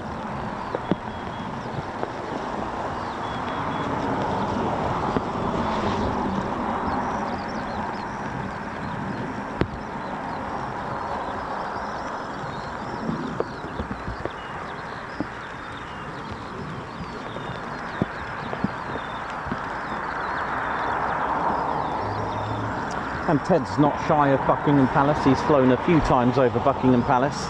For one, he's flown in the CR formation for the King's coronation, and also has flown in Troop in the Colour as well. He actually flew with Mac and Cheese. If you watch the RAF Top Guns Series 2, he flew with Mac and Cheese on that one in memorial flight. So Ted's met some celebrity style pilots as well.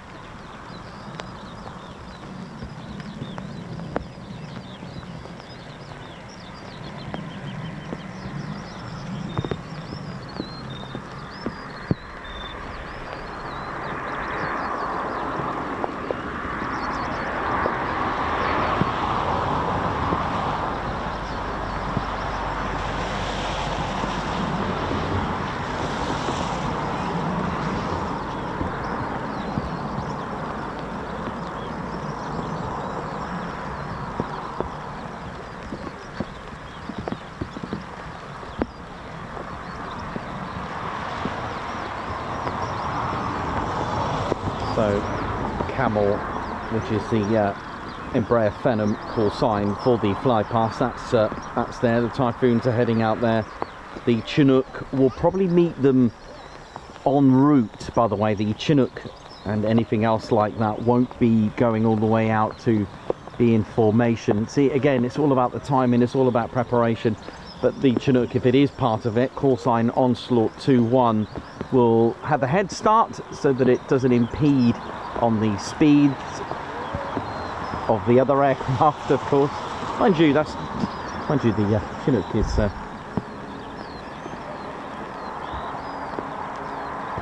Chinook is quite a high-speed helicopter, of course, with a max speed of 200 miles per hour, which isn't bad, is it really? If you think about it, 200 miles per hour is very fast, isn't it, really?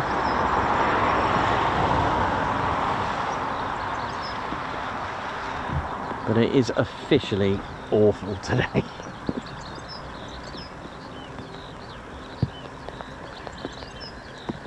It's days like this which become, see, from a technical side of things, for me, this is where it becomes challenging to pack away. It was fine in the morning to set up it was dry.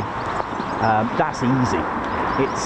It's fine. It's trying to set up in this is because at the end of the day, electrics and electrical cabling and stuff like that doesn't really mix with water, and if it does, well, you'll end up with hair like mine. But the idea is to try to not get any form of drops of water on HDMI cables and any connectors like that. Gets a bit emotional.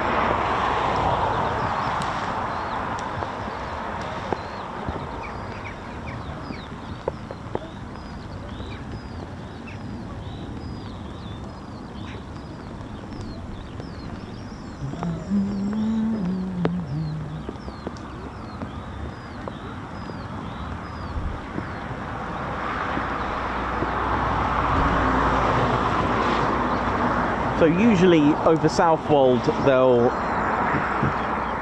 that'll be sort of like the entry point for the formation.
At this rate, we'll be doing some guards marches in the rain.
Hey man, how you doing? Alright, Colin? I'm alright, how are you? Yeah, good. A little bit wet, but it's alright.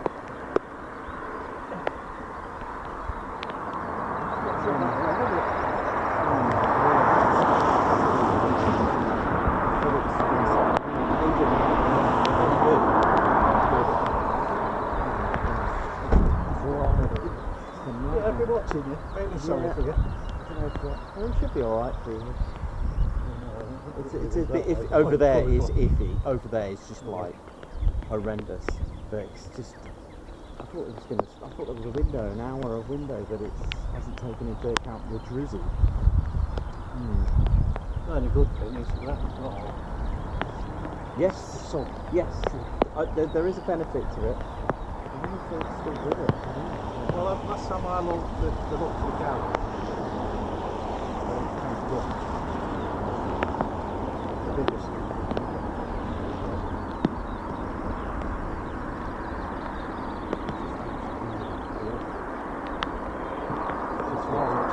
Yeah, I know. Yeah, definitely.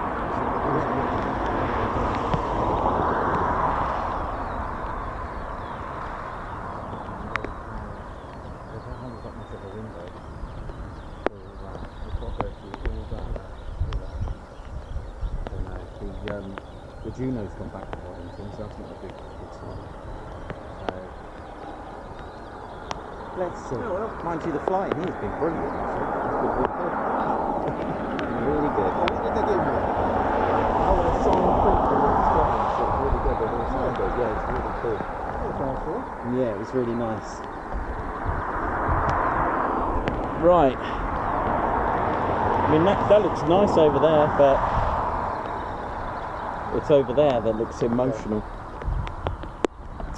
Right, how we doing? Just thought I'd have a quick break, or at least a little dry up.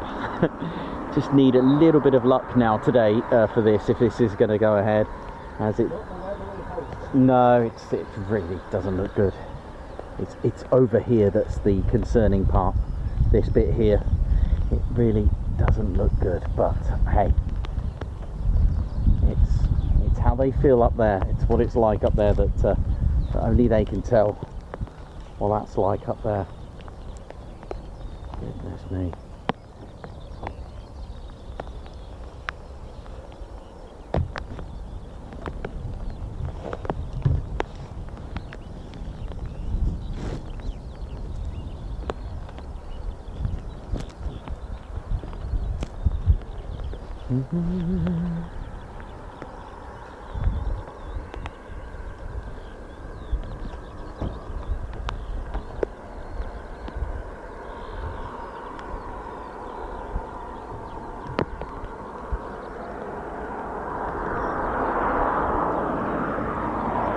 Thanks, Anne Cox, for the support. Thank you very much.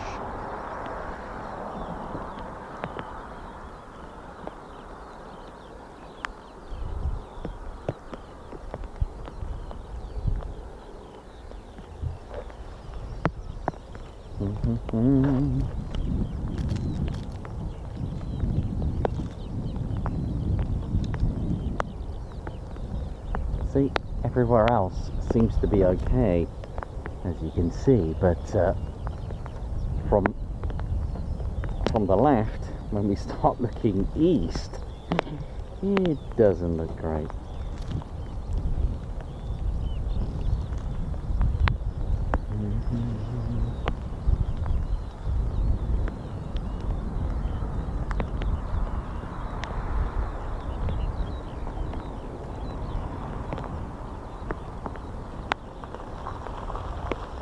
Okay, so it all just depends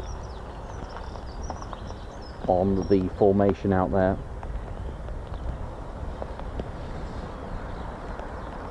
So, I'm not sure if the Chinook is part of the display, but it's already making its way here.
That looks like the Glob Tutor, doesn't it? It is.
Doodle.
We're all good, ladies, gents and teddy bears. Just trying to avoid the rain. I'm trying my best to not get as much rain on the lens. So you've got that car wash effect. You know when you go for a car wash. Oh dear. But it is brightening up to the west. But it's all heading in the direction of where the Flypast is going to be. So let's see.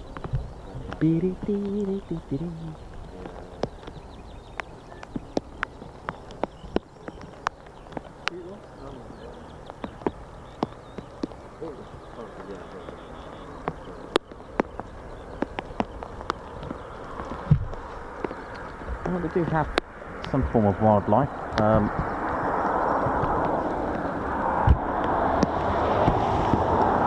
Like this one.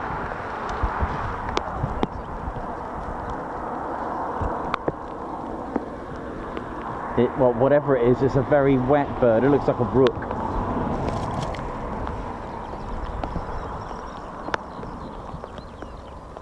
This one's got camo, look.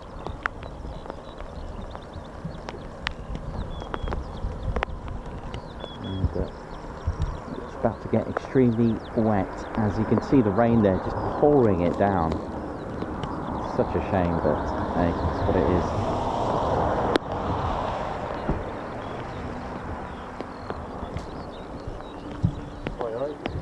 How you doing? All right, yeah? Good, you? Yeah, good, thank you. All good. Let's try that. Bit wet, but yeah.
Well, welcome to RAF College Cranwell, where RAF officers are made, and of course next generation pilots and aircrew are forged into their frontline roles. It is a very special station. I've seen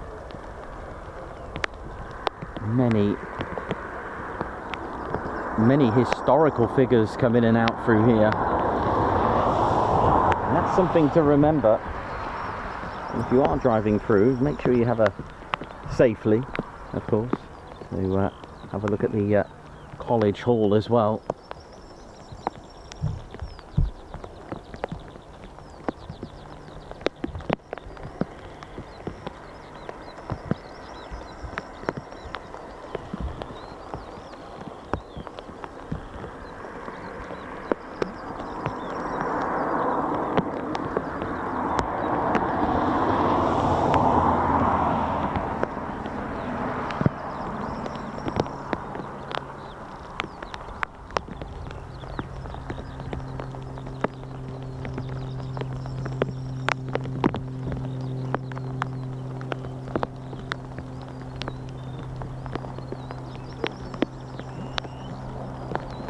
Getting worse. It's actually getting worse. Never mind. Right, are we all right? How's all the kit? Is the kit all right? As long as the kit's all right. Might need to sort the screen out a little bit. Yeah, I'm gonna have to sort that out.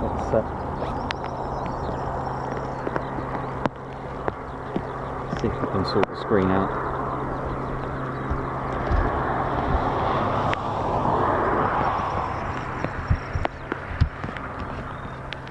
Just to make the rain even more HD, do you know what I mean? Nothing like a bit of HD rain.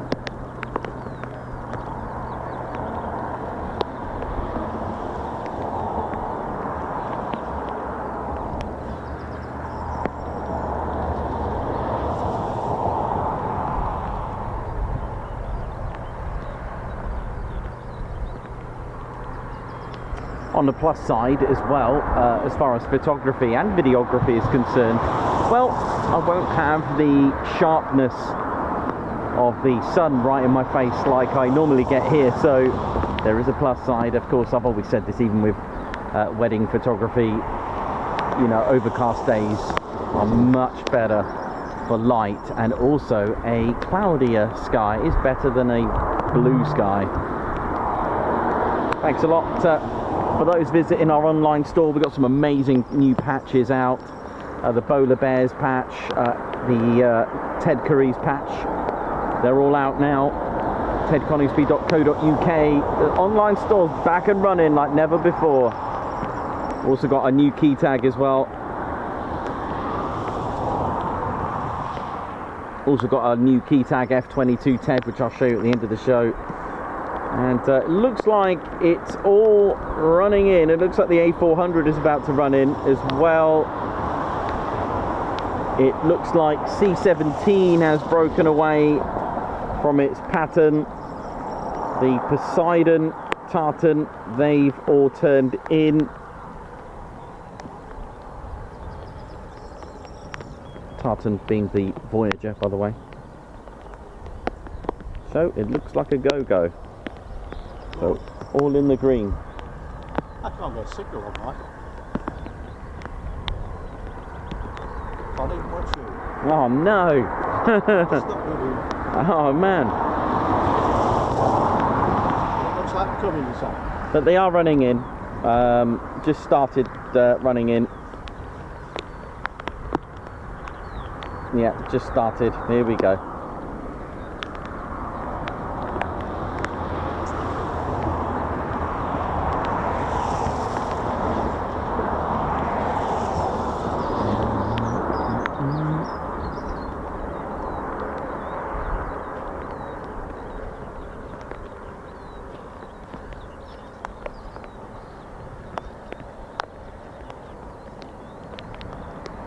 Okay, so here we go. They are running in now.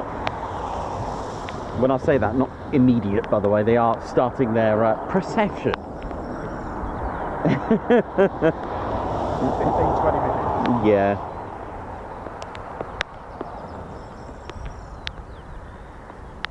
There is, of course, an embargo now, which is active from 11:35 to 12:30 Zulu.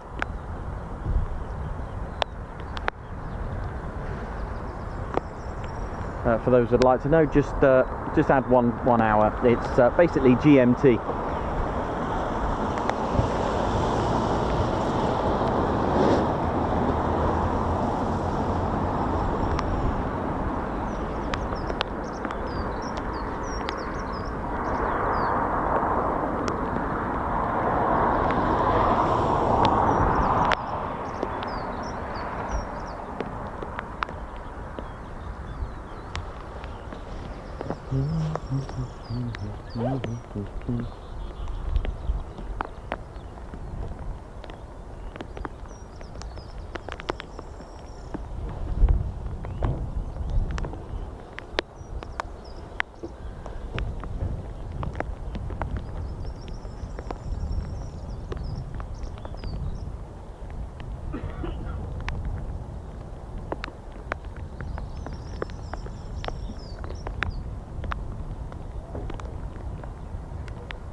So you can track them on ADSB or your desired flight tracking apps.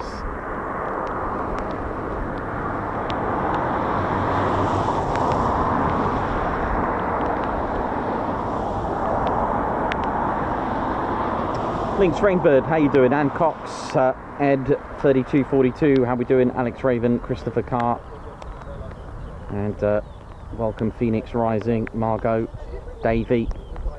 Welcome to the show. Get ready for a fly past rehearsal.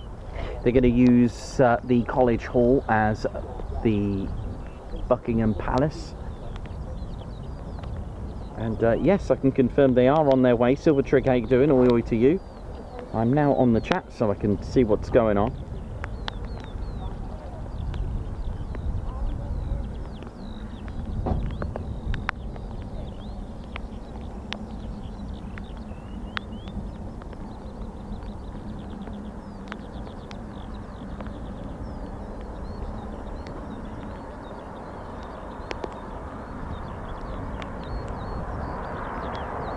And one last push then, as we've got over 1,000 of you tuned in. Don't forget to hit that like button. Do support the channel, it does help, and let's get this stream right out there.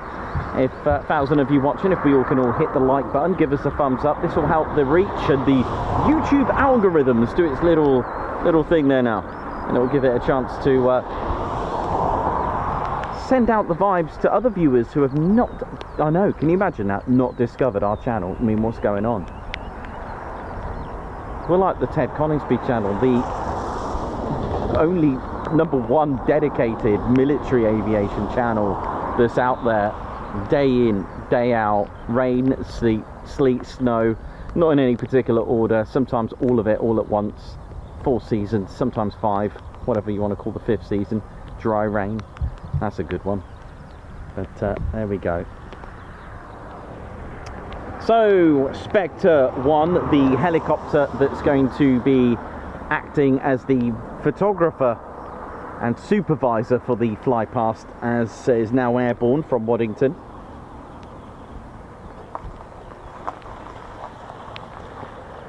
But I must admit, the lighting is 100% beautiful. It is all good.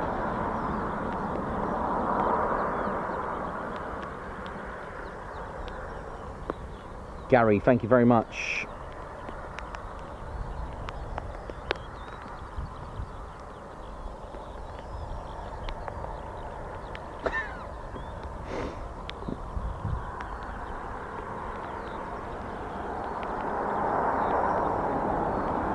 To be honest, this is perfect weather for me. This is this is perfect weather for photography. There's going to be You've got lovely, moody skies now, and on our left, it's gone from boring grey drizzle to a little bit of atmos. Look at that, you've got to love a bit of atmos, innit? You know it is. Atmos is good for you. Right, I'm gonna, I'm glad I totaled the stream by moving this, hang on. I'm just trying something a little bit crazy at the moment. I know, why do it now, Nikos, why do it now? You know why? It teaches me. It's, oh no, oh no, oh God, hang on. Don't you dare. Oh my word, are we still going? Oh my word. If it cuts out, it cuts out. What a bit of bad luck that was. Oh dear. A pool of water just... Right.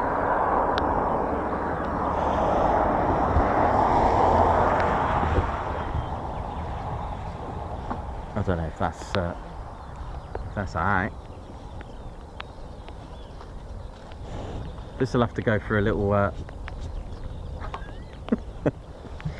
There was this big puddle of water. I mean, that's how good it is. That's how good the rain cover is. It collected this massive pool of water. When I've moved it a little bit, the whole pool of water just went on the camera. So, well done. Well done, human intervention by me.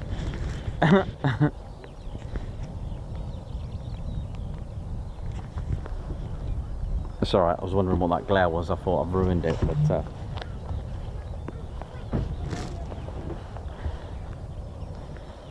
Thank you. Alright, let's have a look. Has that cleared that? Yeah, that's fine. I'm seeing rain everywhere.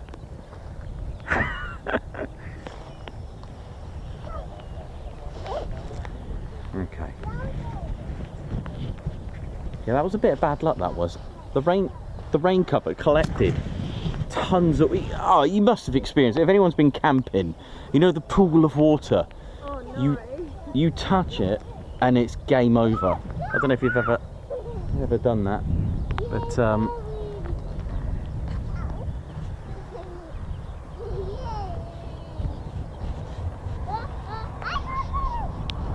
well, I hope you're all good, ladies, gents and teddy bears, and it's looking all right over there. It's looking good.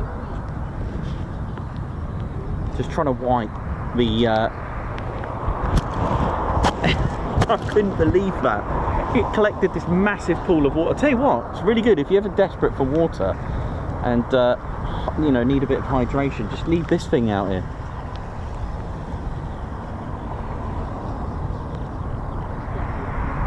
I'm surprised this thing's still going after that. Literally, you might as well chuck a bucket of water on the camera. That was brilliant. Thanks, Davey.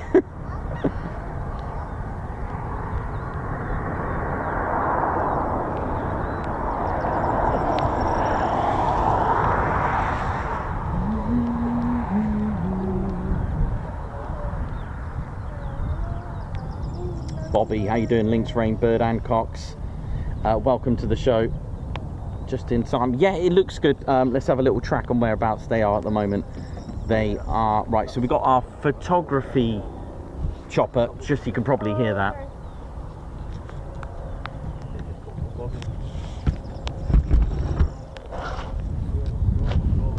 So this is what will be on the day. You know, when you see the news and you got like a helicopter randomly there, this is our I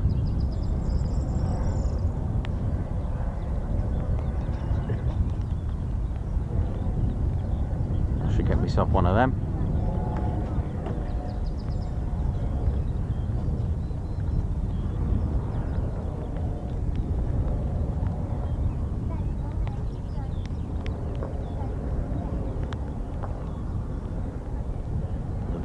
Must be amazing up there.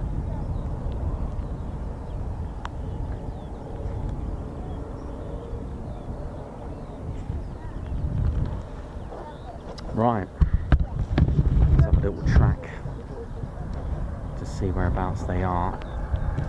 It's slowly, do you know what? It's been the most painful slowing down of rain I've ever known. It's like to the last drop. Come on, give me a break here. I feel victimised. It's been raining non-stop for 55 days at the beginning of the year. I feel like, you know, I know Billy Connolly sued God, maybe I could do the same with a bit of rain, you know, I don't know. Nah, we need the rain anyway, it's what makes this country beautiful.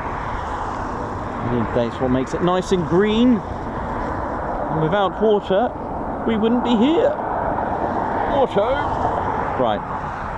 Yes, I did warn everyone, I'm in one of my silly moods today. Oh, where do you think you're going?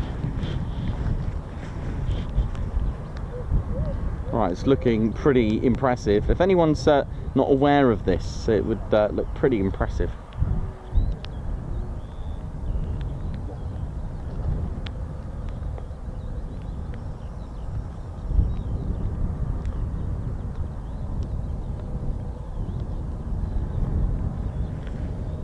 Right, here comes the wind now. That's fine, I could deal with the wind. Just that'll do for rain for now. What I'll do at the last minute, I'll quickly wipe the screen at the last minute, because otherwise it's just a losing battle.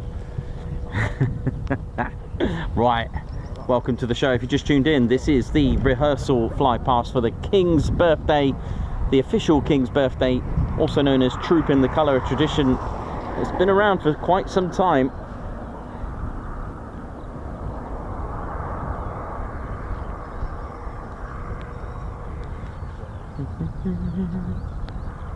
And it is literally the whole Troop in the Colour is a ceremonial event as well, performed every year on Horse Guards Parade in London as well. Regiments of the Household Division, and celebrating the official birthday of the Sovereign. And that's, so people have said, well, isn't the King's birthday on a different date, or the Queen's birthday on a different date? Yeah, that is true. They do kind of get two birthdays. It's literally the birthday of the Sovereign. You'll also get a King's birthday parade, a fly past, or Sovereign parade, how you want to call that. And the ceremony has marked the Sovereign's official birthday, and it's been going on since 1748. Of course, we didn't have biplanes then. I wonder if they used the types of balloons. Maybe they didn't even do that at all. But there we go. That's that is why it's to do with the Sovereign since 1748.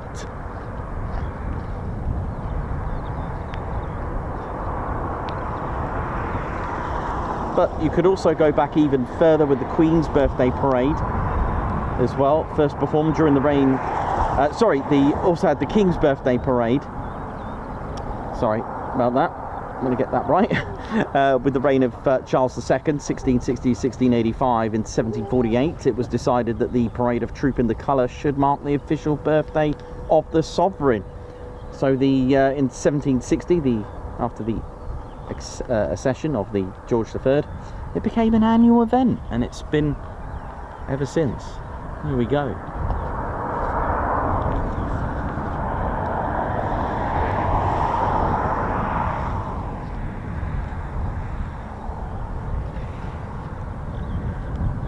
Well, the rain today has been annoying as a tap that doesn't stop dripping.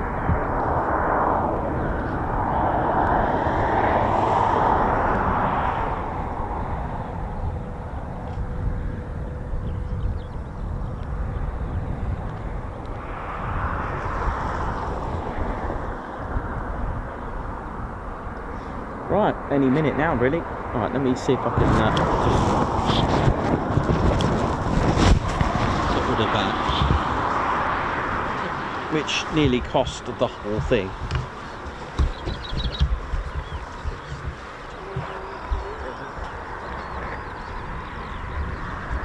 So they'll be coming in this direction over here. Right, let's have a little look. Right.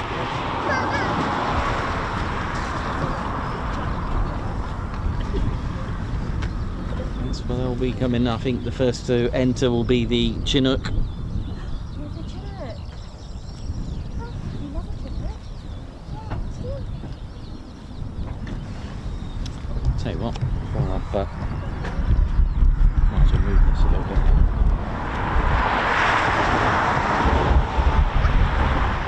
There we go.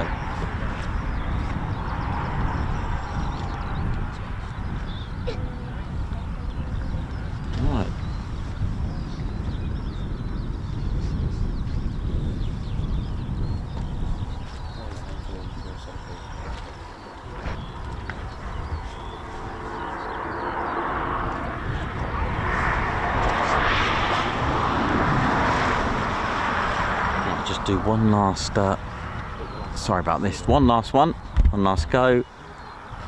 Screen's looking alright, aight. Right, here we go. Somewhere in the distance we'll start to see our very first aircraft.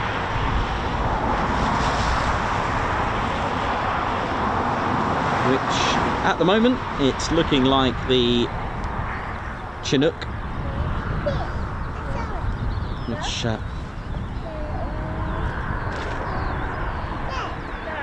which is stationed at RAF Odeon.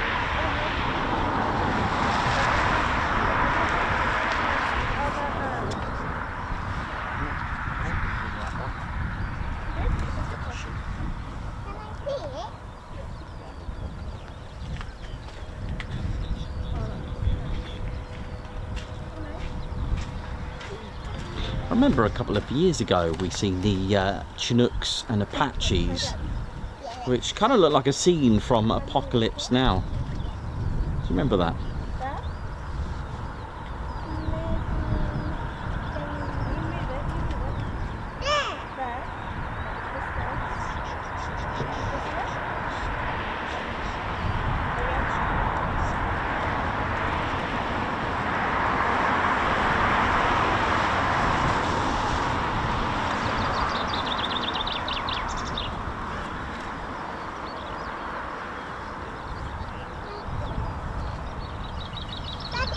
Right, here we go. Right, let's get into position. Here we go.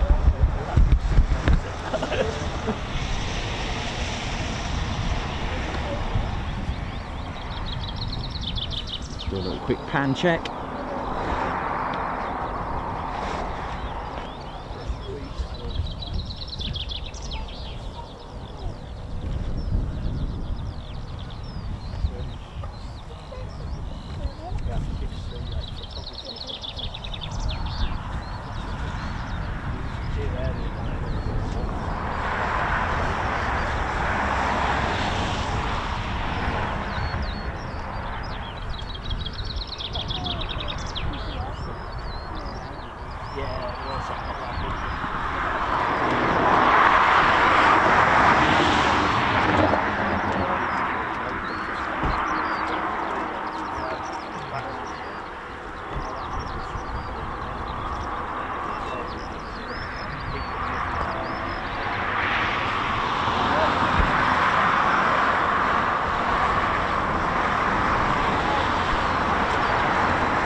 See if there's anything else in the distance there or not.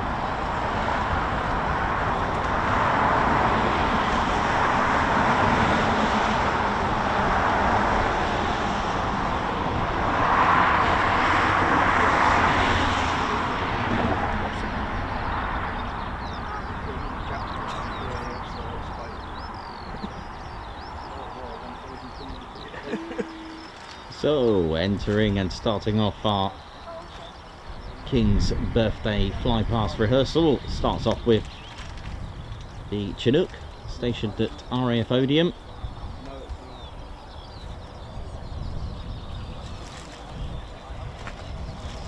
We have 18 squadron there, 7 squadron, and 27 squadron.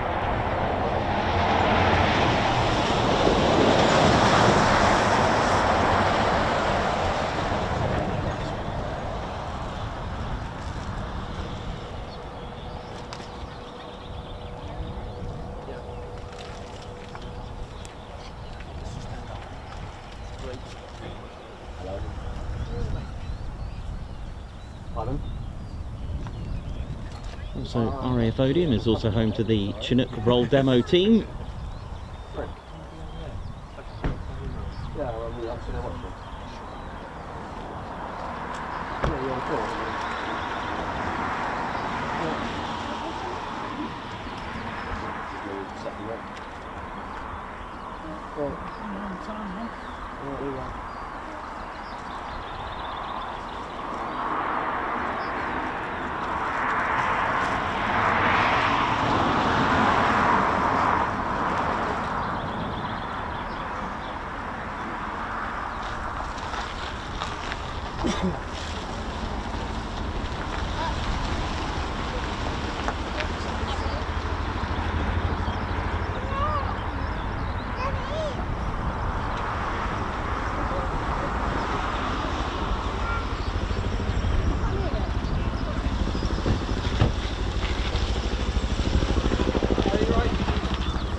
Here we go.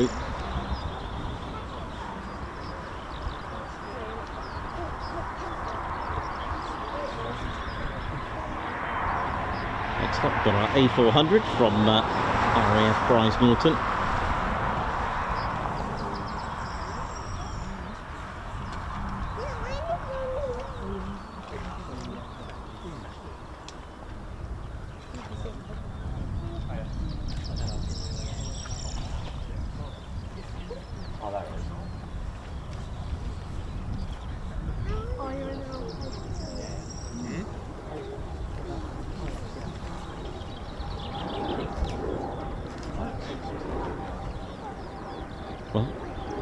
Got an Umbrella Phenom from 45 Squadron, based here at RAF College Cranwell.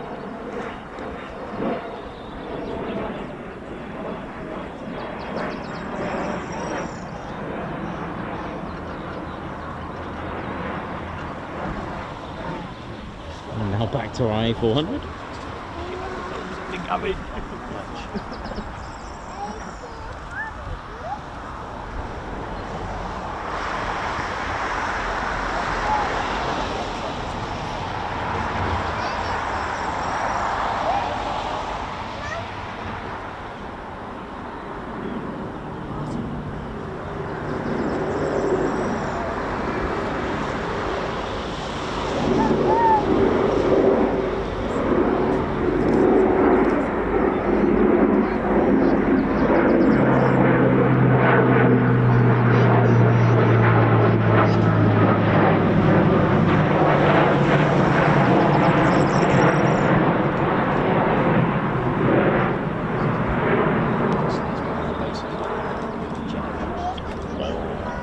C17, and we've also just behind that we've got a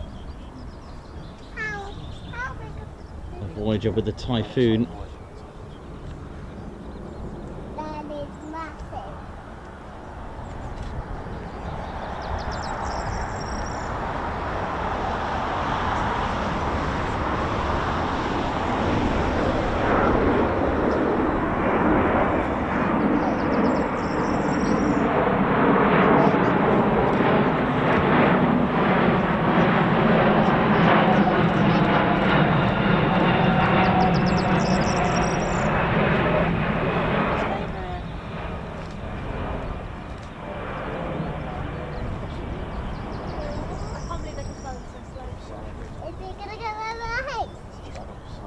we're not Coningsby.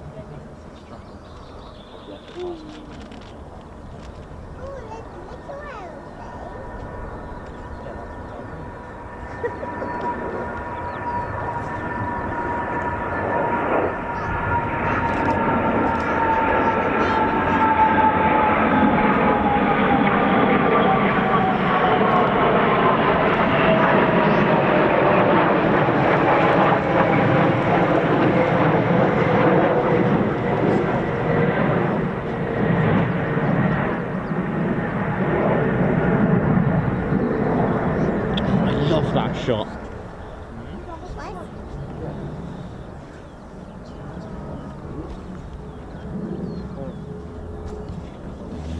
This beautiful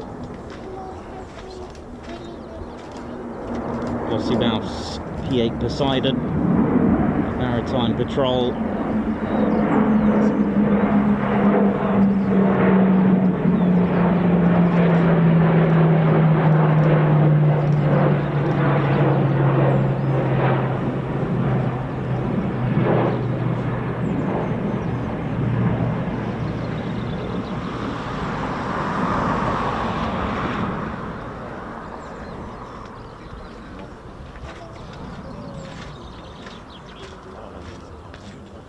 And then something else.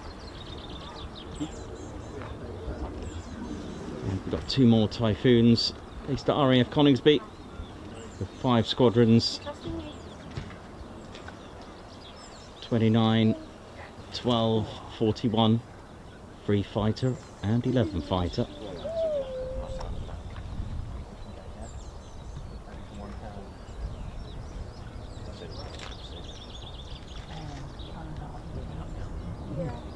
That's just technically so you get some kind of signal.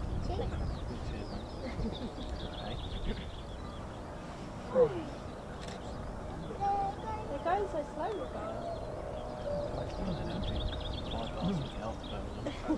The one just slightly below is a T3. One at the top is an FGR4.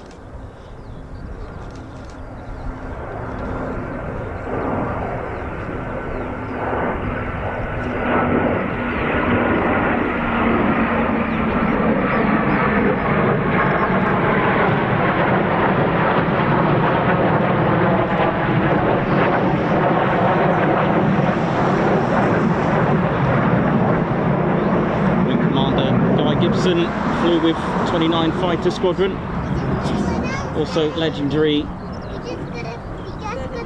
These are F-35B Lightnings of RAF Marham, just in case the BBC are tuned in.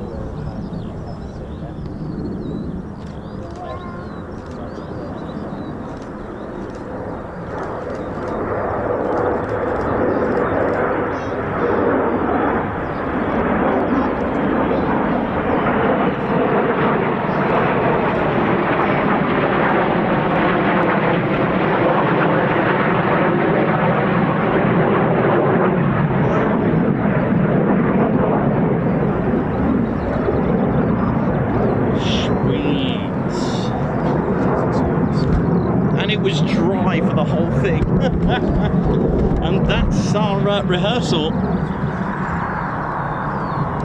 Our rehearsal complete. Beautiful.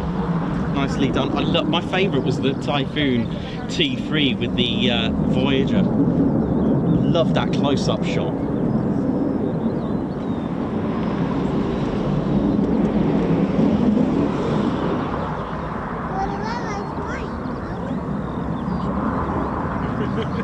No, the red arrows, because of what they do, I mean, flypasts are literally bread and butter to them, doing a flypast. So they don't normally, not that I know of, take part in the, I think they have done in the past, but as far as I've been doing it, they don't, because a flypast is their thing, doing a flypast, so there isn't any need for them to do it.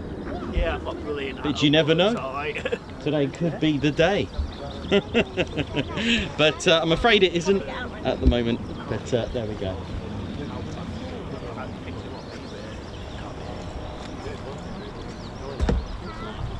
You're right there, mate. There's a ladder there. All right. Just. You don't want to put it on the other side. You already swapped it.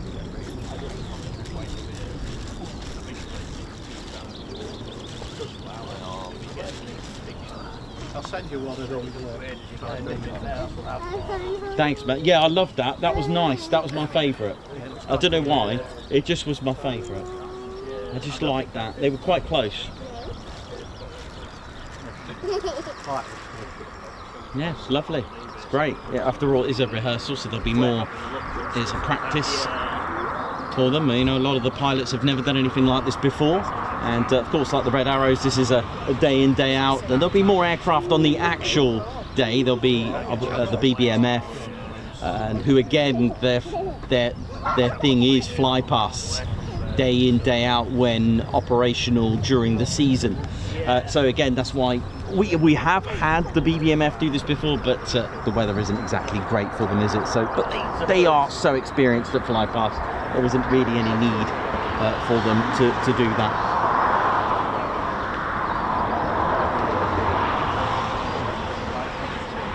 Well, that was wonderful to see that. My favourite again was the Voyager with the Typhoon. That was cool. I love that.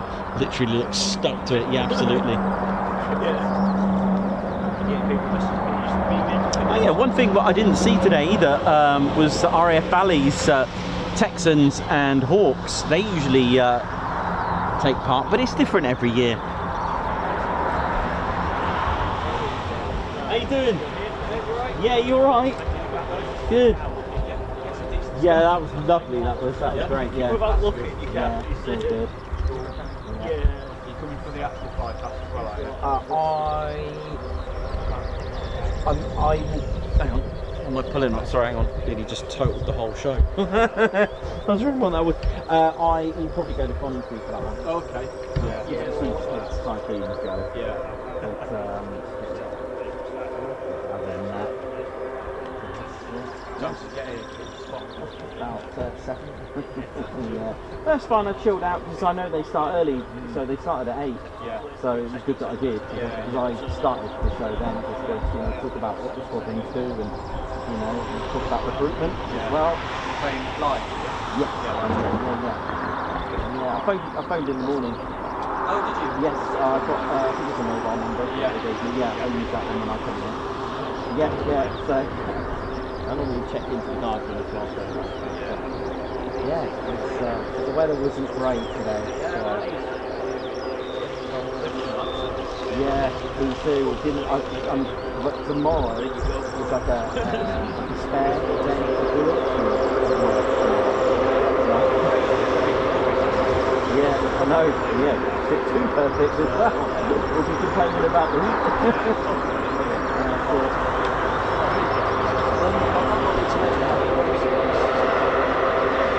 Have a look. What, the wristbands? Yeah. I'll have a look. I'll have a look. Hello, you alright? Oh yeah, it's got to be done. Alright, good. I'll be finishing in about 10-15 minutes. Once I've done, I'll come down and have a look. Alright. Okay, yeah, no worries. Yeah, you too. Thank you. Take care. See ya. Right.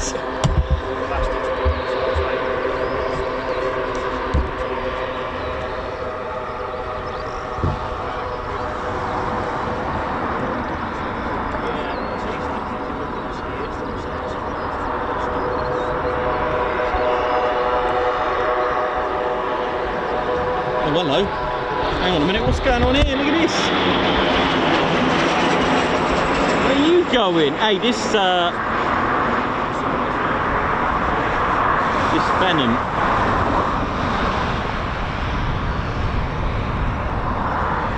It's been a bit cheeky today.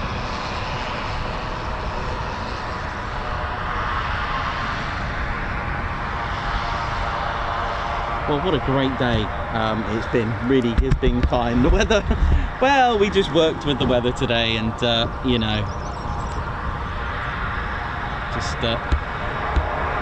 I'm looking forward to having a good look at my little big shout out to 57 Squadron, by the way, again for today. Big shout out to the two two lads that came to see me today. That was great. That was really, really good. Right, we'll be finishing up in just a moment.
Got a nice little dominee about this, hasn't it? And the jet stream.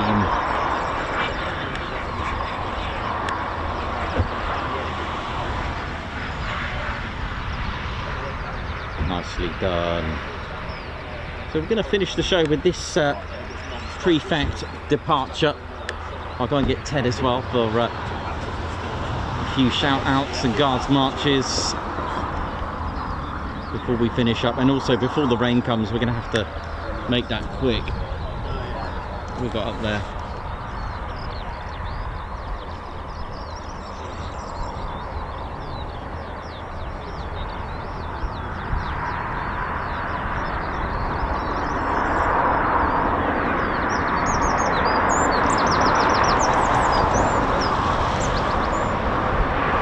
Nice one to the Royal Air Force and to those that were involved in the rehearsal flypast.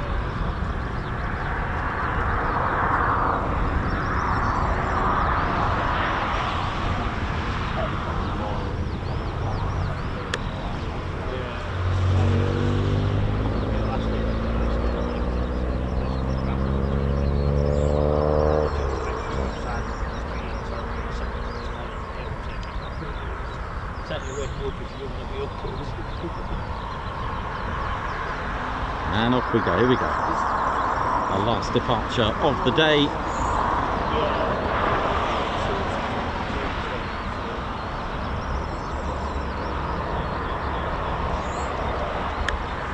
I hope you enjoyed that, that was great. That was really good.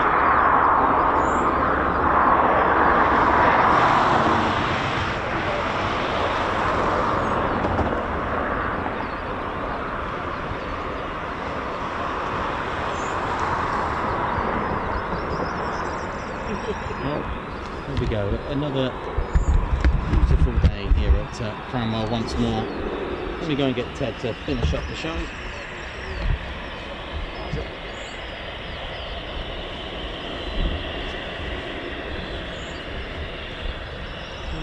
He's smart, he's in here.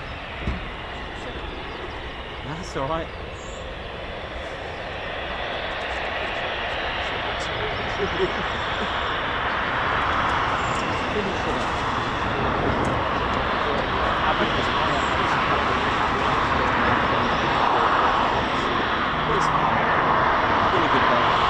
I love that shot. I love that.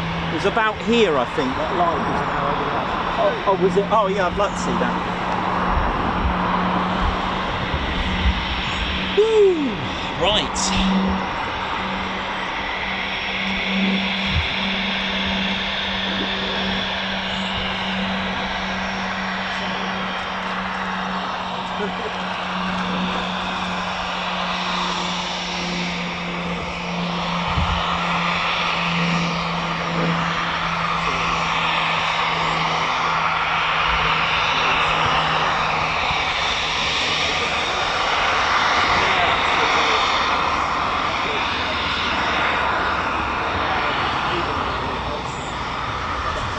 So, Steve Simmons, high five and a Guards March. Thank you for joining the Ted Coningsby Squadron. A Guards March to you. Thank you so much. Ginger Bailey, high five and a Guards March. Thank you so much for that super chat. A Guards March to you. Thank you so much for tuning in. Also, Gary, high five and a Guards March to you. Thank you for gifting a Ted Coningsby membership. And Cox as well. Thank you for streaming today, Nikos. Thank you and a Guards March to you. From Ted for the super chat. Linked Rainbird, high five. Guards March, thank you so much for gifting a Ted Coningsby membership. Oh yeah. And Cox, thank you so much for the super chat for a cup of tea and sweets for the bears. We'll sort that out for them.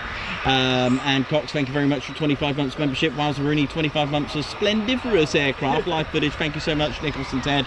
Oi, good to see you. Len Pantling, thank you very much for the super cup of tea. Thank you very much, I'll take that. And also Dieter, thank you so much for the super as well. And one more Guards March for Royal Air Force Cranwell's 57 Squadron. Thank you for the two that came to see me today, and all the crew that have signed my wonderful gift. I cannot wait. So all of the 57 crew, if you're watching, thank you so much, and a salute and a fly past to you. Actually, Ted should have been in that as well, shouldn't he? Ted should have just come along the screen and just went like that as well. Actually, should we just do that for fun purposes? You ready, Ted? All right, here we go. There was one more. If you tuned in, everyone's left. The next item is a Squadron Leader Ted Coningsby. Actually, should we add a bit of sky? Okay, there you go. Right, Cranwell as well. Thank you so much to everyone who serves here, and all the best to those future generation. Thank you so much that are in training here, and a big shout out to all the qualified flying instructors who are teaching our next gen. Right, that is me and Ted done. I hope you enjoyed it. I am absolutely soaking, but now drying off, and so I'll probably turn to rust. Big salute to all those involved today in the Flypast. Thank you so much. And also shout out to and a salute to RAF College Cranwell. Thank you so much. Ladies, gents, teddy bears, it's been an absolute pleasure. My name's Nikos. I've been your cameraman, historian and commentator. This is Squadron Leader Ted Coningsby. You've been watching the Ted Coningsby channel live here at RAF College Cranwell. So for the last time for today, it is see you soon. Wish you well. See ya. Right, Ted, hit the button, mate, because we're not done yet. We're going to have to hit the button. Limbo dance in there.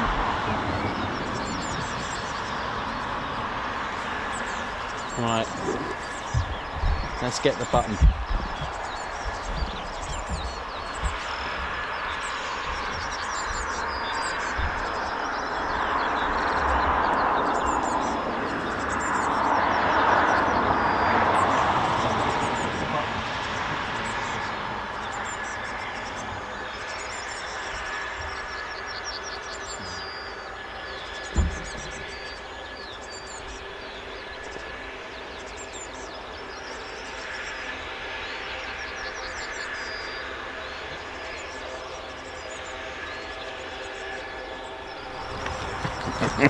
Oh yeah, ladies, sheds and teddy bears, welcome to the Ted Coningsby channel membership. I'm Nikos, I'm your cameraman and commentator. This is our squadron leader, Ted Coningsby. Just want to say a massive thank you to all our members. Guns up, and oh yeah. Take it away, Ted. Ladies, sheds and teddy bears, we want to say a massive thank you to all of our subscribers for getting us to where we are today. We have gone all over the country, from as far as Lossiemouth to Bryce Norton, and military areas such as air weapons ranges, low flying areas, heritage centres and special flights for TED 2.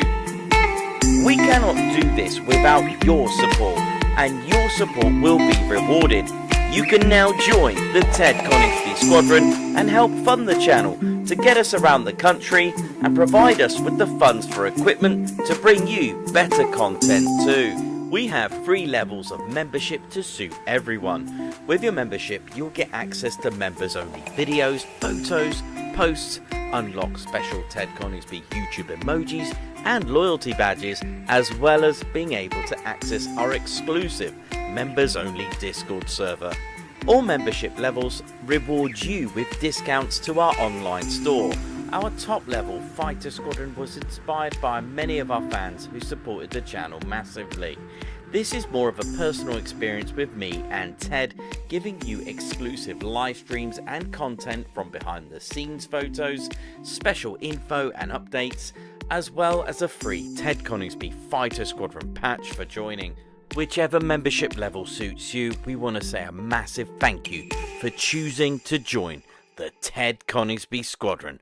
Ah, yeah.